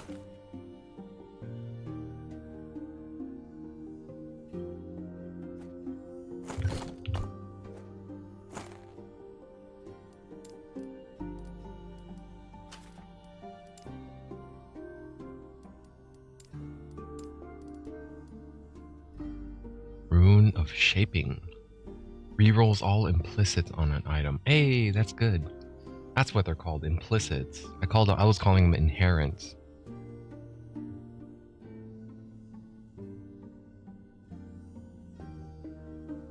Hmm.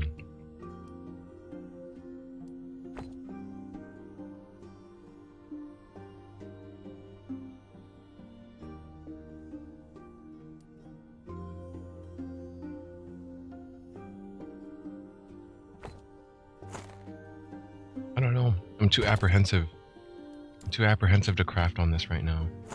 I don't think I'm gonna get lucky.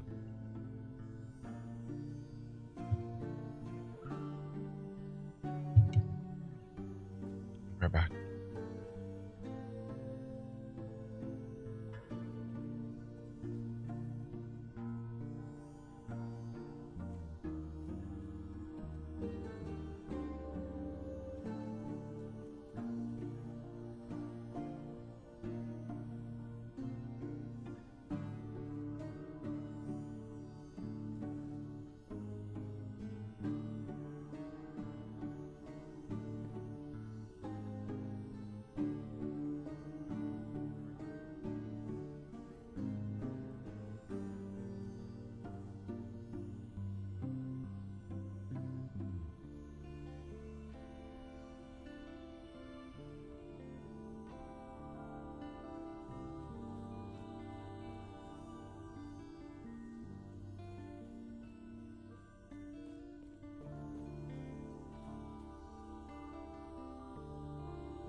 Take care.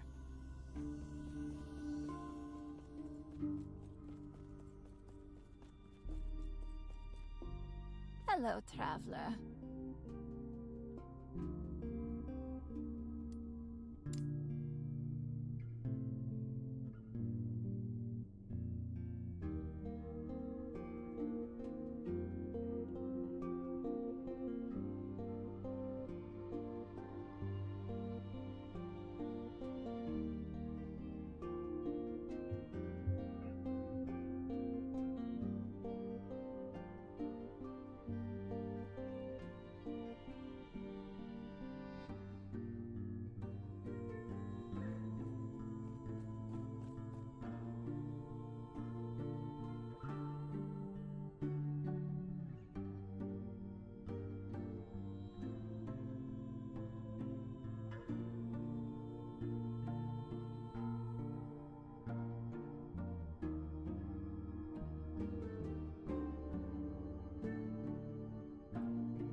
Alright.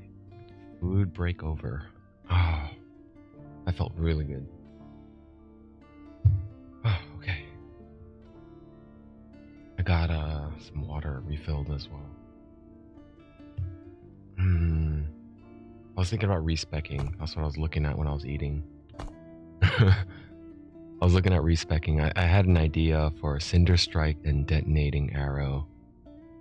Cinder Strike when I'm... wait. If I keep using Cinder Strike, though... it'll chew up all the elemental arrows. You'll have a bow equipped. You gain 1 elemental arrow per second, up to a maximum of 3. Using a bow attack expends an elemental arrow. Deal additional bow fire damage and bow lightning damage. Oh, that won't work then. I was hoping that, you know, I could hold on to those arrows and save them for like when I need to use detonating arrows. But if I'm spamming Cinder Strike, and then Detonating Arrow, it's probably not gonna be... like, I'll have to use it methodically. I'll have to hold fire, wait for the arrows to build up, and once they build up, then I use like a Detonating Arrow or something. But all the while, there's other passives in place that have a time factor on it. Frenzy being one of them. Or Adrenaline Rush. Actually, wait, Adrenaline Rush is locked on Flurry, so I won't even get that. So if I switch to Cinder Strike, is there any elemental conversions? Oil coating now grants you elemental damage rather than just fire. Or is oil coating? Oil coating, if you use and hit at least 1 enemy with Cinder Strike, you are granted an oil coating, granting you increased fire damage. This effect lasts 4 seconds. It turns into elemental damage. Oil coating now grants an additional throwing fire damage. That's for Acid Flask. I think Acid or yeah. Here it is. It converts it to fire damage.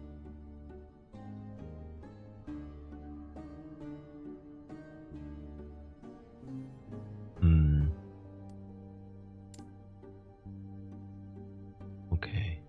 Well, I won't have to worry about it for now. I feel like this build it's overpowered. Everything felt a little too easy, but I mean, it came at the cost of survivability. So, I mean, the same kind of build is viable, or not viable. It's possible in Path of Exile too. I'm gonna dominate and I'm gonna kill things very easily, at very low risk. But when it comes to be like the big bosses, it's over. Like, there's no way I could beat it because there's way too many other mechanics in place where I have to take a hit, and if I can't even survive those hits, it's no point.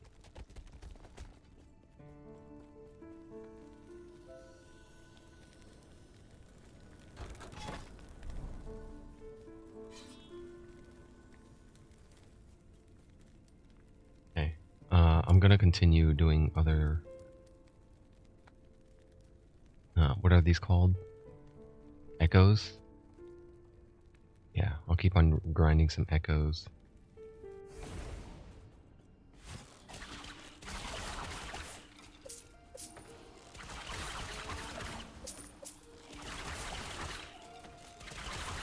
I have a feeling that the build I'm using and a lot of marksman talents are going to get reallocated.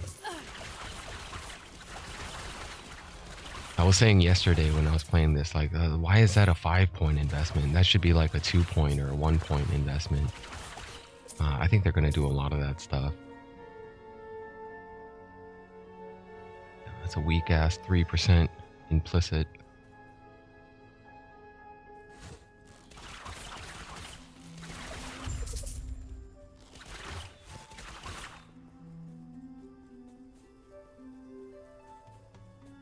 I also really would like it if haste lasted a little longer. I don't like how haste only lasts for 1 second.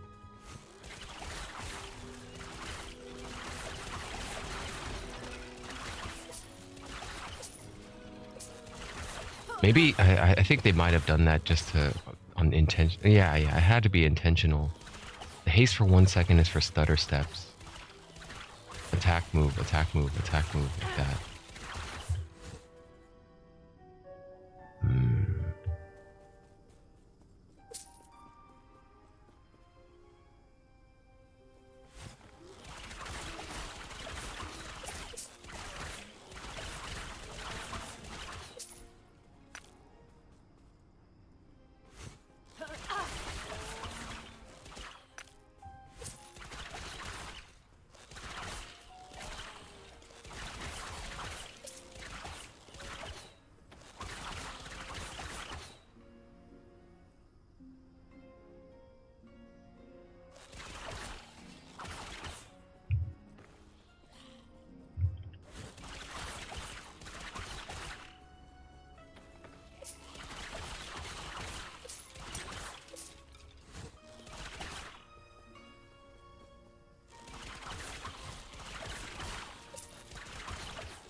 Is there any point in me doing a full clear? Bonus stability?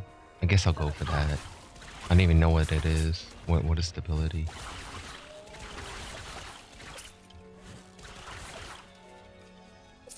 Dude, so like it feels like the campaign's clear, but I still don't have an indication on what a few things are. Easy. Too easy. Like what is legendary potential? I had to look it up, but I figured out what Weaver's Will was. I don't think I looked up legendary potential yet.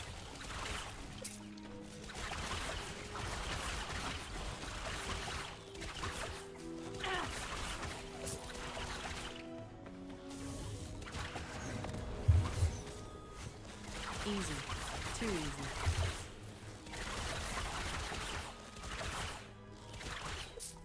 And I gotta stop accidentally pushing TP.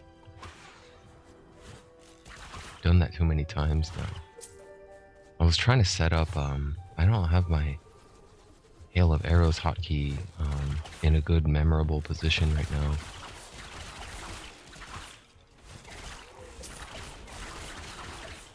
Easy. Too easy.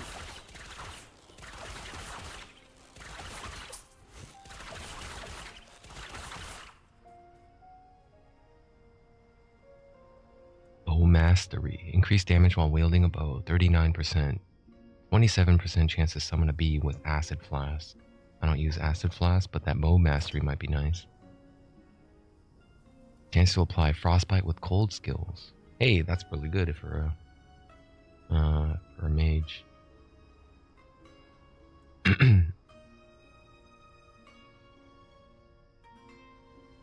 Healing effectiveness. Critical strike. Increased 12%. 12, 13. That one's nice, actually. Melee critical strike. Multiplier while transformed. Primalist. Health increase. Increase health regen. Unavoidance, lightning. Vitality, poison resist for 2. Pretty good. Shock on hit and increase cold damage. 3 to vitality, 17 to poison resist.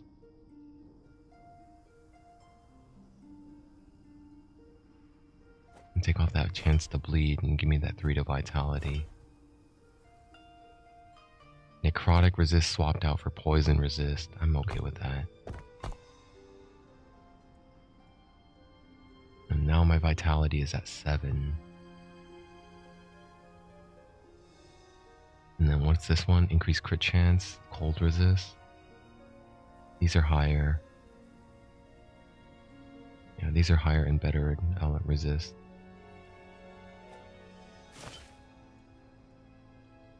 39 increased bow damage. I'll have to drop a lot of them if I want to. I would have to drop this one. Chance to slow, 15%. This is pretty bad now that I'm looking at this one. 39% bow increased damage while wielding a bow.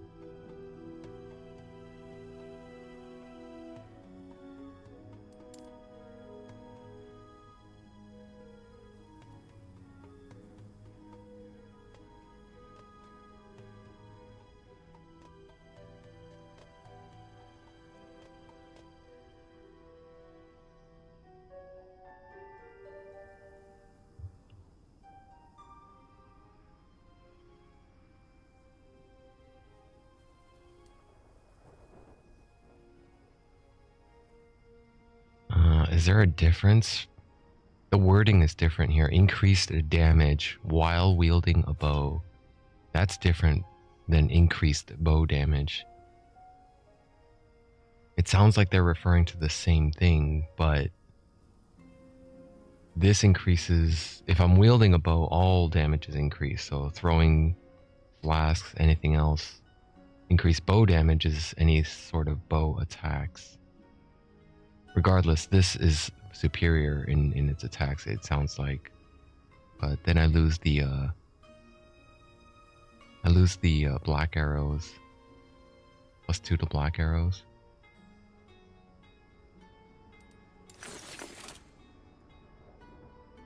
If I drop that, chance to slow, I lose 15% chance to slow.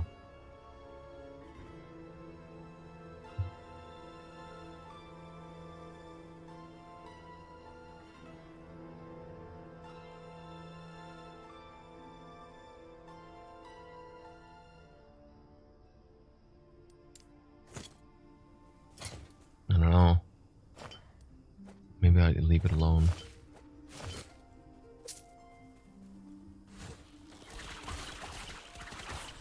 That's all of them.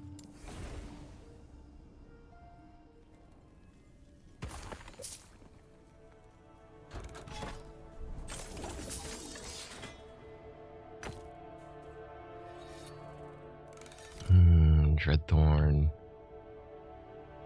50 to crit multiplier. It goes all the way up to 61 though. That's pretty good. Stun and slow.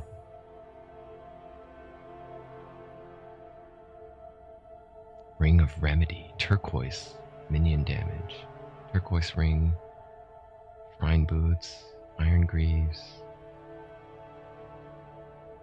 No.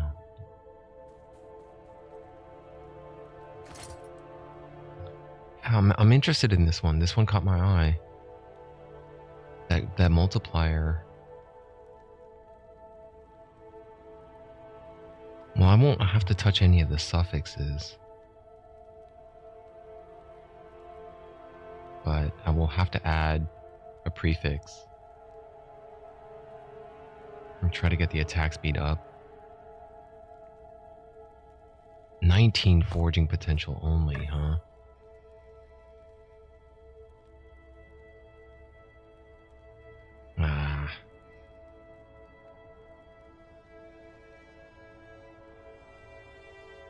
One sec.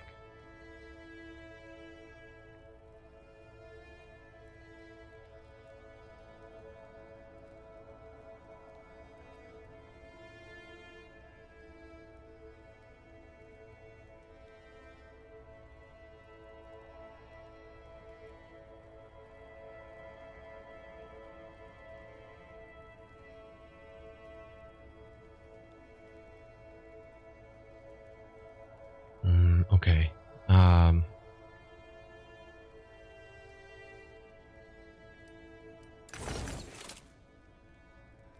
Shoot, should I craft on it? I'm getting more glyphs of hope.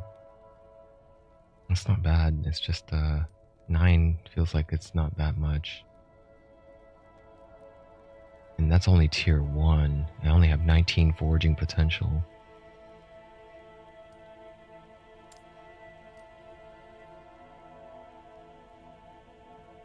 The implicit is alright. It's not great, but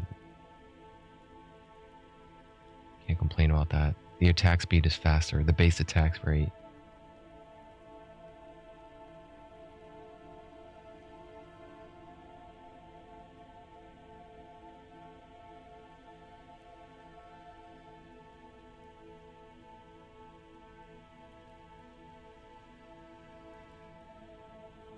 Yeah, it's better for sure, man. It's better for sure. It's just gonna be kind of a rough craft here.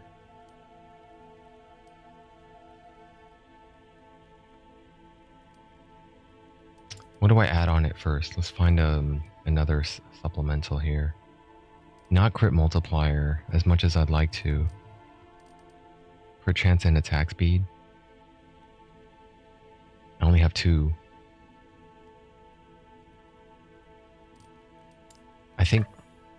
I think I wait for more of those, and then I put crit chance and attack speed on there. In the meantime, I could look for a better one if there is, if I'm gonna have a better one. A better implicit.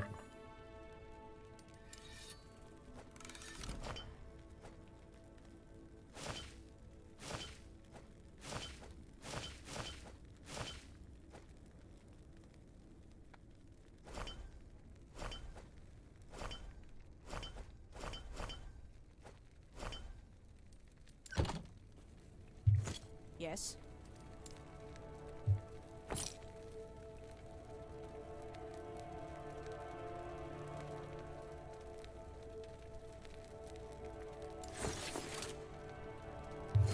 Take care.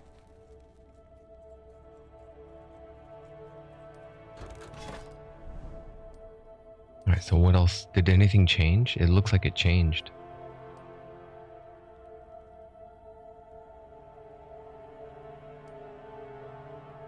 I wonder what the hell, what's the point of getting a stability here?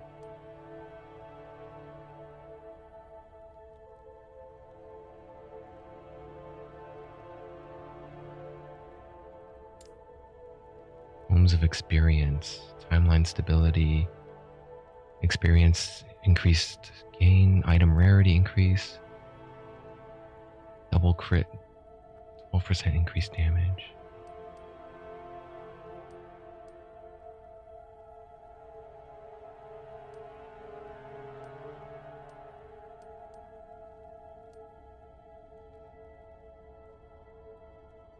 All modifiers last for 2 echoes. So that's what the number 2 means, huh? That's a little bit trickier. I gotta be careful on what I take on then. If I take this one on,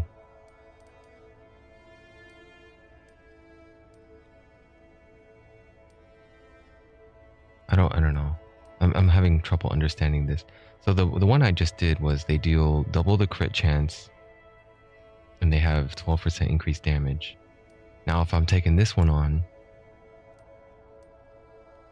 oh, I think I see. Only this one that I undergo has the one that lasts for 2 echoes. The one I just did does not last, so it's not going to apply. So I could take the modifiers with me and then choose another echo later on. Yeah. So that 15% item rarity and 8% increased experience I take with me to the next one I take after completing this one.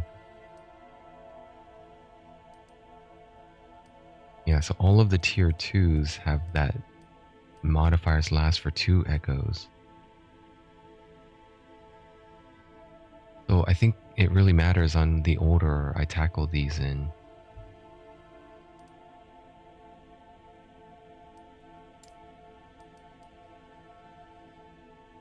Like, if I'm not careful, I could take something very deadly into another one, and then it combines? Perhaps.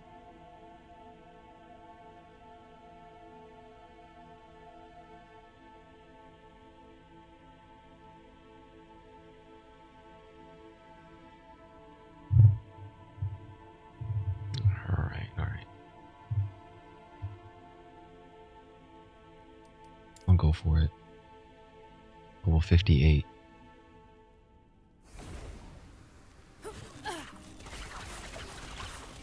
What level am I? 61.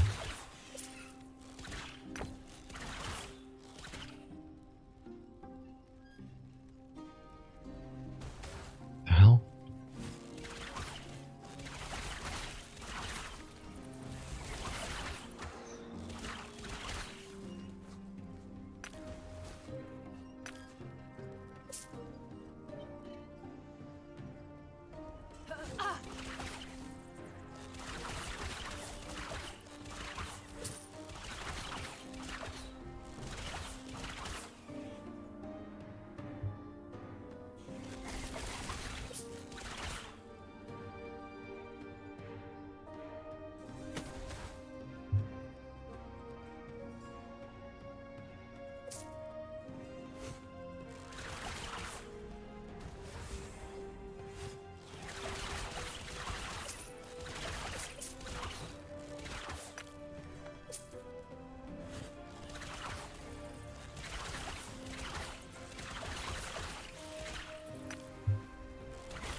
I think I already have one of those.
Tomes of experience. It's kind of funny. It's like I only know one game that does that, and that's Dota 2, I think. I don't think I've ever come across a game where you have a tome and then you read a book and you get experience, except Dota 2. Oh, in real life, I guess. Yeah, real life also counts.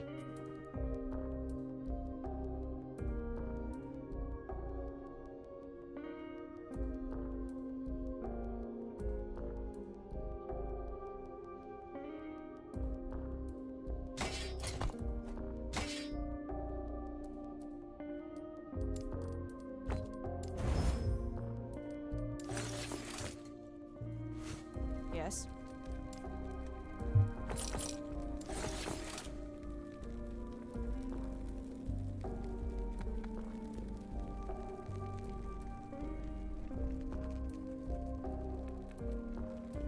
Take care. I don't know why I'm keeping daggers. Maybe I was hoping I could start a blade dancer.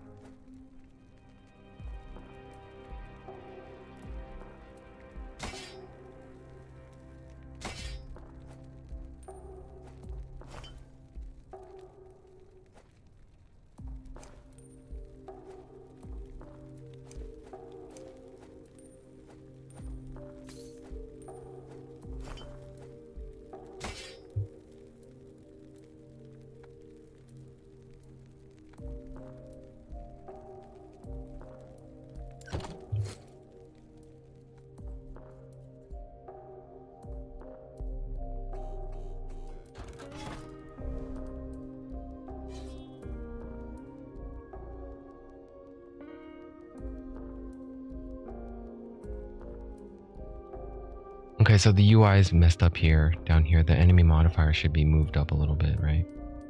It shouldn't be down there. Otherwise, you can't read it. You got text overlapping.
I already have one of those.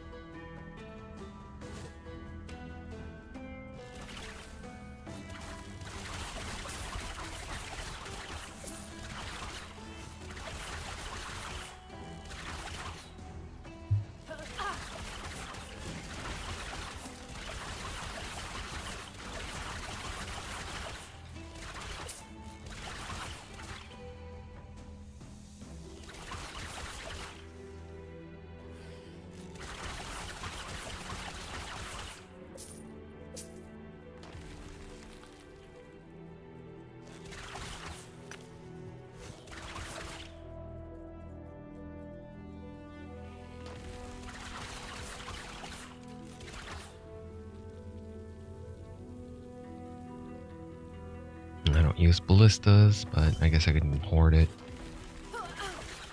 There's a charm that does ballista extra ballista damage. I haven't even tried that skill.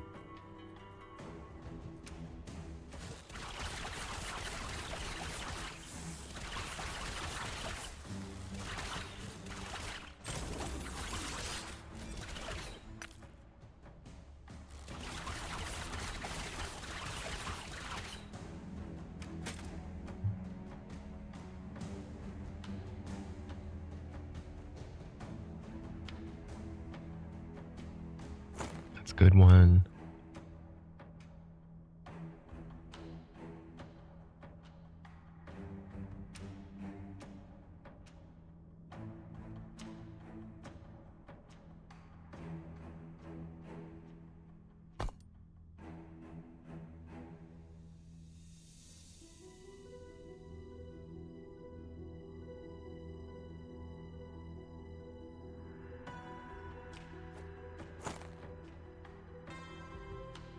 Hybrid health, increase health, and flat health increase.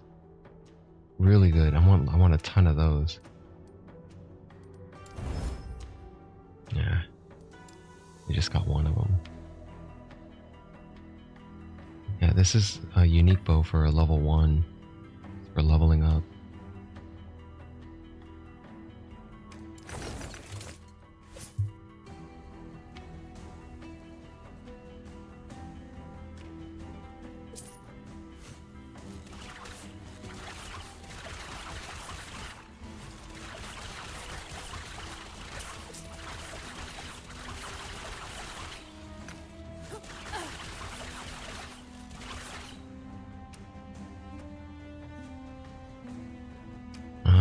That's a 60 bow crit multiplier, but the crit chance, the base bow crit chance is down to 3. Tier 3. Wait for something else. Maybe I could disassemble.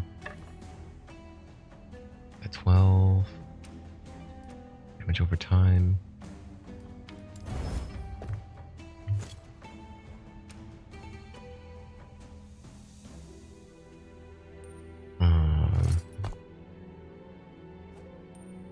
I don't have any of these, do I? Block chance and effectiveness. It's a hybrid block. I'll take one of those.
I think I already have one of these as well.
Never gotten all resistance before. Elemental resist is just the fire, ice, lightning. All resist, I'm assuming, is also poison, necrotic, and void.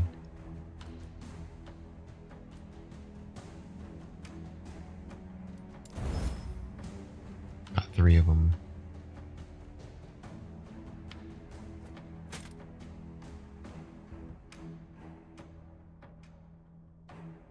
I can't really use this. There's another nice hybrid one. I think I already got one of those, yeah.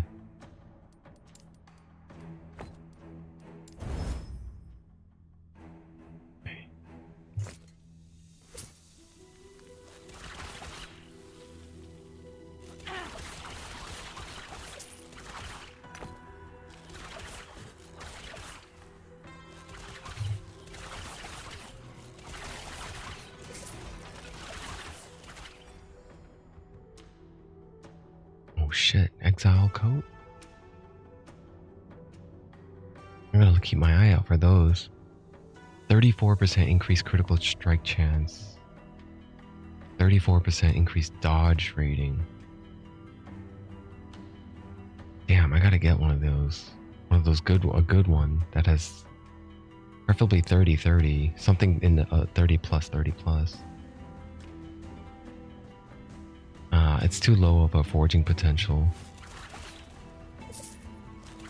I don't think the runes of...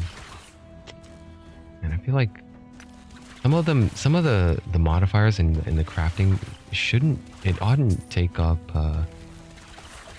forging potential. Forging potential shouldn't be used if you're... There's a few instances, I can't remember what it's called now. But I remember it was pretty disappointing that it takes forging potential to do that. There's another blocking ring. Block chance and effectiveness in hybrid.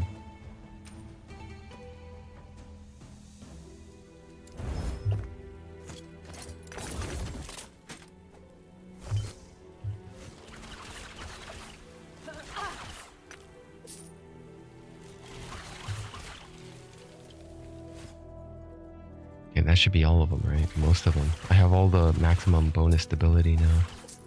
Just take out the boss.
I'm thinking about these keys. I think I should go do some of these dungeons. Opens the door to the Soulfire Bastion dungeon in the Felled Wood. Reach the Felled Wood in the Imperial area. One may head northeast. Oh, to reach the Felled Wood in the Imperial area, one may head northeast from the Risen Lake of Northwest, from the ruins of Etendel. I tried doing one of these instead of just grinding this. I mean, it's not really thoroughly explained what these echoes, like what's the incentive to grind these out and what's the end goal. I guess I'll learn it as I do more of them, because I just hit one of the quest here. The ransacked camp. Quest timeline echo contains an incomplete path. In this timeline, the Immortal Empire secures a decisive victory over the living outcasts to quell the rebellion.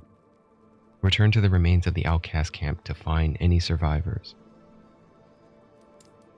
So as I gain more stability, I get these quests. What's the incentive to do these? I'm not entirely certain yet, but so far after 4 echoes, I think I want to try one of the keys, because I haven't figured that out yet either.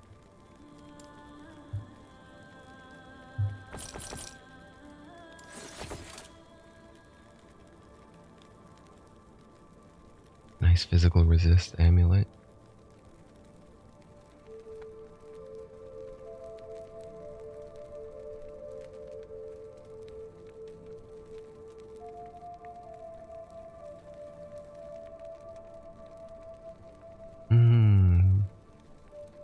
Really nice. Critical strike bracers.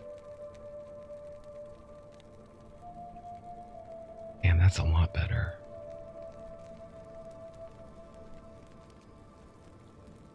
Gotta keep my eye out for some of these Solarum bracers.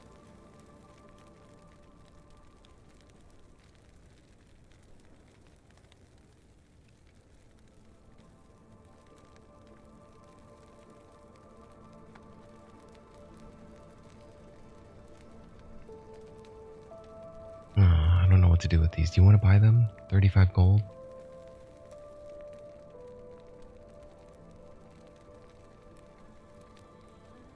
How many minion damage runes do I have? 14? Well, I don't really like the idea. I never really liked the idea of running minions. I did have a Necro in Diablo 2 that was a minion master. Well, that was fun for a little while, but I didn't have a whole lot of fun with it. I had fun playing other builds. Paladin, Barbarian, Amazon. Sorceress. Sorceress is probably the funnest for me in Diablo 2.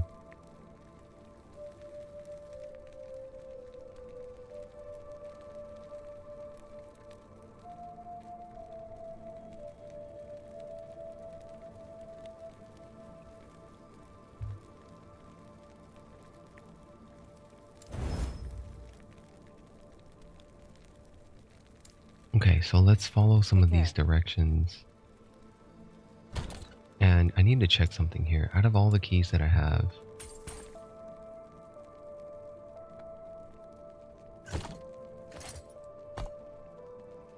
the Soulfire Bastion, the Felled Wood,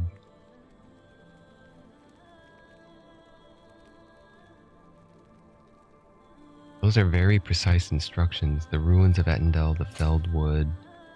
To reach the Felled Wood in the Imperial era, one may head northeast from the Risen Lake of the North, from the Risen Lake, or northwest from the ruins of Etendel. Imperial era. So the Risen Lake, northeast, northwest from the ruins of Etendel, the Felled Wood. So from there, I can go to the Soulfire Bastion then. We'll see what this is all about.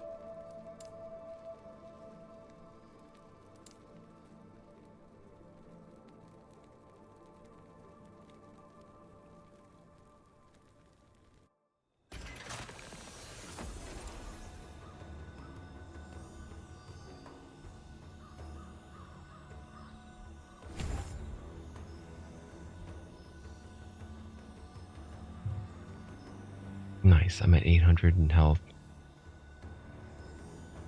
And I'm gonna get a little more next level. And the life leech should be at 5%.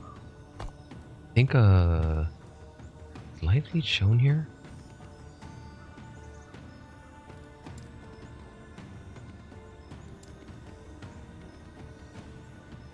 Damage leech as health. Health gain on hit, melee hit, kill, block. It doesn't show life leech percentage on bow hit.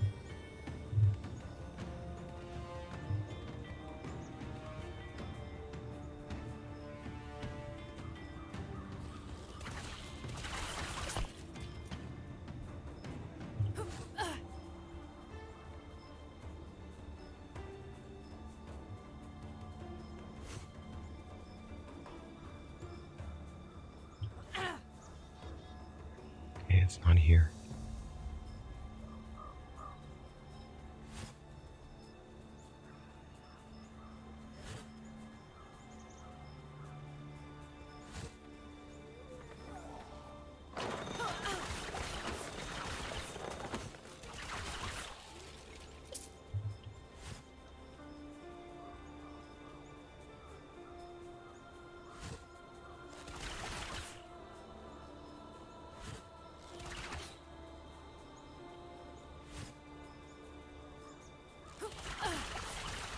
Yeah, because I remember running across this in my campaign, and I was thinking, what the hell? I couldn't enter. Now, is that a single use? Hey, you, over here. No, I get to keep the key. A living so far from one of the cities. Though I shouldn't be surprised. I saw how easily you tore through our ranks. Be at ease. I have no desire to fight you. Even if I did, this would be no place for me to draw weapons. Some Imperial commanders are, how should I say, touchy about others acting in their territory. My friend running the Soulfire Bastion here, Cremorus, is particularly sensitive about this sort of thing. Which reminds me, I had a reason for striking up this conversation. Not that it hasn't been pleasant so far. You put a smile on my face if we undead weren't always grinning. Simply put, Cremorus has been experimenting with a new form of soul magic in there. Very interesting stuff. Could revolutionize how we process souls for power. Unfortunately for Cremorus, my patron would not be very pleased by his success. And I happen to have met a living adventurer with a knack for slaying undead. Isn't that right? So what do you say? Barge in there in the name of the living, wreck up the place, and put Cremorus out of commission for a while. Now I even sweeten the deal a little. Bring me some of those soul embers he was experimenting with, and I'll see what I can trade you for them. I knew you living still had grey matter sloshing around up there for a reason. Best decision you've ever made. Feel I need to warn you though. There is a bit of fire in there. And when I say a bit, I mean he keeps an inferno stocked in that place. Not to mention the necrotic fires he's been experimenting with. The soul embers may be able to help you though. Burn one of those soul embers up and you may be able to protect yourself from the fires in there. Though from what I've seen, it only protects you from one type at a time. You'll figure it out. Burn one of the soul embers up. You may be able to protect yourself from the fires. Only protects you from one type. Oh, you're not the first living I've made this deal with. Here's to hoping you're the first one to meet me at the other end of this place. May the immortal Emperor smile on you. Another good example of fantastic voice acting here. Honestly, I really do think like this voice acting is better than what I've heard in Path of Exile. Path of Exile is pretty damn good though. That has pretty good voice acting. Trying to think what else. Grim Dawn. All of those actually have. I couldn't remember one that had actually really shoddy voice work, but this game actually does not have a lot of the characters voiced. Like even some of the key characters, there's just missing voices. I was like, what the hell? You're giving me a quest, but I mean, granted, those are side quests. Soulfire Bastion. Each attempt in the dungeon requires a key. Dying or leaving through a portal fails the event of the attempt. Let me try it. I might not be high enough level, but we'll see. I clicked enter. Are you loading? Oh. I see. Select dungeon tier. I can't do tier 2 yet. It's 75. That was probably going to get me killed. But I can do tier 1. It's level 45. The Soul Gambler inventory contains 2 additional pairs of boots. 50% increased enemy damage and health. 3 additional axes at level 92. 80% health and damage. 4 additional belts. 200% enemy damage and health.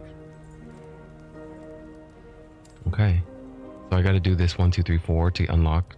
I'm assuming if I succeed, the next one unlocks, maybe? Perhaps not. Maybe if I just fulfill the level requirement, I can do it. So maybe I should have waited until 75. Because I'm 62. Nah, I don't want to wait 13 levels. I want to see what's in there.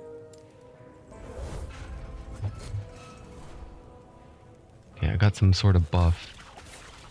Temporal shift gained while inside Julra's sanctum.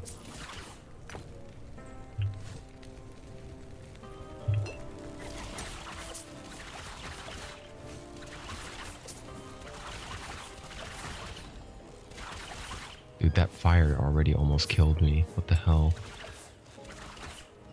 I have a bubble on. Why am I taking damage? Fire Bastion. Can I go back? I didn't mean to enter. I didn't even click.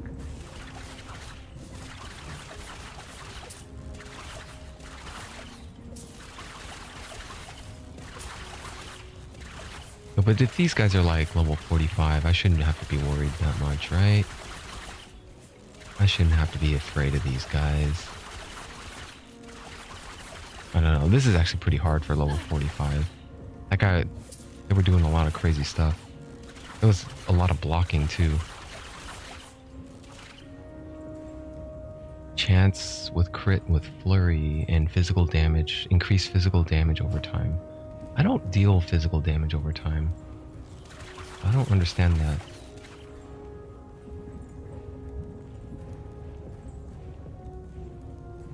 Toggles between immunity between fire and necrotic at the cost of 1 soul ember. 59 soul embers.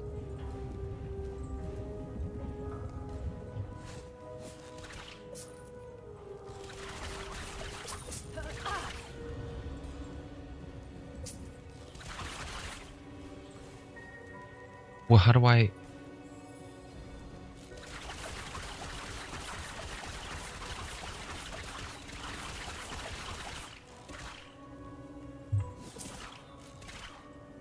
Toggle. Oh, I think I know. No, it's not that one. Ah, there we go. Dungeon ability. Yeah, there's an. I was watching that thing in the key binding thing about dungeon ability hotkeys, and I was like, what the hell is dungeon ability?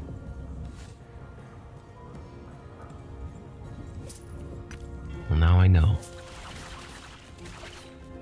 So right now I'm seeing a lot of red, so I'm gonna put on the red shield. But once I start seeing green, I swap over. I do like that charm I just picked up. I hope I'm not timed on this, yeah, either. let me Alright, so this is a 3 tall.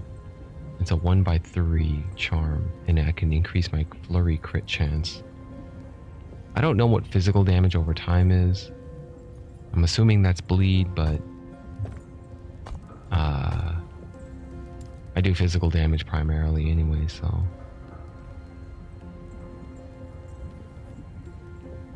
Increased damage over time.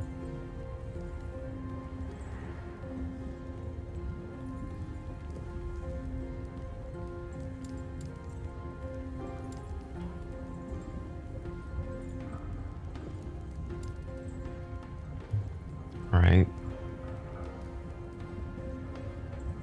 Increased crit chance with flurry. I don't know if this is actually worth it. I believe most of my damage is actually coming from multi-shot.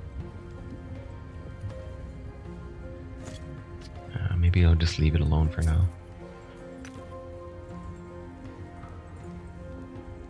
You found a faded letter, protected by harm by wards. The survey has confirmed my suspicions. Despite your misguided doubts, this location is flawless. You thought the presence of that old battlefield an ill omen? Quite the contrary. Though I am not surprised that you would be foolish enough to think so. The remains of Solarum's war machines, so far from home, will make the perfect tools for the construction of this place. Was the immortal empire itself not founded on taking the might of R'yeh and wielding it as our own? It is no omen, it is a boon. You will see. There's a weird chorus effect going on with his voice.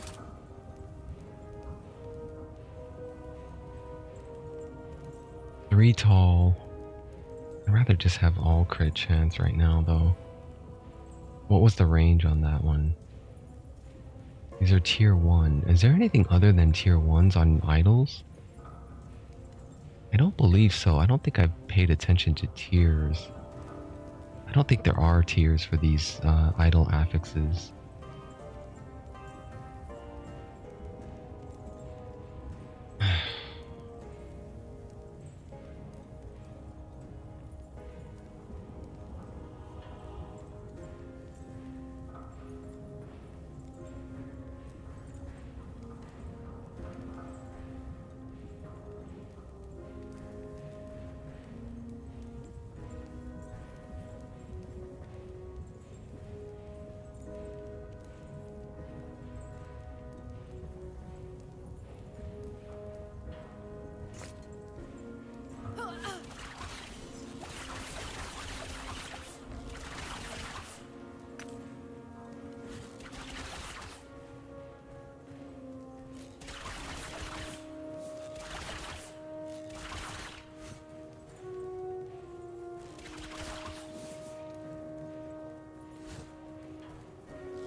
What else can I use these soul embers for? If it's just to simply switch back and forth, I feel like I'm not going to need it that much. But these guys are blowing up with green. I'm seeing some green now.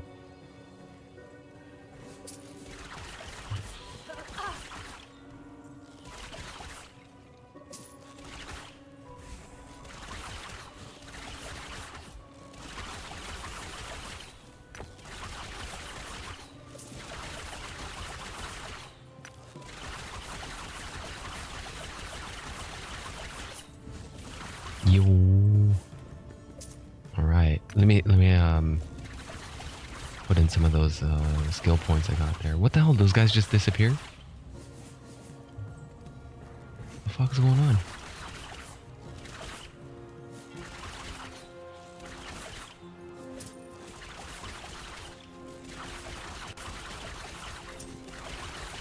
Yeah, the necrotic damage that they do, those little skulls, they actually do a decent amount of damage.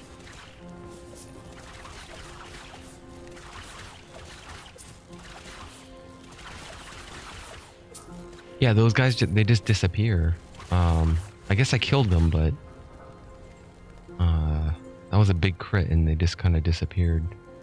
There's no like death animation. Alright, hang on. I got all of my skills leveled up now.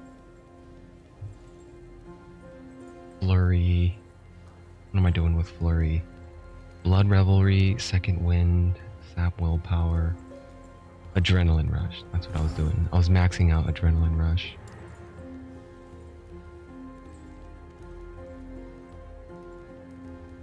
And then Shift, I think I already got Momentum maxed. I kind of wanted Breathing Technique and Rebound, but now that I'm seeing Shadow Slip, I think there's a few boss mechanics in fights where Shadow Slip is very useful. I'm gonna put it into there, and then I'll probably work on Breathing Technique and Rebound later. Alright, multi-shot. I already got Large Quiver, True Strikes, and Critical Arrows. Bodkin points. I won't max that. I already have enough armor shredding. There's 3 points left to dole out for this skill, so I thought maybe Stand My Ground. Either that or Sniping. Arrows travel faster. Multi-shot deals more damage, 10% more damage if I don't move. I think Sniping might be better. 7% damage and 7% projectile speed. It's on all the time. If I stutter step, I lose Stand My Ground. I do stutter step quite a bit. Or I can just get Rain of Arrows. Multi-shot hits in a wider cone. I could put all 3 in there. For now, I think it's gonna be kind of shitty that I won't be able to max it out, but I'm gonna put it into Sniping. And then Dark Quiver. I finished Quick Draw, Nightfall. I finished, well, I got 4 out of 5, which is the prerequisite to Until Dawn. 3 more points left. Until Dawn. 5% chance to generate a black arrow at a random location. 3-second cooldown. Using black arrow causes your next hail of arrows. Okay.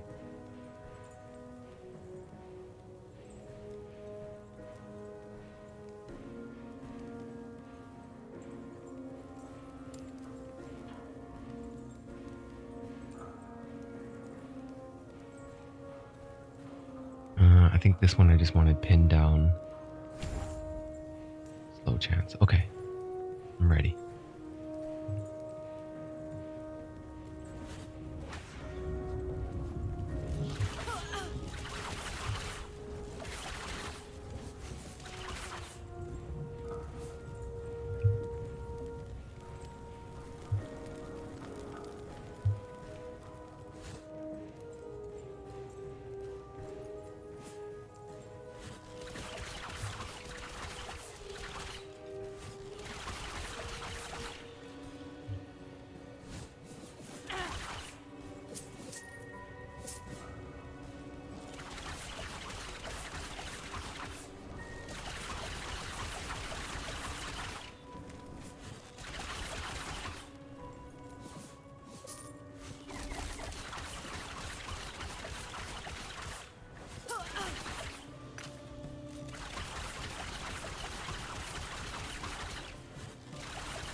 Easy. Too easy. Oh, the weathered coins. Dread armor. Nah, I don't need that. I'm looking for ivory dice. I would prefer a perfect ivory dice relic. We can craft on that one. I should get out of that. Ah, shit. I knew I would do a shit ton of damage. It didn't kill me, though, but damn, that was scary.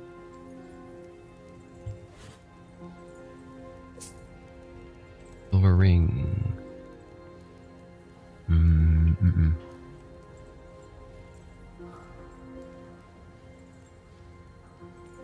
Dodge rating and Dusk Shroud when hit. I'm gonna take that. I won't be able to use it because it's got. I just want that shard. Chance to gain a Dusk Shroud when hit. Tier 4. Shatter it and take the shards. I don't think I got any of those. It's hard to say because the item, the shard IDs, the names aren't fully. They're not done yet. It's hard to see what I pulled from it.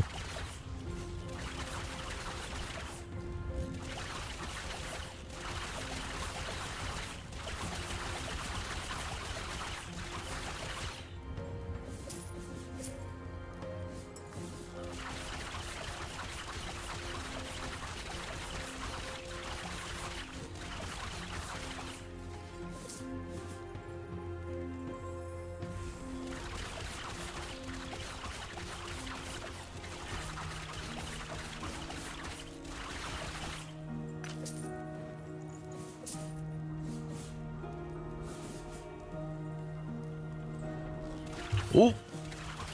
I should. Oh man. When I see a big ass green ball, I need to switch shields.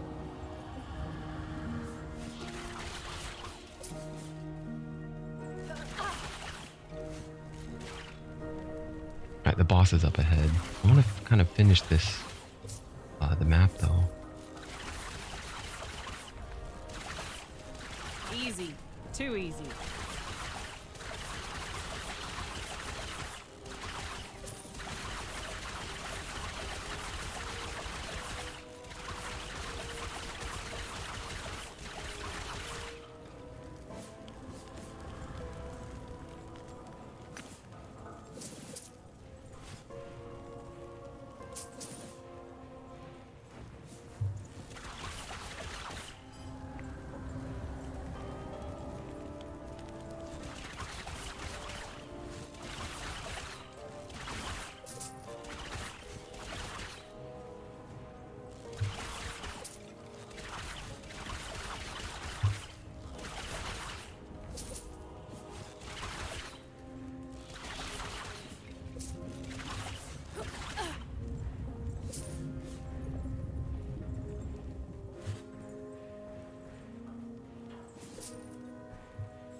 New modifier. 10% of the soul cost of each item purchased at the soul gambler is refunded. Oh, it's okay. I see. It's I forgot. It's currency for the when I finish. 10% of the soul cost of each item purchased at the soul gambler is refunded, but they gain increased damage and health. Search for the fire lich. Cast soul fire shield to toggle your immunity between fire and safely cross the burning grates. Search for the fire lich. Why is that listed twice? Yes, both of them are listed twice. Okay, but what's the other one then? There's two here.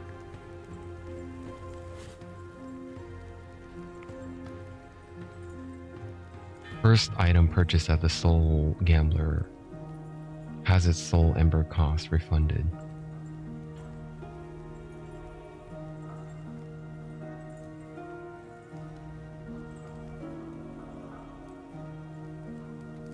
Sure, I don't really care.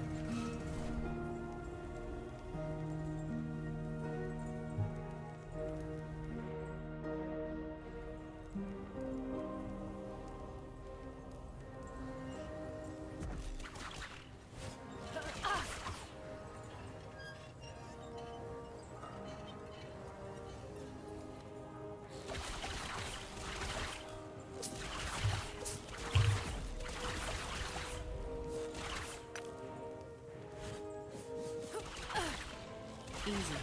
Too easy.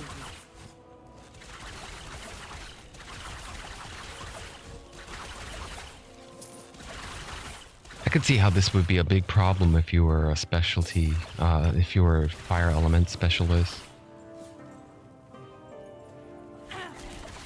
Backing into one damage type would be a disaster if you were trying to take on enemies with a high fire resist areas.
Easy.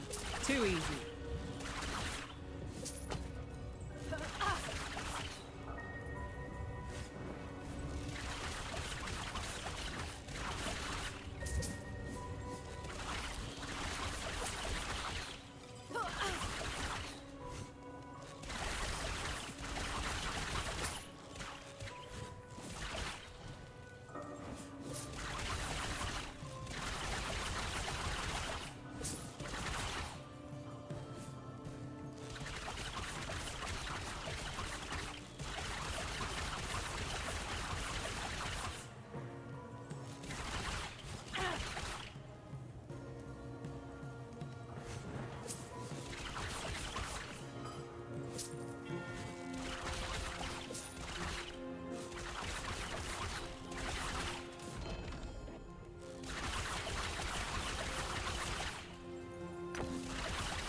No, it's not that much better. I would have to pump all the decks into it to make this one big. Fire resist, increase health regeneration. I don't have a lot of fire resist actually, so I could use a little bit. I was actually hoping for a better a better helmet though. Like a different type of helmet, not the same outcast helmet.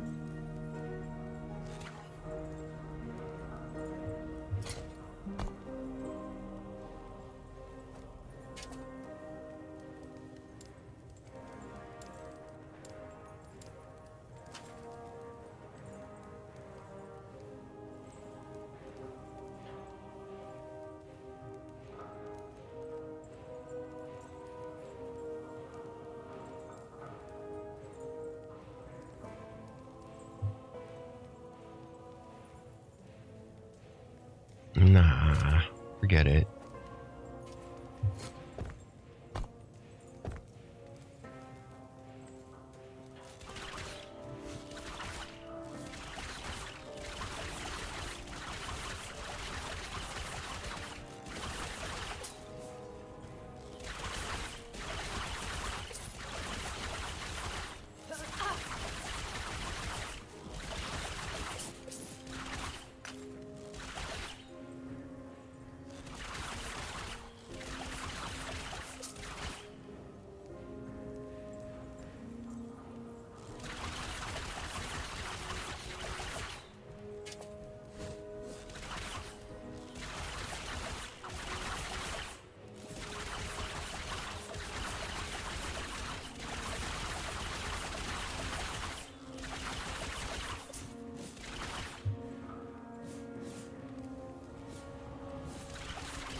First item purchased from the soul is refunded and they have more health.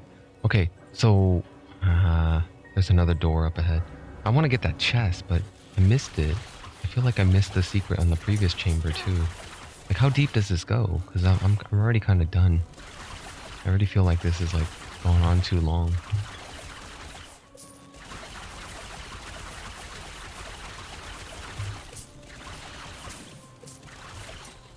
Fuck.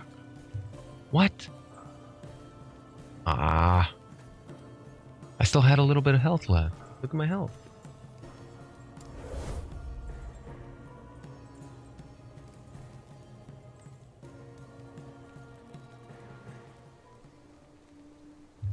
I'm kind of done with that. I don't know. I mean, there is good loot there. It's just my necrotic resist was really low. I think if I had higher resist, I would have probably survived it. More health, higher resist, etc., etc. Or I could have just dodged it. I should have just dodged it. Not happening.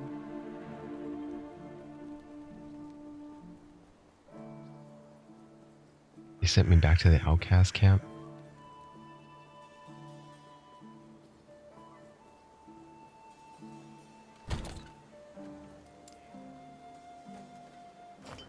Yeah, that's something I could use. It's just not that good. Flurry is... There's a big projectile bug with the arrows. All the arrows that come out of Flurry seems to have a hard time hitting enemies. But multi-shot seems like it has less of a hard time hitting enemies.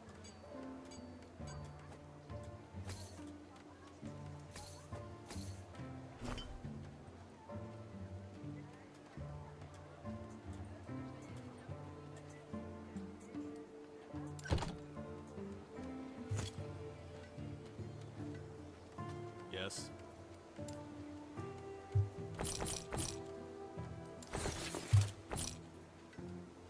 Polarum bracers.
Well, now I know what those do.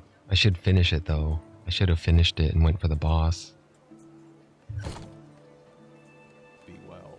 Hey, I got to keep my soul embers? I don't think that's very accurate. I think that UI is bugged as well.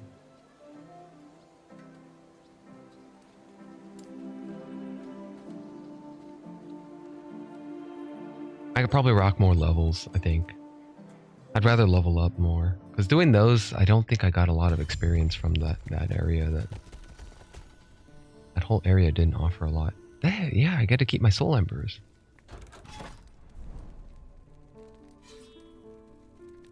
Alright, so I already finished tier 2. Wait, this is another tier 2, right?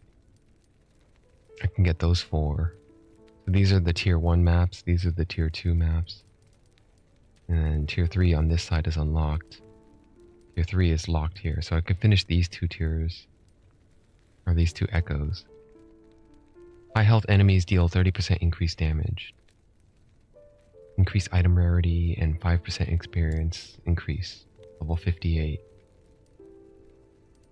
What's the total stability? Or I could just do the camp. I don't know what this is. The ransacked camp. Quest timeline echo. In this timeline, the Immortal Empire secures the decisive victory over the living outcast. Return the remains of the outcast camp to find any survivors. Let's try that. I'm more eager to see what that is.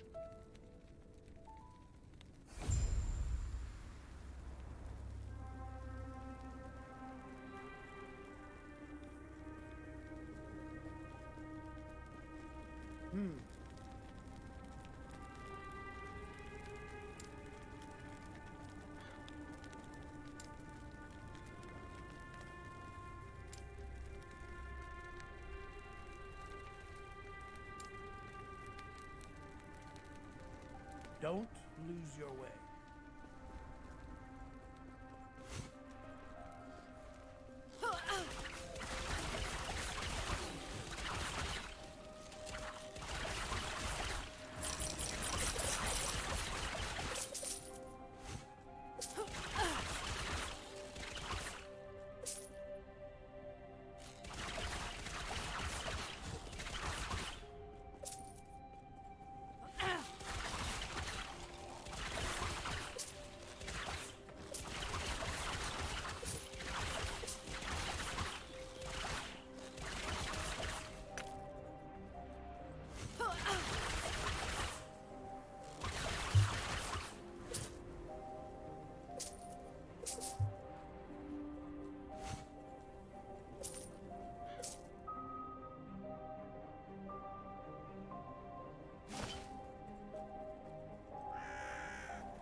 Defeat the necromancers powering the barricade.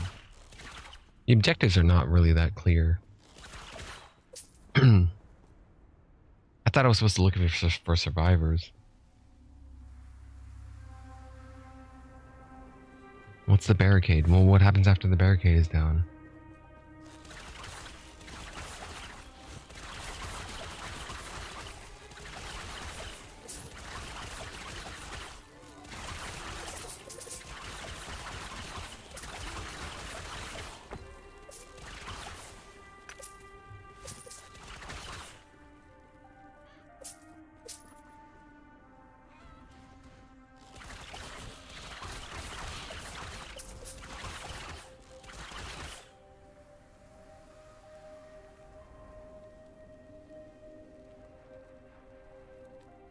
Increase damage per arrow with multi-shot.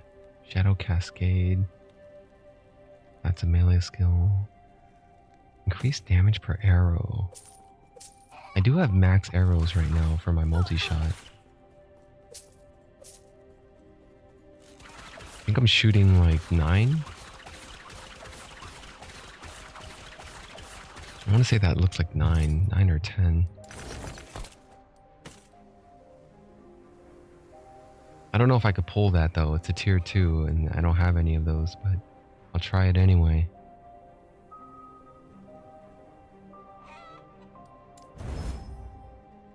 I pulled 1.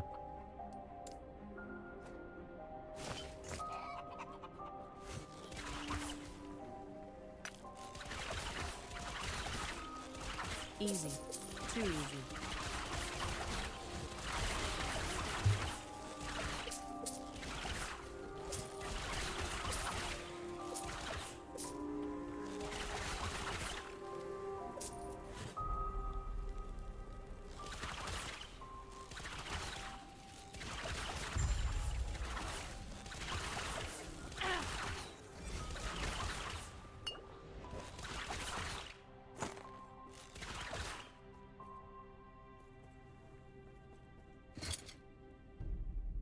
Damn it.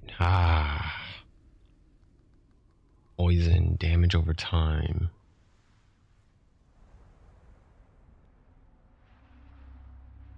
There's not really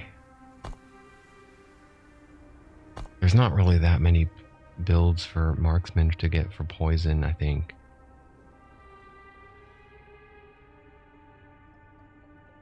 There's this skill right here, poison tipped arrows. Additional poison penetration and bow attacks have an additional chance to poison on hit. Other than that, multi-shot poison? Is that a thing? Yeah. Toxic gift. Increases multi-shot has a chance to poison 100% if I put in 2 points. But no longer slow.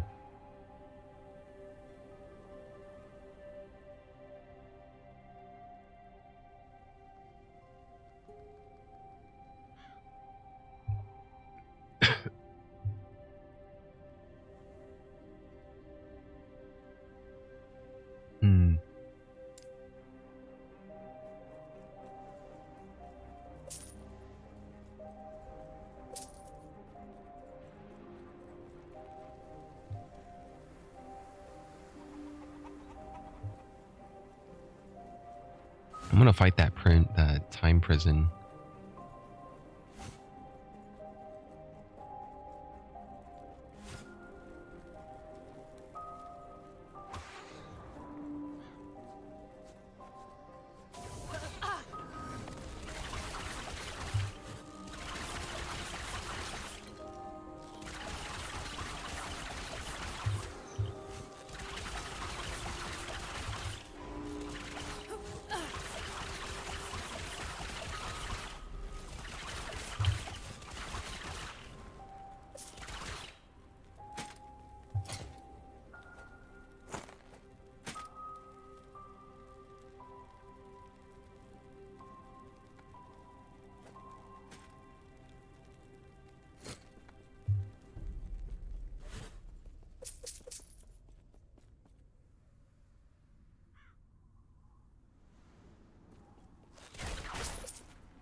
Like chickens?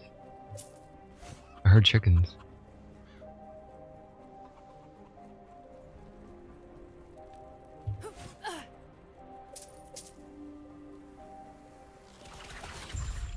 Ah, okay. That's kind of a weird prerequisite. Every enemy out here has to be dead.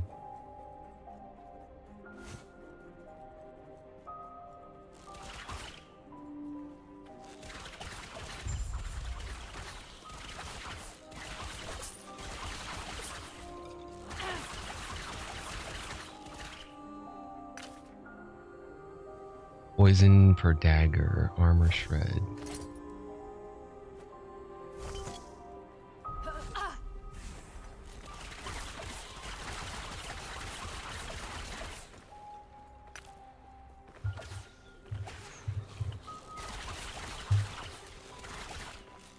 Easy. Too easy.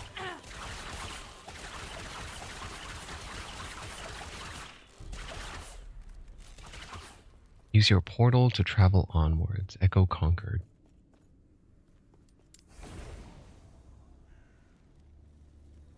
Hey, there's no reward for this one? Well, there is a chest, but there's no little thing out there.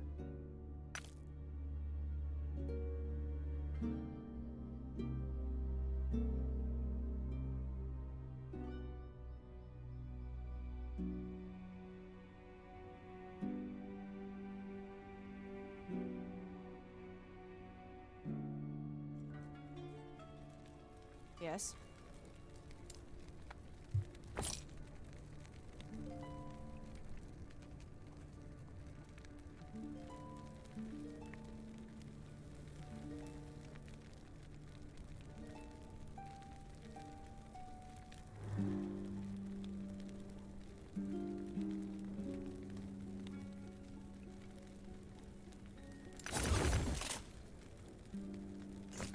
Take care.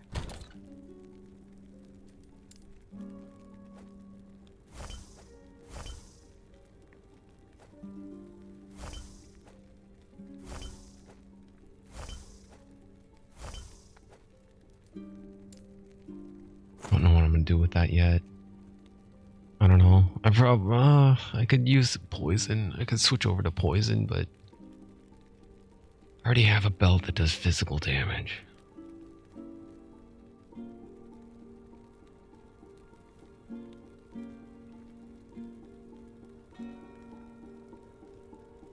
And I haven't even tried forging on it yet. I want to take off that minion damage, but it's too risky. It's way too risky. If I pull that, there might be something else to put on there. I'm not sure what.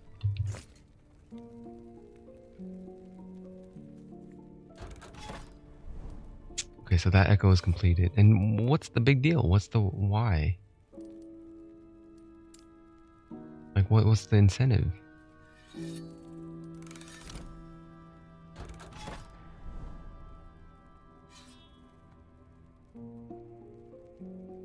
I'll be right back.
All right.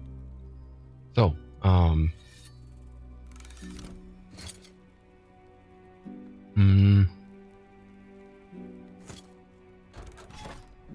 I don't know, man. I don't. Well, what happens when I get to 128 stability? There's nothing left to offer.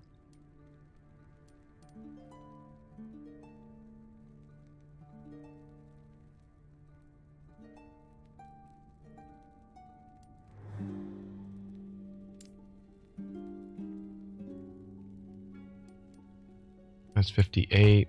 I'm 62 now.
Easy.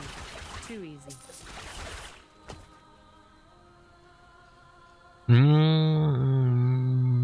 Yeah, I think it's pretty good. This will probably replace it, but I am losing 1 to flurry. Not a big deal. But if I do miss 1 to flurry,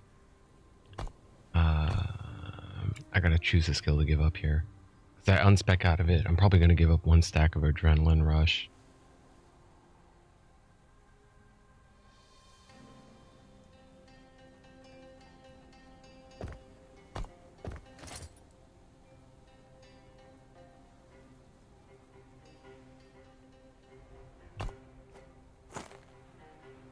Okay, it's only tier 1 though. I gotta get that crit chance up. I gotta get that physical damage up to tier 5. That's a high priority, and I think health is also a higher priority. 26%, it's 2% away from perfect. 28 would have been perfect. Yeah.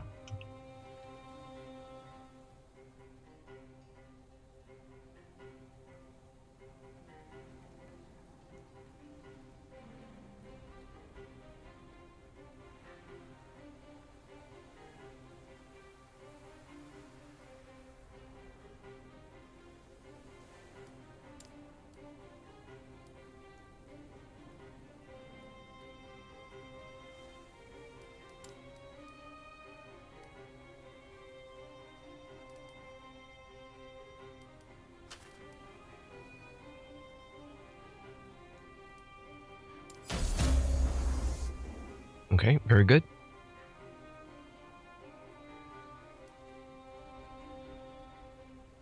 $35, could have got $39.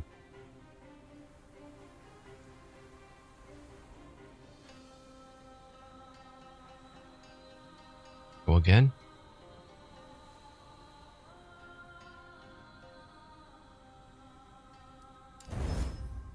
Okay. 54 could have got 60, but it could have been also 40. That's a wide spread, 20 to 40 to 60 on a tier 5 increased physical. I'll take it. That's pretty good. I can't do anything about it otherwise. Well, I actually I think I could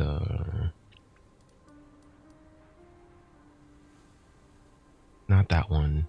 Changes an item into a unique or set item of the same item type. Using this on a silver ring could turn it into any unique ring, including ones that are not silver rings. However, it cannot turn into a helmet. None of the other properties of the base item are retained. Ascendance runes. Okay. No glyphs or whatever these runes. How much forging potential? Oh crap! It took 18 forging potential. Oh no! I'm down to 4.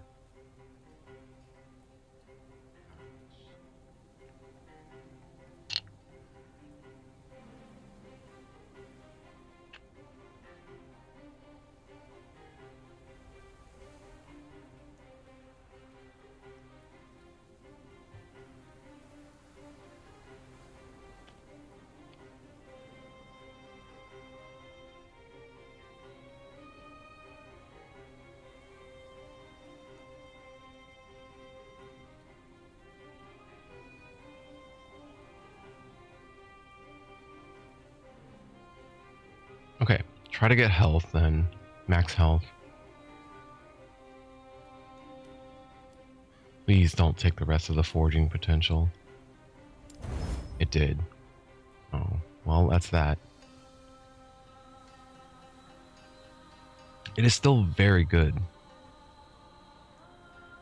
But...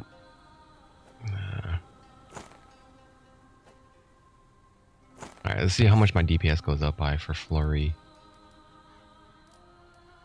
3244. Swap that on there. 3410. Crit chance? Bow crit chance is at 42. Swapping back to the old one. 40. 2% more.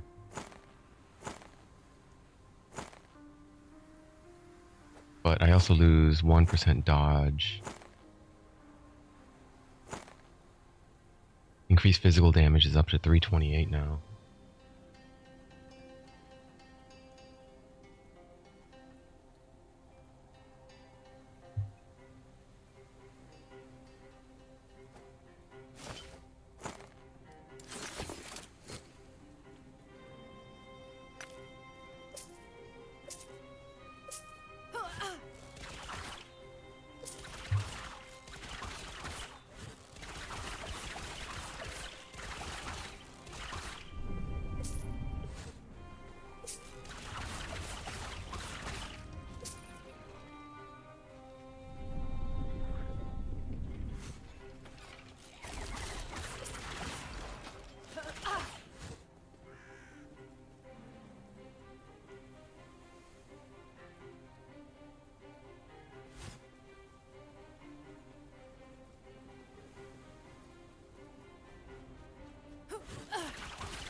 Easy. Too easy.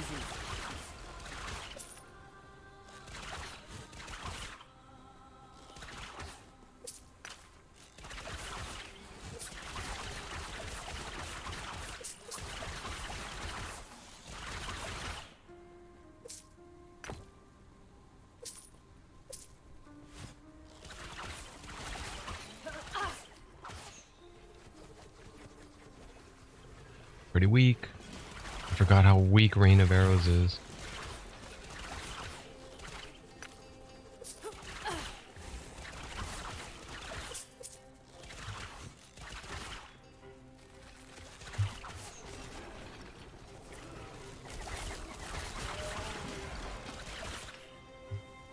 Easy.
Easy. Too easy.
Yes.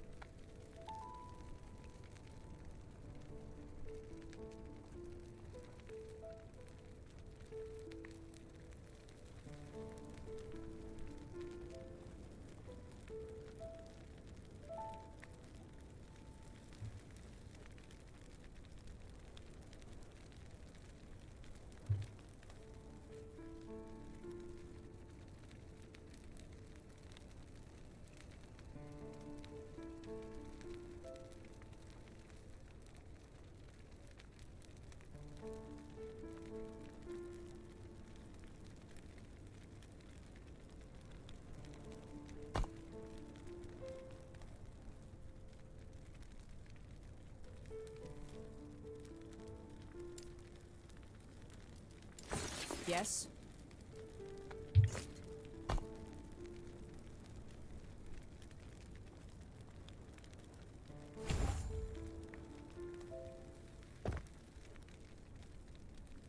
Take care.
Oh, crap. I forgot about strong pull. Yeah, the attack speed really doesn't matter here.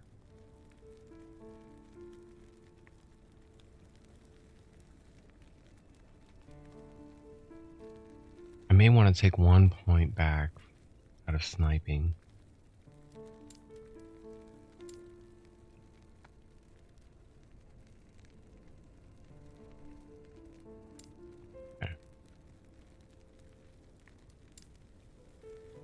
Okay, so next point I grab.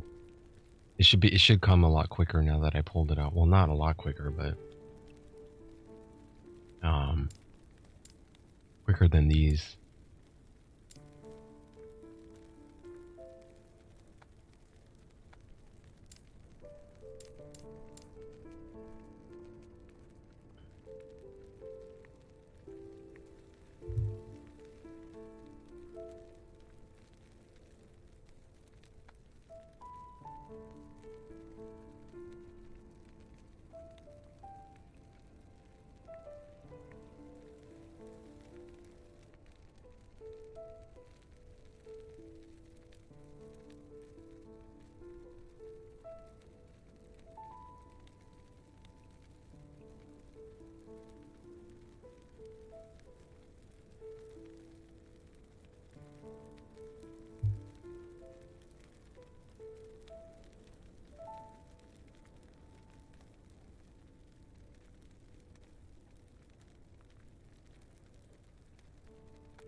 Well, I got the cold resist to deal with those guys now, so I'm not as afraid of those.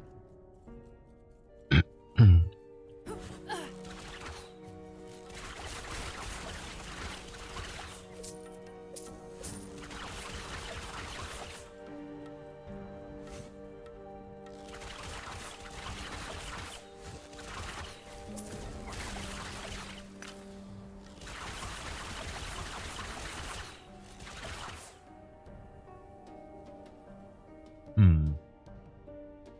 23%? 30% is perfect?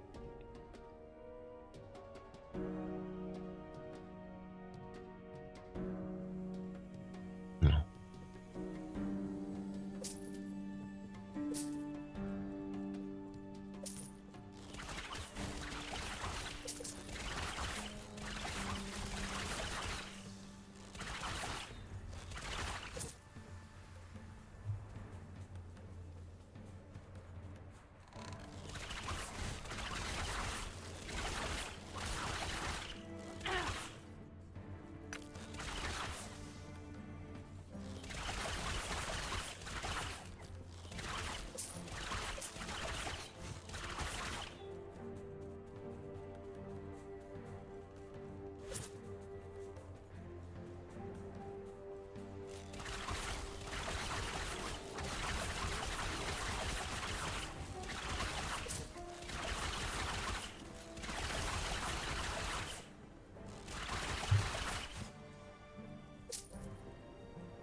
Oh damn! Two epics. Damage over time, quiver again. Physical resist and necrotic resist. And the throwing damage. That's really good though. 18 to throwing damage, -4 throwing mana cost. Shoot, I might just respect just for that.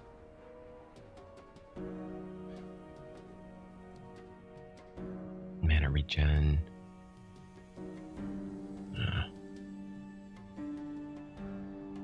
No.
I can't respec actually.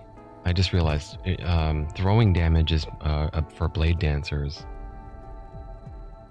or maybe falconers, but the only throwing damage passive I get is missile. Wait. There's only one passive here for throwing stuff, throwing damage. Everything else is bow related. Damage over time while wielding a bow. Dexterity. Bow physical damage. This is it. Increase throwing damage 5% per point. So 50% increase throwing damage, but it takes 10 points to get that.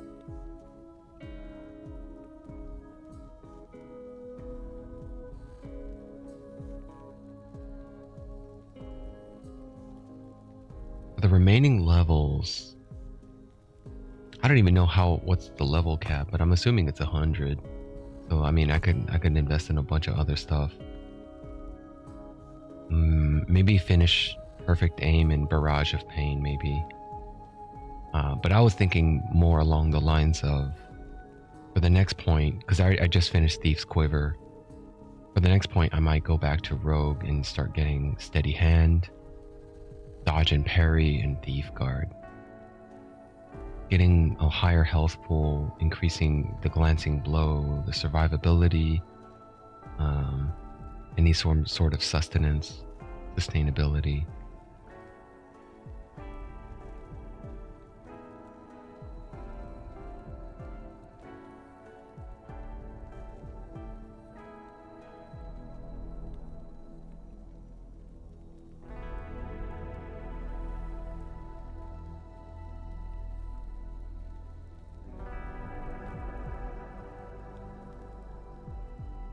%, crit chance per point here on critical precision.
Yes. New boots, arcane boots, increase movement speed and ward retention.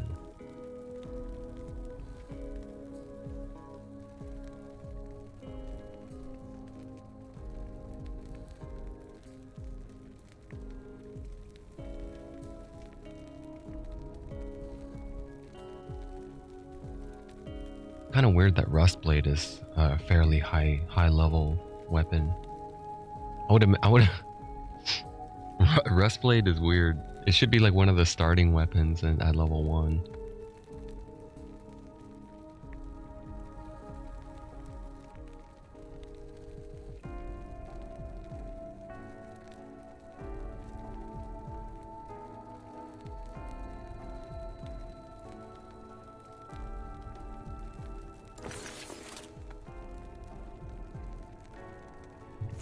Take care.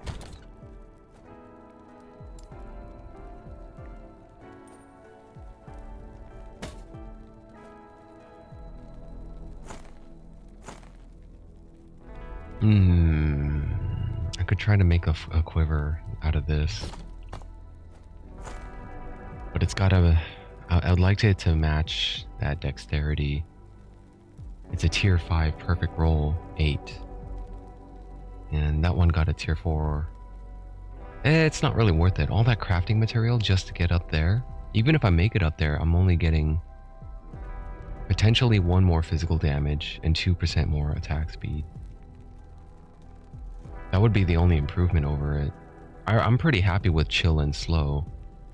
Now, naturally, I would also like it to be max tier, but it ran out of forging potential before I could even get the physical damage to tier 5.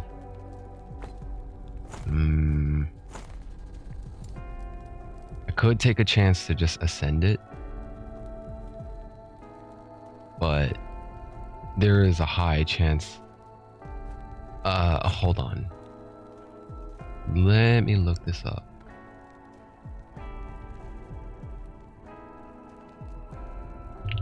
Last Epoch.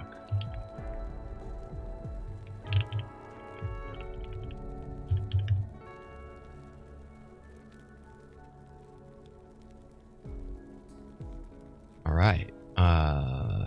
LastEpochTools.com has a whole database of it. And I'm looking for...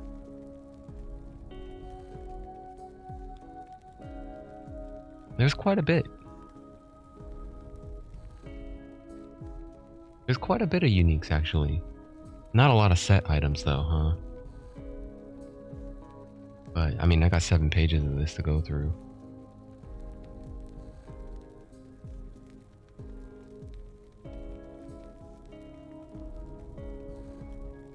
Yeah. There are a few set items here and there.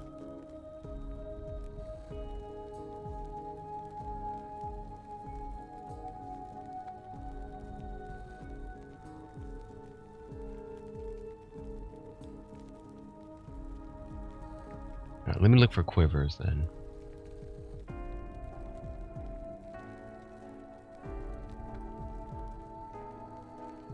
Yeah, I was gonna say it's a high chance of being an arrow guard. I already have like 1 or 2 of those. Sanguine Horde. Even if I get that one, I can't use that one. Chance to bleed. I don't really care about that. 20% bow attack speed is nice.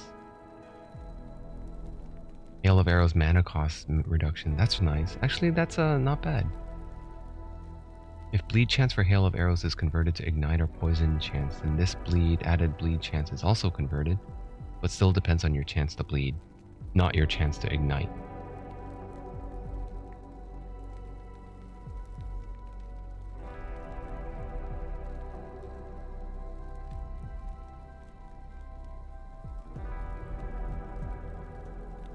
Bowstring multiplier, critical multiplier, Thoriel's Hunt. When you use lightning bow attack on your next throwing attack within 2 seconds, it has extra penetration. Rawaka's Teeth, tends to bleed, applies frostbite, cold damage. Nightbringer, Spider Silk Quiver. I don't think I'm gonna get that one, just because of the level requirement.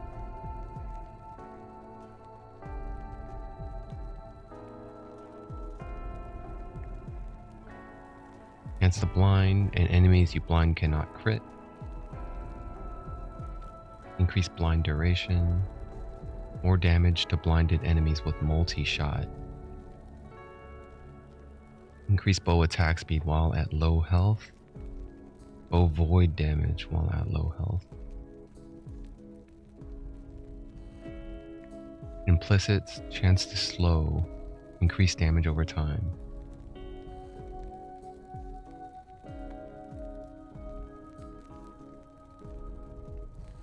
Okay, let's look at bows. Birch bow, shadow string.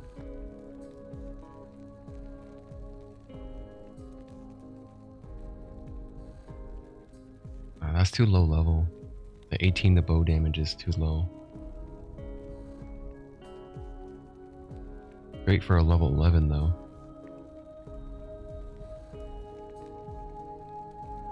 Dragon Song, the unique longbow.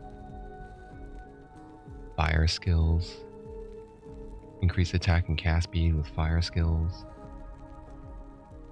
critical strike chance, fire skills. I have a long shot, but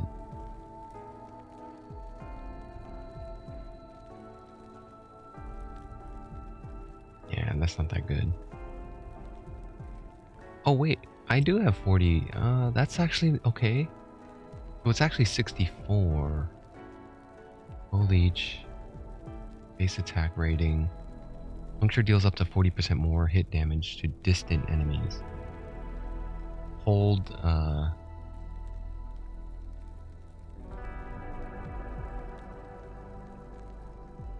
hold lightning fire damage.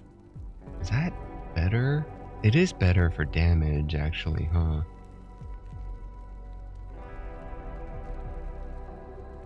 I forgot about that. I could use that.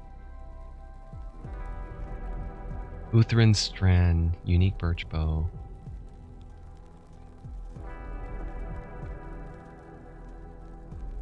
Gathering Fury, storm bow. I have not seen those yet.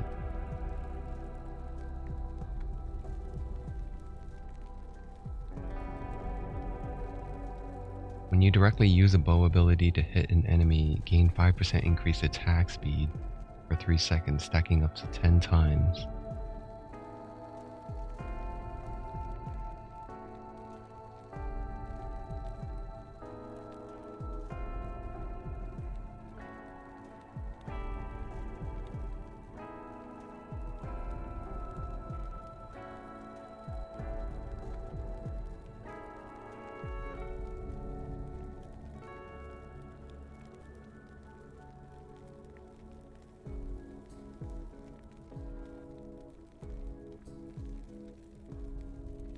Yeah, I mean, if I use it now, that shitty low level long shot, because I got that, it's for a level 23. But usually, no, actually, wait. You can use it at level 23, but likely you're not going to have 40 to dexterity until you're like level 40 or 50, depending on how you geared. So after that, it becomes useful. Because it catches up in the bow damage. Because I'm using longbows. That has an implicit of 60.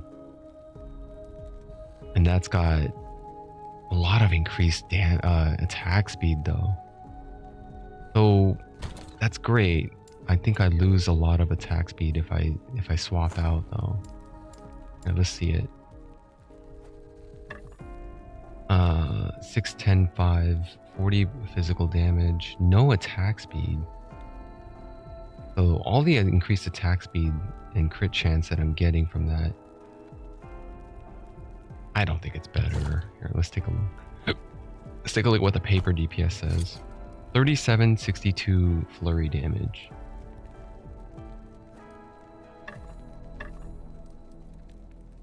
$34.78. Attack speed 63%. Switching over to this bumps it up to 79.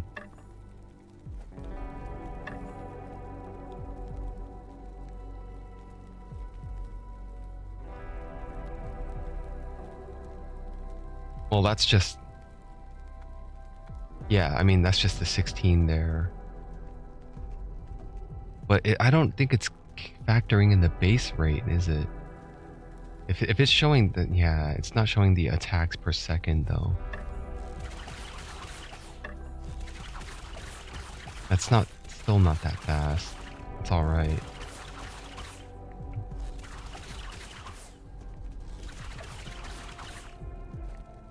Compared to this one. Yeah, it's noticeably faster.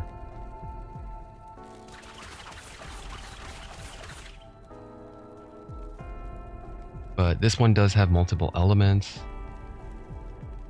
And yeah, if I was using puncture, then it might be very strong consideration. I think I out-leveled it. Fuck, I should have used it as soon as I hit 40 dex though. I forgot all about that bow. I guess I was happy with the other stuff that I was using already.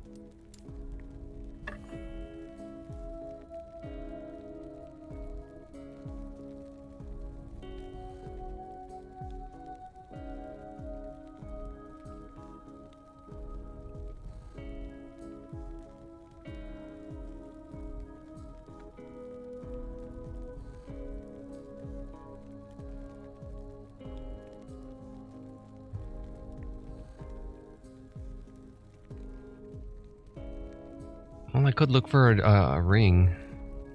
Let's try to find a shop for a ring.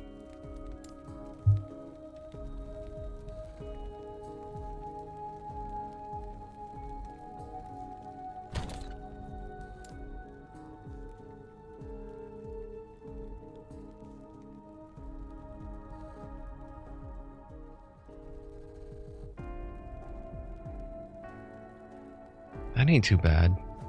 Now, let's swap over here.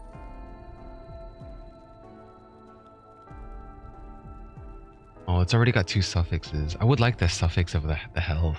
I want to keep that health up. What about this one?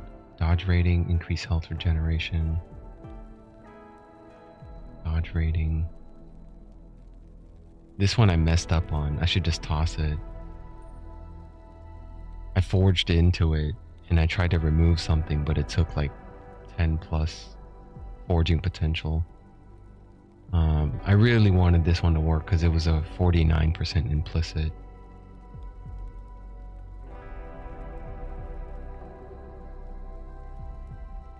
Those are my old rings. Put them down here. Off-spec ring. Oh, a different class. For a different class, maybe. I don't know why I'm keeping this one. Likely not going to use it. But, I mean, I could for the Ascension. Here, let's try using one of those Ascension runes. So, Rune of Ascendance. If you use it on a silver ring, it could turn it into a unique ring, including ones that are not silver rings. However, it cannot turn into a helmet. Wait. Did you write that correctly? Using this on a silver ring could turn it into any unique ring, including ones that are not silver rings. Okay, so that's rings, but where the hell does armor come into a place? However, it cannot turn into a helmet. There's nowhere in there that it mentions armor, helmet, gloves, boots, any other parts. None of the other properties of the base item are retained. Okay, so take it then. Take my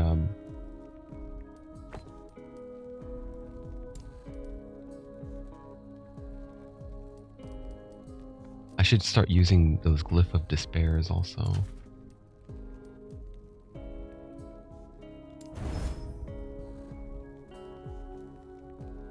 Cycle of Putrescence. Of course, it's a Necro Ring. Necrotic and Ward Retention. Your volatile zombies have a chance to resurrect equal to 100% divided by your number of zombies. Yada. Yeah. Sure. At least it's something I didn't have.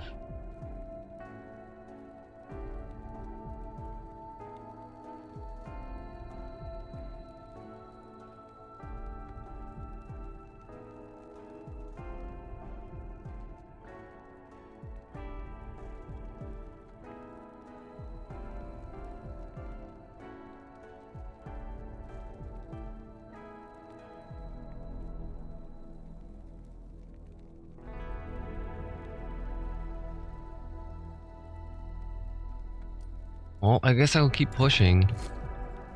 I don't know, it's getting kind of boring though. Well, not boring, it's just most of this part just feels like it's a grind. I feel like this way in Path of Exile too when I finish the campaign and then it's time for maps. And then I was like, "Oh boy, here we go. Time to start grabbing as many maps as I can and expanding the atlas to beat out each one." This one is done a little better though, I think. I prefer, this one is less punishing and more forgiving. You just dive in, you don't have to worry about collecting maps. The other thing I didn't mention is I really appreciate that they don't ding your resistances. Like, cause I'm doing higher content, they don't give me like a -40 to all resistance just because I'm in that difficulty now. You know, like beating Diablo or Baal for the second time, you get like a -40 or something to all resistances. just to play in hell difficulty. When you beat Katava for the second time, you get a negative, I don't know, 40, 50, 60 to all resistances as well. I hate that shit.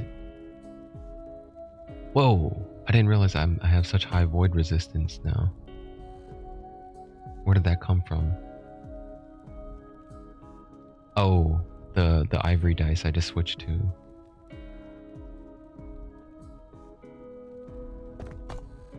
Well, I need some more necrotic and other resistances. I am pretty happy that I'm capped at some of these. But necrotic is a big weakness. It's what got me killed at the furnace area. And physical resistance would be nice.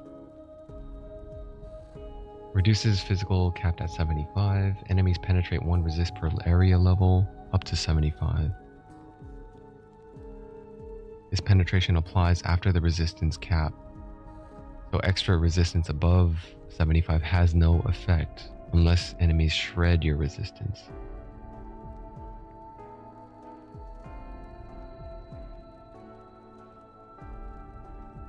That's a good, I appreciate that explanation. Overcapping doesn't matter. Resistance can be brought below 0, causing you to take increased damage.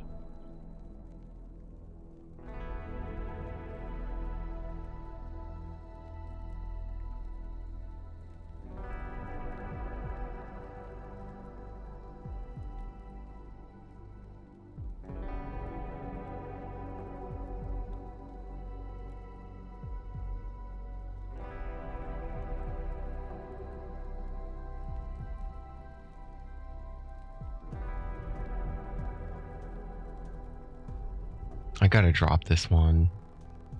I feel like I gotta drop this one just because it's so nice though. Low chances at 39. Insta bleed, minion, increase physical damage.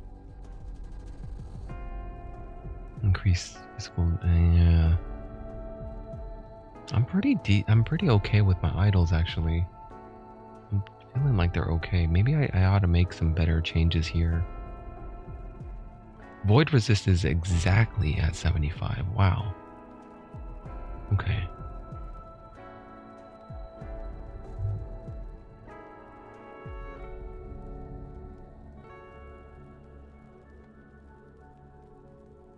So I assume then because there is no resistance dampening effect like I just mentioned with Diablo and Kitava, I believe there was also some sort of factor in resistance reduction in yeah, I think Grim Dawn in elite difficulty and veteran difficulties or something like that. The higher level difficulties you get lower and you get a resistance penalty. This game does not ding your resistances, but that enemies penetrate resistance per area level is their version of it, I think. So that's kind of scary then, because you can't prepare for it. Like even if I'm at 75 all resistances, let's say that, and I'm attempting an area level of 75, my resistances are equivalent to 0 then. But if I neglect all resistance and just leave it at 0, let's say I'm all negative or I'm almost 0 resistances, right? Then that means when I attempt area level 75, I'm at negative 75 resistances.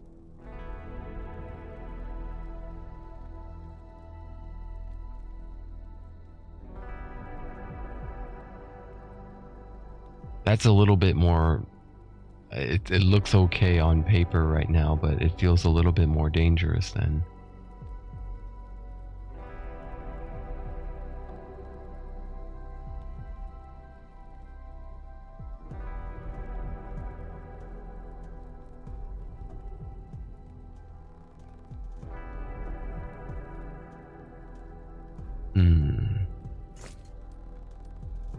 Alright, let me continue on. Where's my tier? So tier 2s are all done, right? 1, 2, 3, 4. That's 6 maps. It says I have 7 completed. Oh, unless you count, okay, maybe the quest. Majelka Streets, level 58. In this timeline, the Immortal Empire secures a decisive victory over the living outcast to quell the rebellion. Didn't the other one start like that too? The final stand takes place in Majelka between the living and the undead. Fight for the survival of the living. Contains incomplete path. I don't understand that. I don't understand why they have to. What does that mean? Incomplete path. It probably means something important.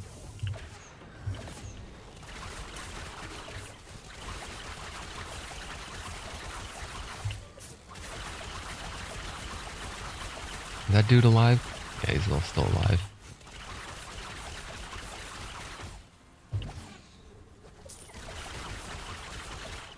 Give me that dagger. Scholar's Experimental Outcast. Gloves of the Turtle. Hey, it's got necrotic resistance.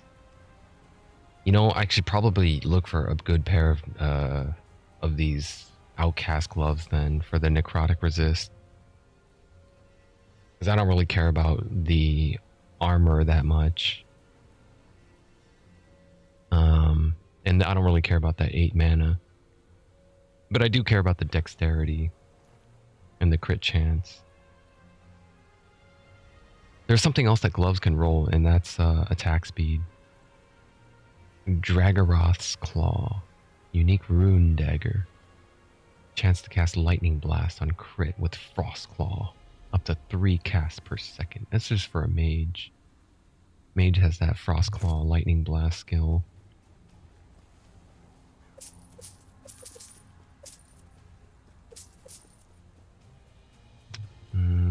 I guess I'll keep going south.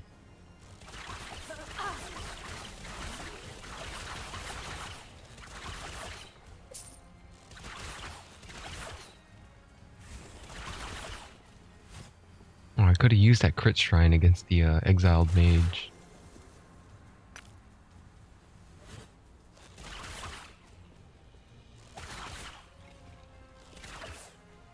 %, crit in implicit.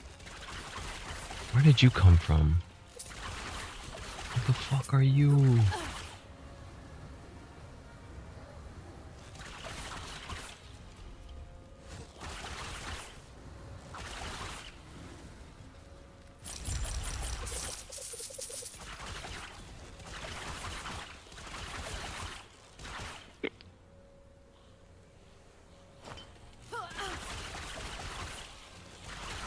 Easy.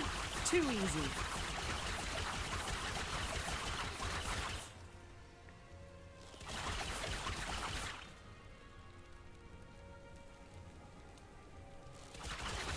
Oh yeah, what's the max implicit on a bandit garb? 18%, okay.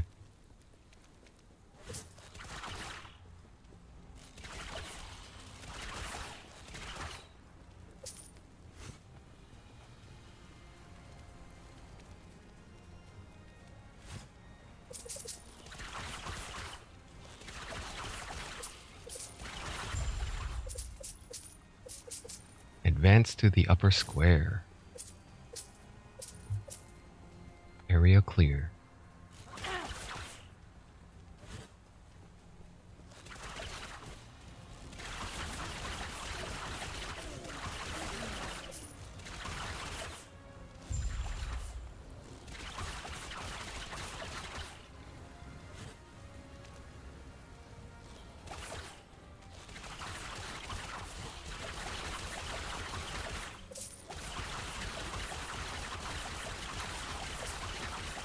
Easy. Too easy.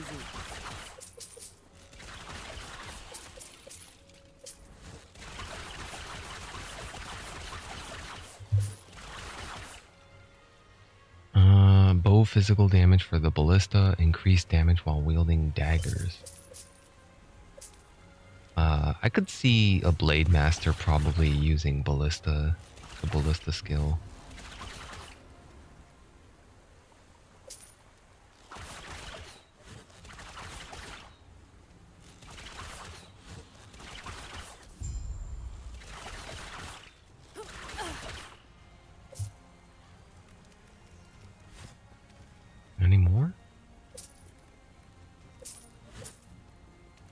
guess that was it. Copper ring, 47%. It's intelligence though.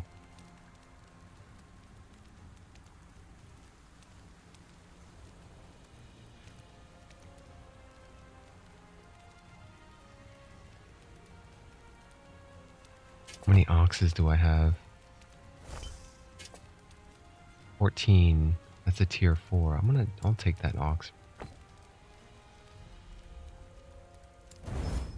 Ah shit, I only got one. And this one, armor mitigation also applies to damage over time. I don't think you could pull those, the experimental mods. Those aren't extractable. But how many armor ones do I have? 63 and 51 intelligence. Yeah, I'm pretty sure you can't pull those.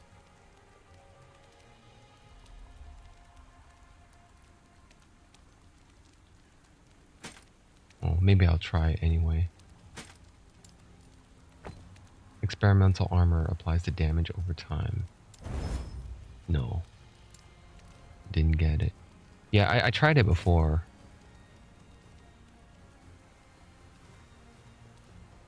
Alright, that's it for the map.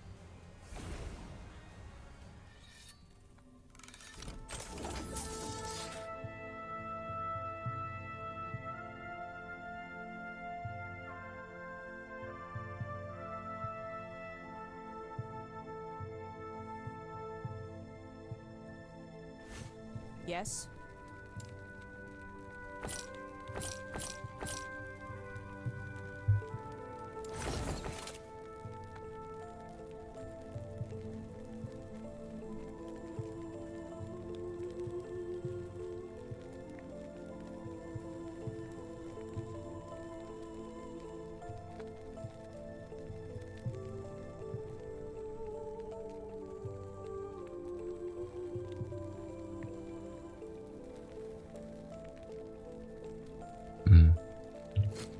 Take care.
Alright, so that one is the second quest echoes completed. At 300 stability, I got the third one unlocked. Did that move? Was it always 192? I don't remember. I think it was 192. It's always been there. I was just wondering if that number changes.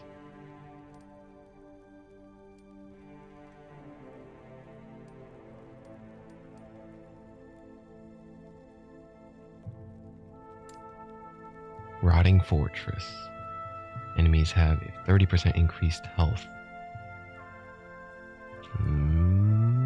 Go.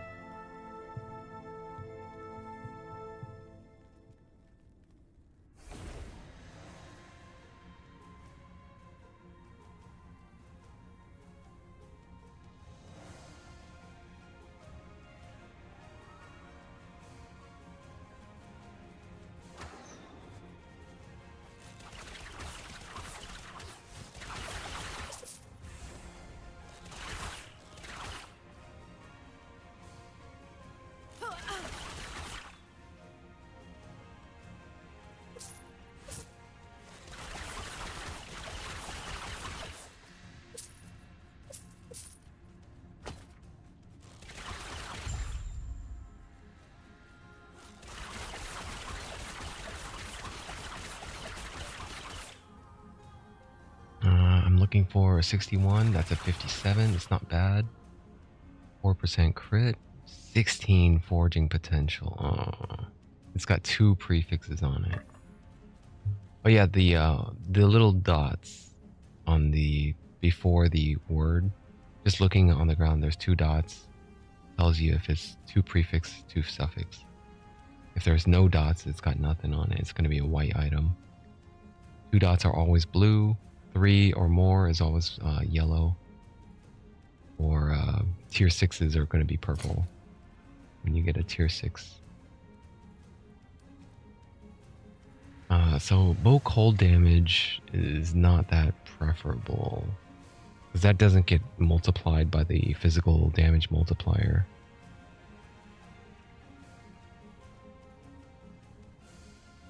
So even though it tends to run more, like bow damage is going to be higher. It says bow physical, right? And that's a tier 4. That bow cold damage is also a tier 4. It's a higher cap, but my multipliers. If I built for elemental, then yeah, it would have been nice. If I built for spec'd out my gear for increased cold damage, built all the passives. There aren't many passives in the Marksman tree that increase cold damage, though.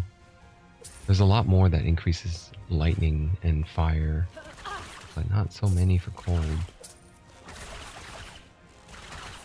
Not to say that it can't be done, it's just a little harder.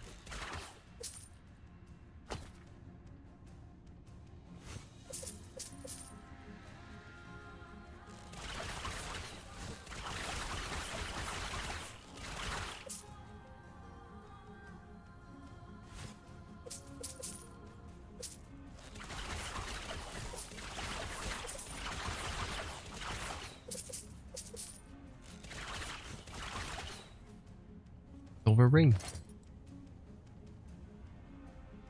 Hey, and it's got oh, it's only 5% movement speed though. I have a passive that directly converts my movement speed percentage directly to damage output, and I think that was called heightened senses. No, it was in the rogue tree. Agility. Increased damage per 1% increase per movement speed. It's a 1-to-1 increase. But I could only get my movement speed so high. With haste and with shift, a few other things that boost movement speed, I could probably get it up to like 90 some movement speed, but as of right now by stock, I'm only moving at like 39 or 40%, I think. So, silver rings aren't bad. I would be able to make use of them.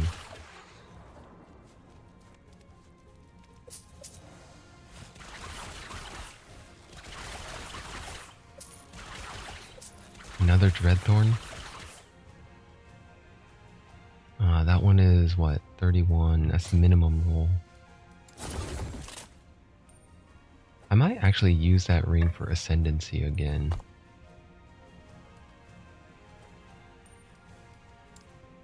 How many more do I have? 3? Rune of Creation duplicates the item but reduces the forging potential of both the original and the copy to 0. Well, it's not a problem if it's already at 0. But I love that. If you're a dual wielder, you'll get an exact copy of your other item. Slap it on the other hand and dual wield that shit.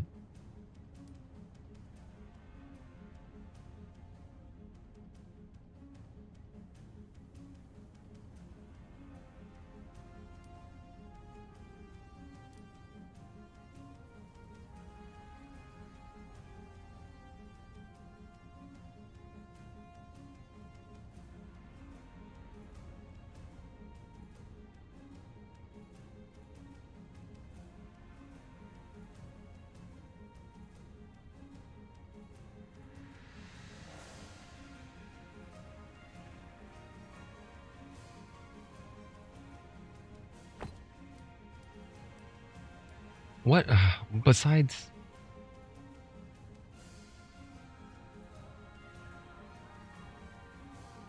However, it cannot turn... That's so confusing. I don't understand. However, it cannot turn it into a helmet.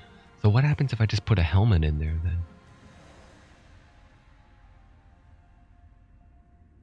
The paragraph says it's talking about silver rings. Converting it to a unique ring of any type, that's great and all, but... The first paragraph is the one that talks about... Yeah, a normal helmet can turn into... Alright. Let me save on that. I don't know. I don't want to random roll a ring. Let me pick a better unique to go after than just rings. Let me look for like a Dreadthorn bow or something maybe. Well, that one, this one is actually kind of a low roll. This one is a higher crit multiplier roll, but it has lower forging potential. So what if I Ascendancy that one? I gotta look up the database after this to find out what the unique bows are. 'Cause I don't know if there are any Dreadthorn bows. What happens if I Ascendancy an item that doesn't have a unique counterpart?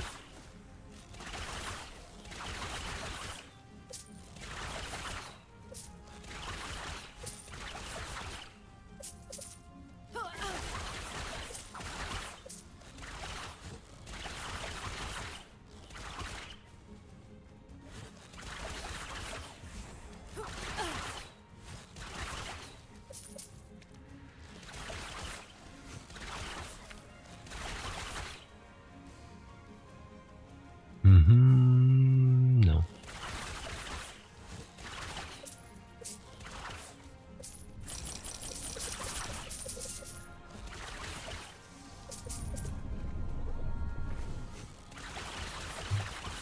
I rather like this map design. The map design that didn't make me explore other areas. All I had to do was walk through a linear path.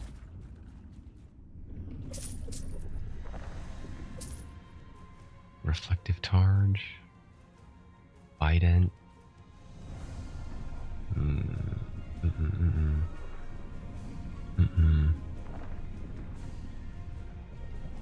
Nomad Quiver, chance to bleed.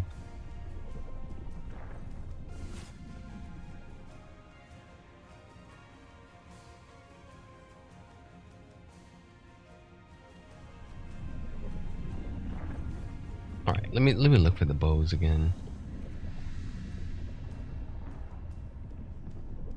Longbow.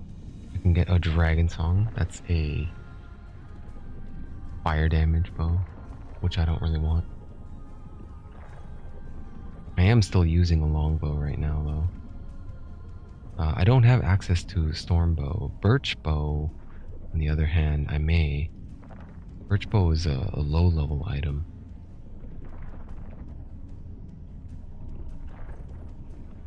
Shadow string is for a level 11, but the other birch bow is for a level 36. Mana, cold resist, physical resist. Bow physical damage for minions. Maximum ballista. Okay, so it's a shitty bow, but that bow is actually for a minion master, I guess. Which is, in marksman terminology, ballista, pretty much. I wonder if ballista, minions also means shadows. Are shadows minions? Oh, a Dreadthorn bow. Flight of the First.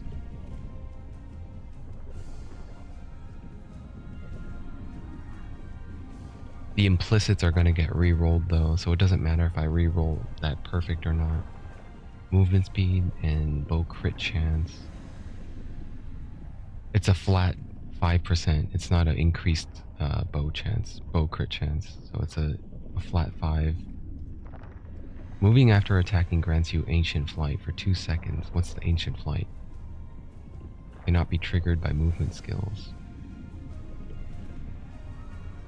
It doesn't explain what Ancient Flight is. +2 arrows with flurry and multi-shot while you have Ancient Flight.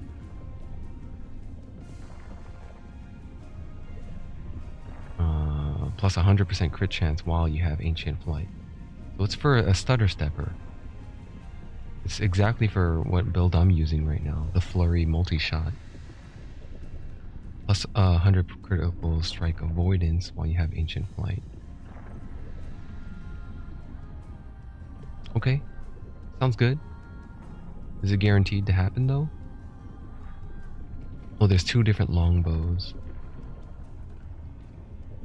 Dragon Song is one of them, and Drelker's Compass is another one of them.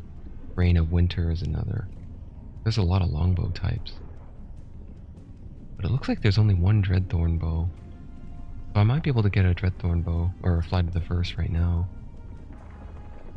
It's the variants. There are no variants, or variables here, except for the implicits. So there's a chance for me to get 3% crit or 4%. Multipliers have anywhere between 31 to 61 chance. Okay. I'll try to take that chance.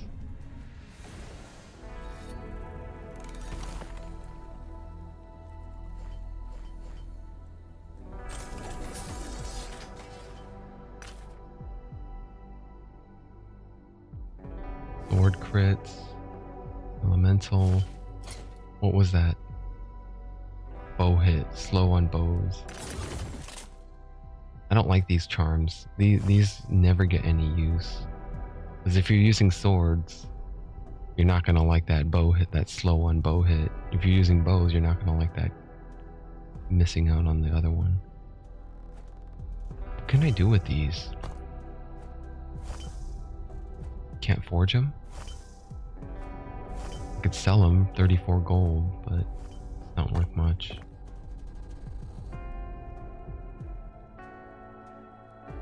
Alright, so looking at this, none of the other properties of the base item are retained. That tells me the implicits will change, I think. Well, I don't really care about this magic Dreadthorn bow anyway.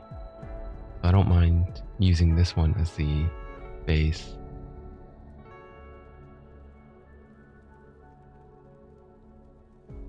Can I shatter this one? Crit strike multiplier against the poison. I want to shatter that one.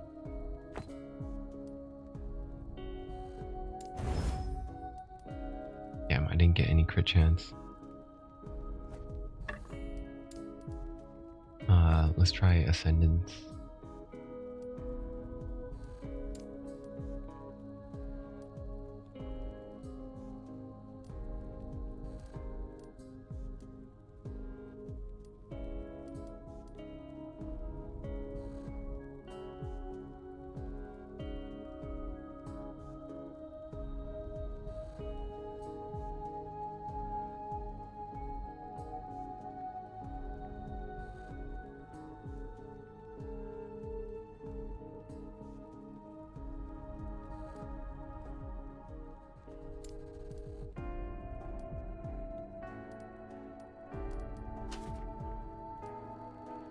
Does it matter if I use any glyphs here? I really don't think so.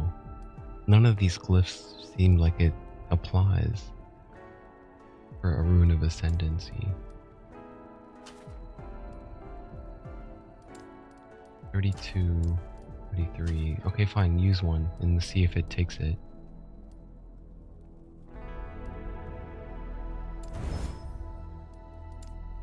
It did. It did take a fucking glyph of hope.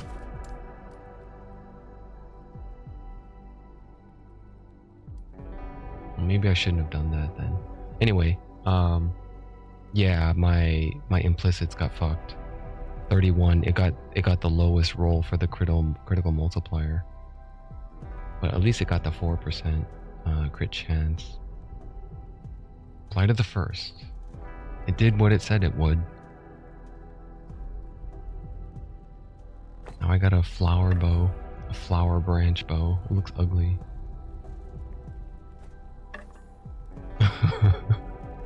That's kind of silly. Fucking daisies and shit sprouting out of the branches. Moving after attacking grants you Ancient Flight for 2 seconds, +2 arrows with flurry and multi-shot while you have Ancient Flight. So I lose a fair bit of attack speed on this, don't I?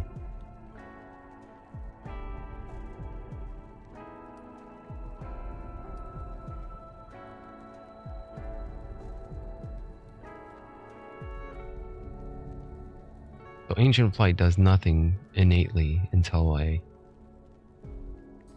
Oh no, it doesn't do nothing. I don't like the way they separate those panes.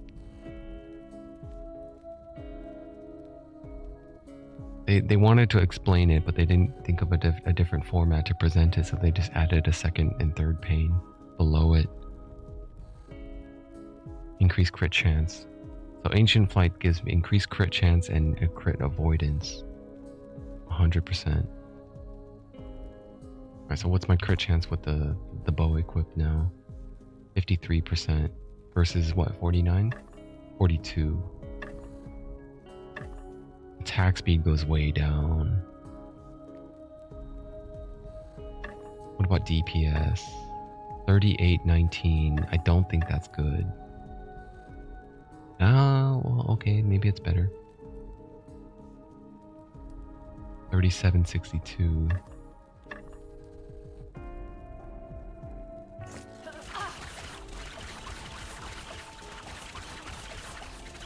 So now Flurry shoots out 3 arrows. It's a 3-shotter.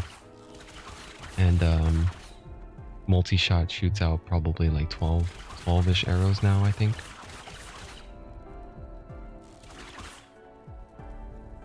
Let me see if I could do this. Hold on. Ah, too late, too slow.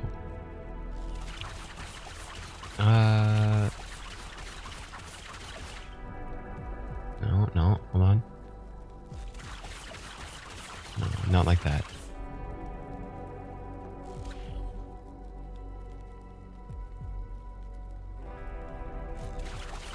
Okay, there we go. 1, 2, 3, 4, 5, 6, 7, 8, 9, 10, 11, 12. 12 arrows.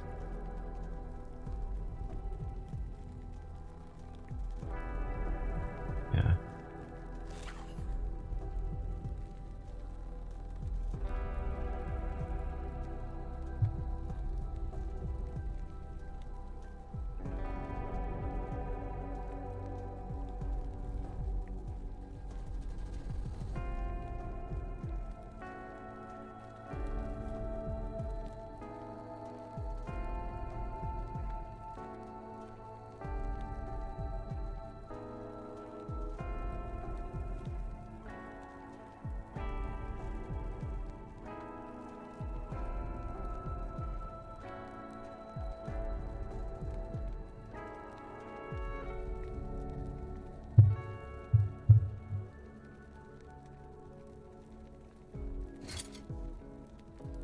I could do a run or two with this on.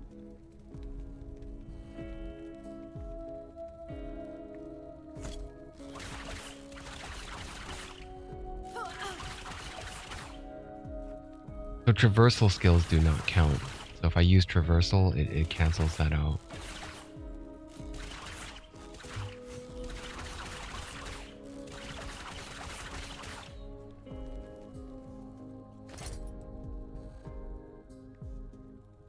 Alright, well I have one more Ascendant rune. Let me go back and take a look at what else I can probably pull out. I got a little bit of a DPS boost by using that, but it looks ridiculous.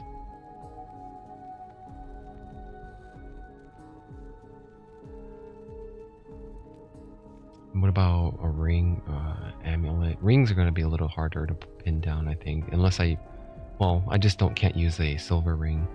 Yeah, I think one of the weakest parts of my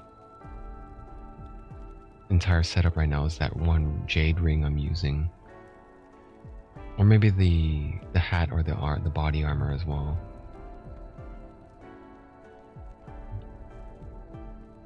So getting the Quicksilver coil is going to be really tough then, because there's no way to ascendancy that.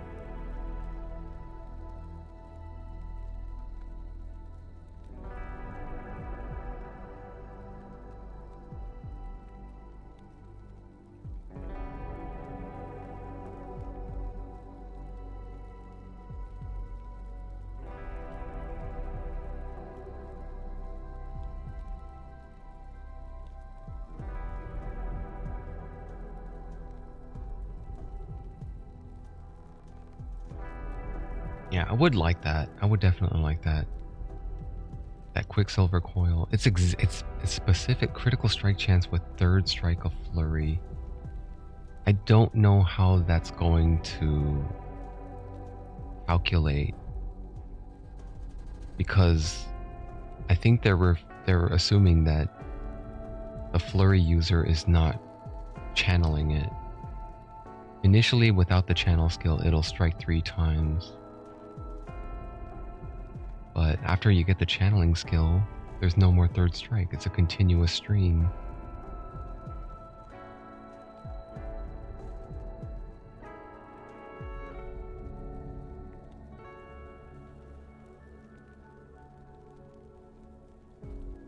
Oh.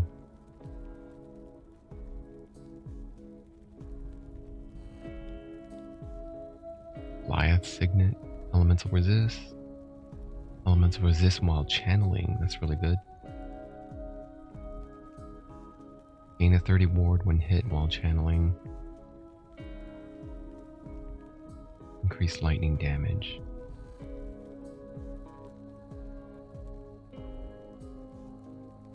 More silver rings. Penumbra. Increase damage for skills used by shadows. It's another rogue ring, but this one's for blade masters and shadow users.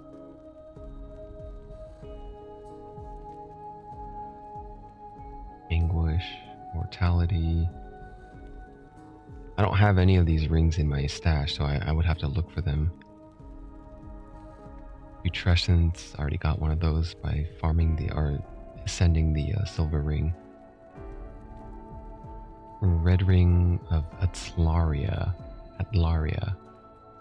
Another unique silver ring. There's a lot of silver rings. I really like this one. 10% less damage taken if you have at least 180 total attributes. That's really hard to have. 5 to 10 to all attributes. 180? Are you kidding? I'm not even at 100.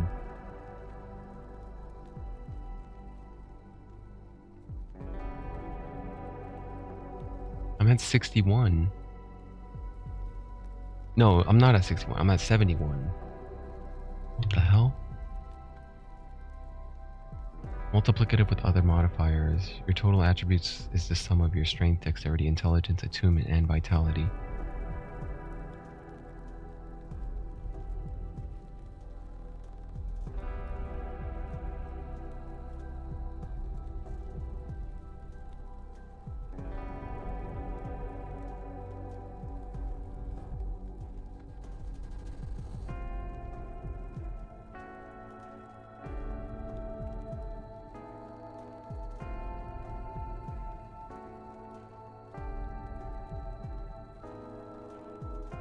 Well, there's a couple rings that I would like. It's just, they're not easy to get because they're silver rings, so I can't ascend them. I mean, I do ascend them. It's just it's gonna turn into anything else. Okay, what about body armor? It's a nice level 1 starting body armor that's unique, the Falcon. These are going to be hard to find. Refuge armor, I'll go back to like the level 1 area. Unique leather coat, I think I have one of those.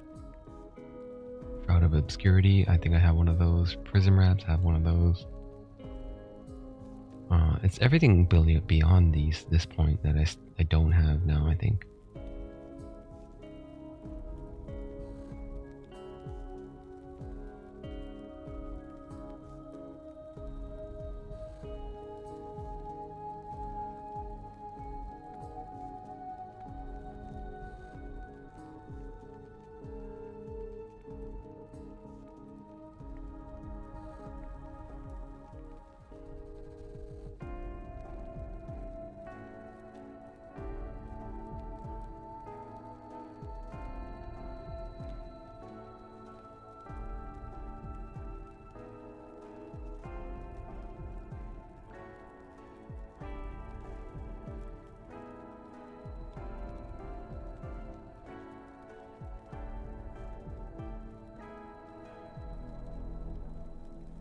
I like how I still don't know what legendary. Maybe I should just read up on what legendary potential is.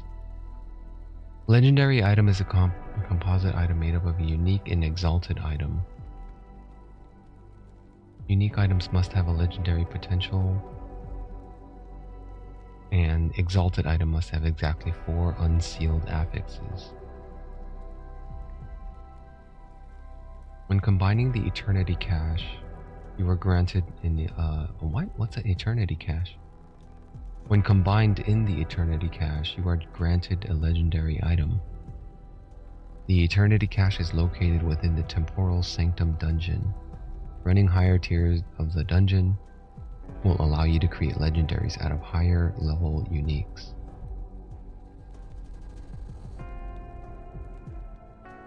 That's a little arbitrary there, but okay. The legendary item is the same as a unique item with affixes added to it from the exalted item. The number of affixes selected is equal to the legendary potential of the unique item used. The affixes are selected at random and cannot be influenced. Let me see that picture. Is it possible to increase it? So you're showing a Bastion of Honor combining with a Bending Tower Shield of Hope, increased melee damage, increased physical damage. Damn, that's a really good shield. 8% less damage taken from nearby enemies, 100% block chance from nearby enemies. Melee physical damage, health, and mana. Okay, so you want to combine those two. Damn, that's a really, really good shield. Okay, and then you combine them, and now it got the 52 increased melee damage, the 78 health, but it didn't pick up the other void resist or increased physical damage. I bet you the guy probably wanted the 69 or the 52 and the 69. They wanted both of those. He probably didn't care about the void resist or the health, but either is good. So it slaps it onto that. But where is the Eternity Cache then? The legendary item is the same as unique with affixes added from the exalted item. The number of affixes is equal to the legendary potential of the unique item used. The affixes are selected at random and cannot be influenced. The quantity of the legendary potential of that item drops with is only influenced by the level of the zone which it drops in. Corruption increased rarity mods. Character level and other modifiers have no effect. The amount of legendary potential that a unique item will generally drop drop with is relative to the item's base power. Higher powered or very well scaling unique items will on average drop with less legendary potential than lower power or leveling uniques. This is done so that most unique items will have similar overall power potential. Quest and story unique items can't have legendary potential. There are 3 of them in the game: Gambler's Fallacy, Orcharian's Petals, and Avarice.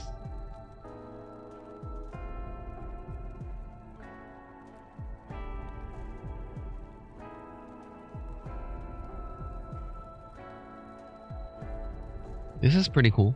I like this legendary forging, combining a exalted item with a unique. So if I was gonna combine this with that one, I doubt I would do that. I don't think it's that great, but maybe it is. I would want it to take the obviously the top 2, the prefixes. But this one came with 0 legendary potential. I do have one that has some. I do have a couple of uniques with legendary potential on them. So maybe I could try that.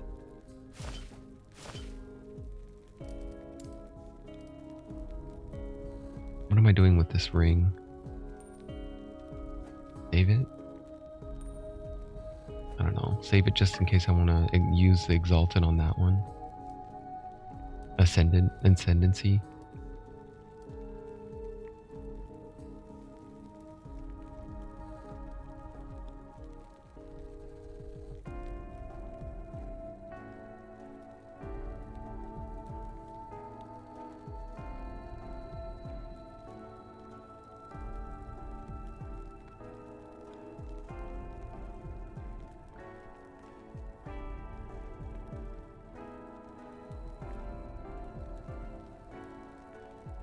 It's not that good. Flight of the First. This bow is not that good. It's alright. Alright, any case, I will try using it. So that was what, tier 3 done? 1, 2, 1, 2. I got like 5 more tier 3s to do. 1, 2, 3, 4, 5, 6, 7. I got 7 more to do actually. The tier 3. Fallen Harbor. Increased item rarity. Enemies have extra critical strike avoidance and increased health. And it looks like I get bonus experience for this one.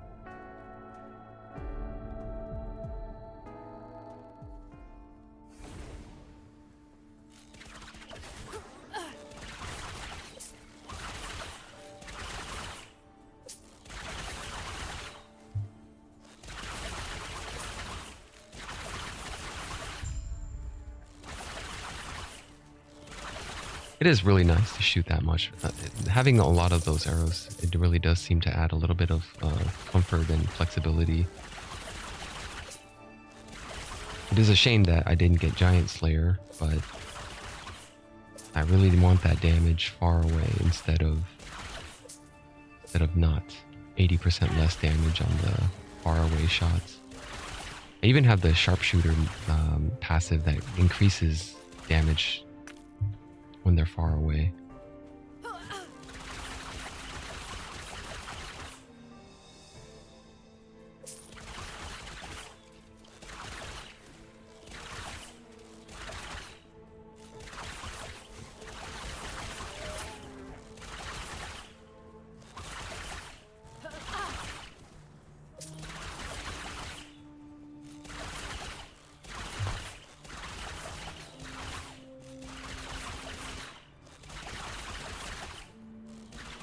Looks like I'm at 69 to 67% crit chance when I have that.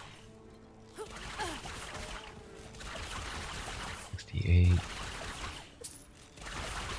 Yeah, I'm seeing about 69% crit chance. And the crit multiplier is going up to 237.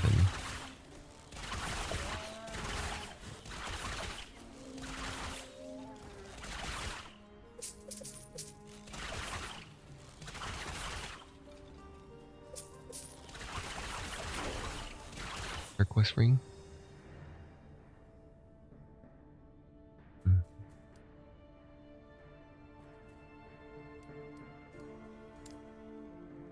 Oh, what am I doing here in my passives?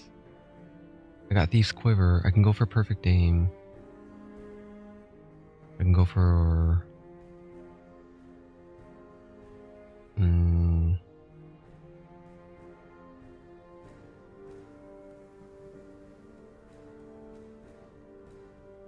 Meditation. I can go for Meditation. Max that out. Concentration is another good one, yeah. I think I wanted to max out Steady Hand, though.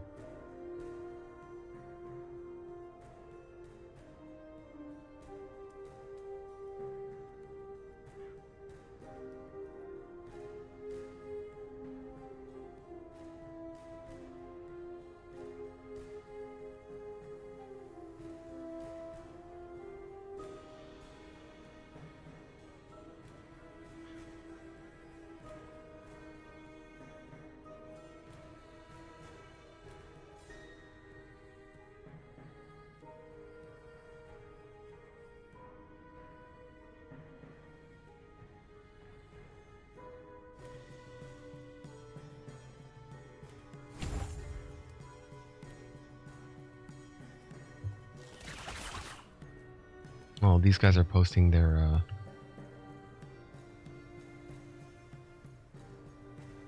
Ode of an Erased Sentinel, Sentinel Relic, Inscribed Tablet, 28 mana, -3, that's mana cost, increased void damage, Holy Aura, resistances while channeling, Sentinel, +1 to all Sentinel skills is pretty good. 22 increased armor. It's alright, I guess. Dude, for a level 30 though, that's a kick-ass relic. But I'm assuming this guy is probably... Can I look him up? No, I can't inspect. I don't know how to inspect. It would be nice to see what level they are, what class they are. 26% of armor mitigation also applies to damage over time. Yeah, that is kind of alright. It's mediocre. I wonder how many resources went into making that then.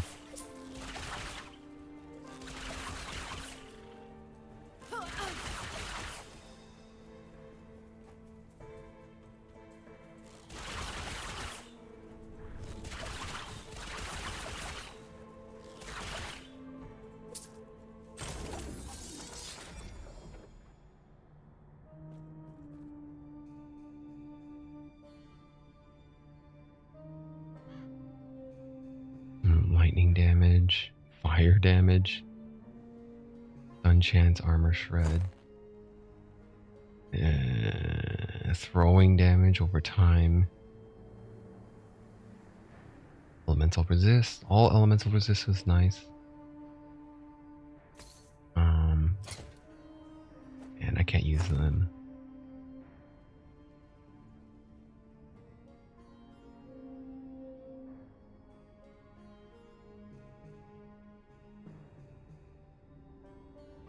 %, increased damage over time.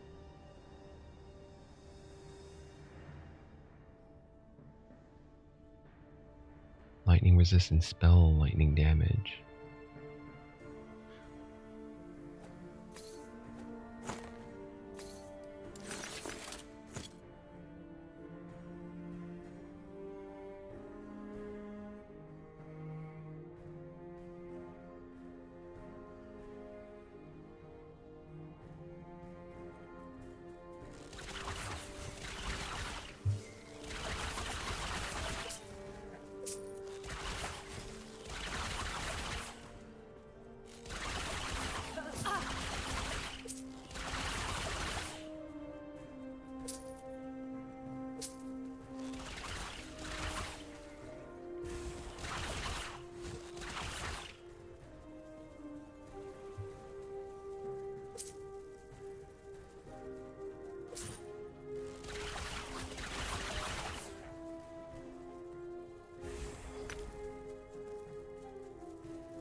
There's no way for me to edit the map transparency opacity.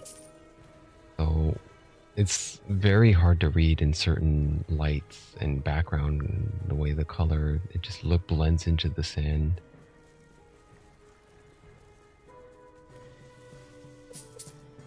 Those beetles did not last long at all.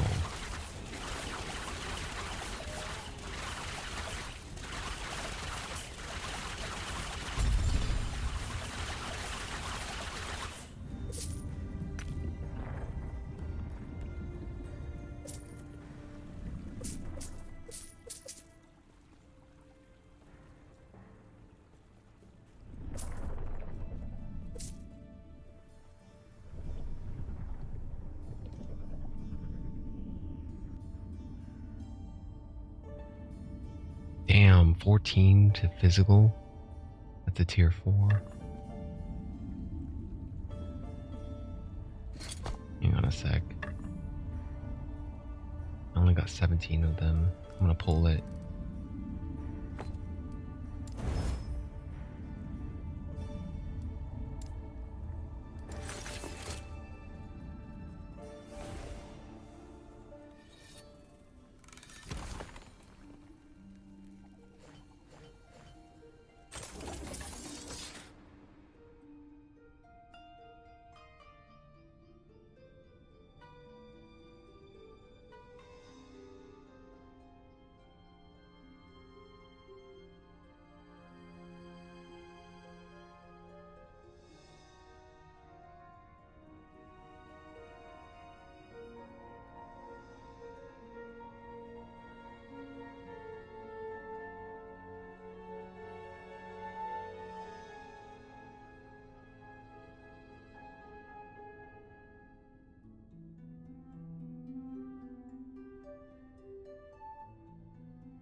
Yes?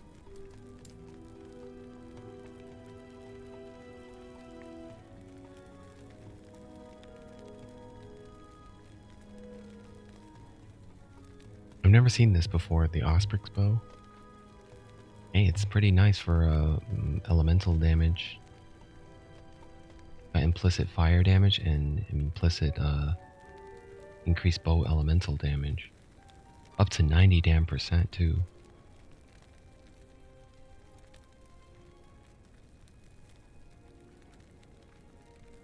I might take that one. How much does it cost? 1,000?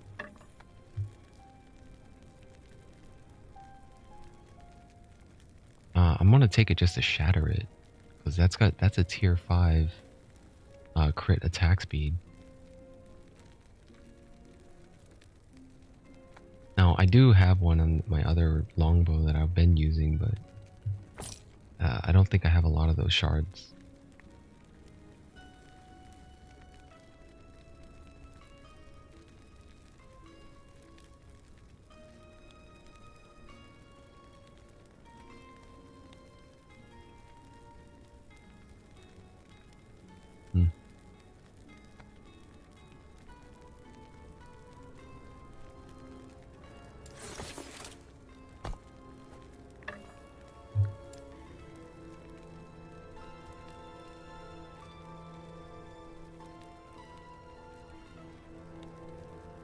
On the other hand, if I respec, I could also make use of it.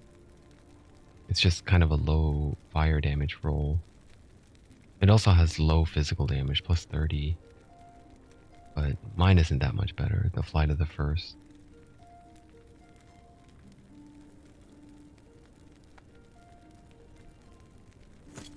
Take care.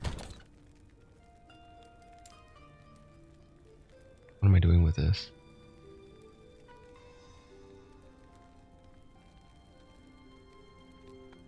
Okay, I don't really want these anymore. I could just shatter those.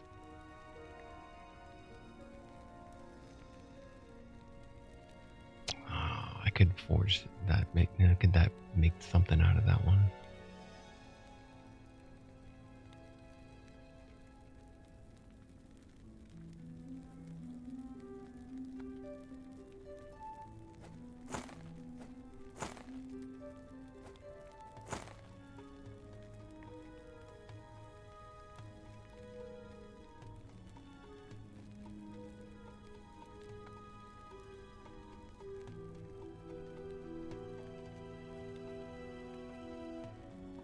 feel like I could just get away with this. Just use it and screw the dexterity loss.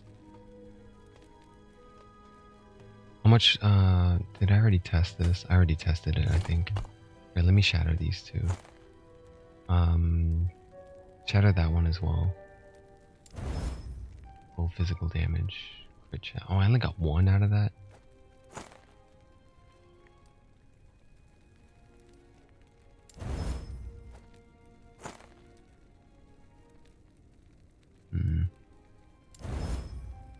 Okay. Now, I want to see if... What's the paper DPS? 3842. Swap over here. 3942. I lost a lot of resistances though.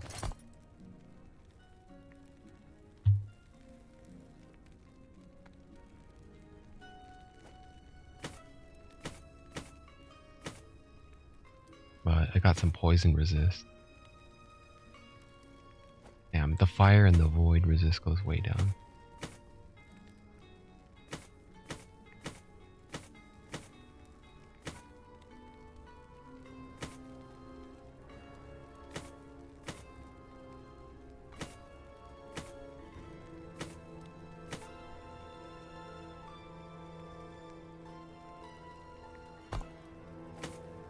Well, what's the forging potential? 41? That's a lot.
Man, this is so risky.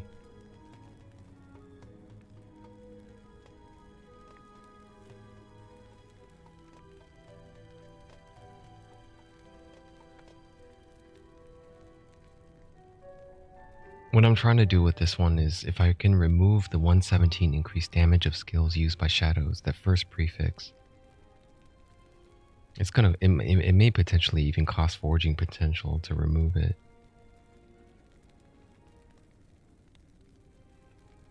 And then I'll probably put on dexterity.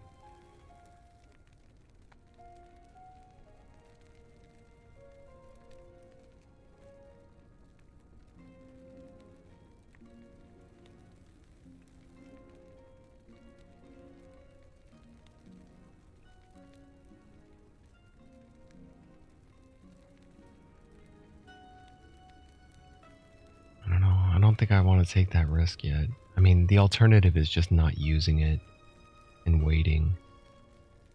So it's either take the risk or respec until something I could use. Tier 4.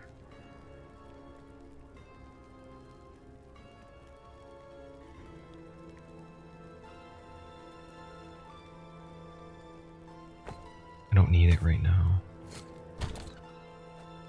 I don't need it right now. I'll wait. I'll wait a little longer. I still haven't decided for this one yet either.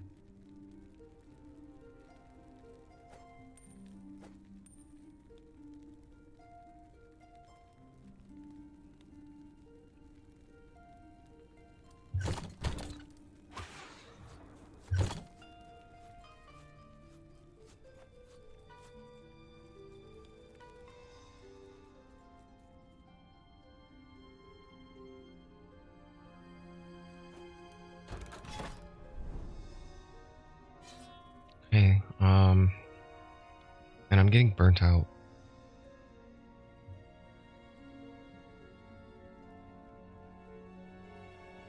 Maybe I shouldn't. I should probably back off on this game. Because a lot of stuff is going to change at launch anyway.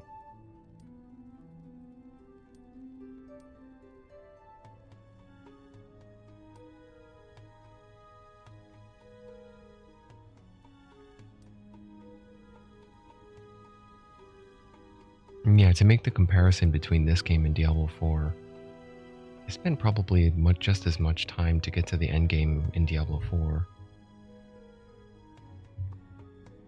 And even then, when I finished the campaign, I still felt like pretty motivated to go and grab all the other, all those dungeons to complete the aspects, to collect all the aspects from my class.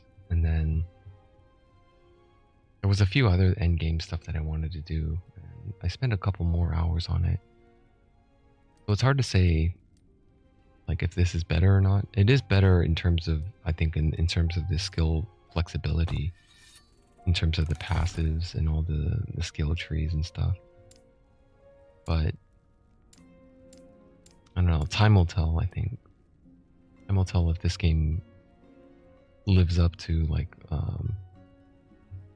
higher standard than one of the other, something else of the other similar genres. I think Grim Dawn was pretty fun as well, but I don't think I spent as much time on it as I did for Diablo 4.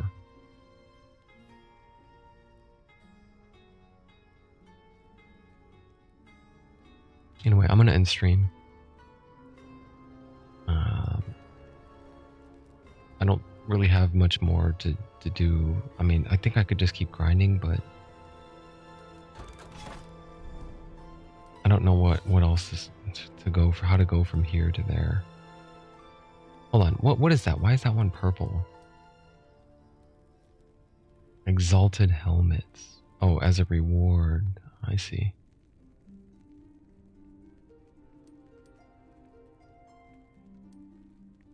I don't know. I feel like watching another Twitch streamer right now, so that's why I wanted to end stream.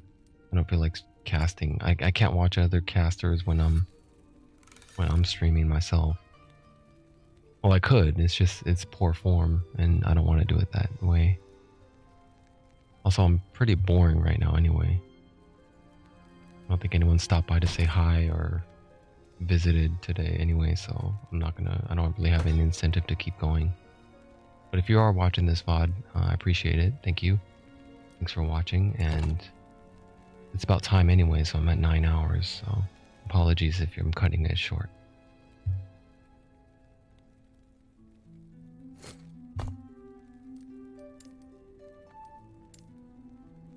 That's it for today. Thanks for watching. See you next time.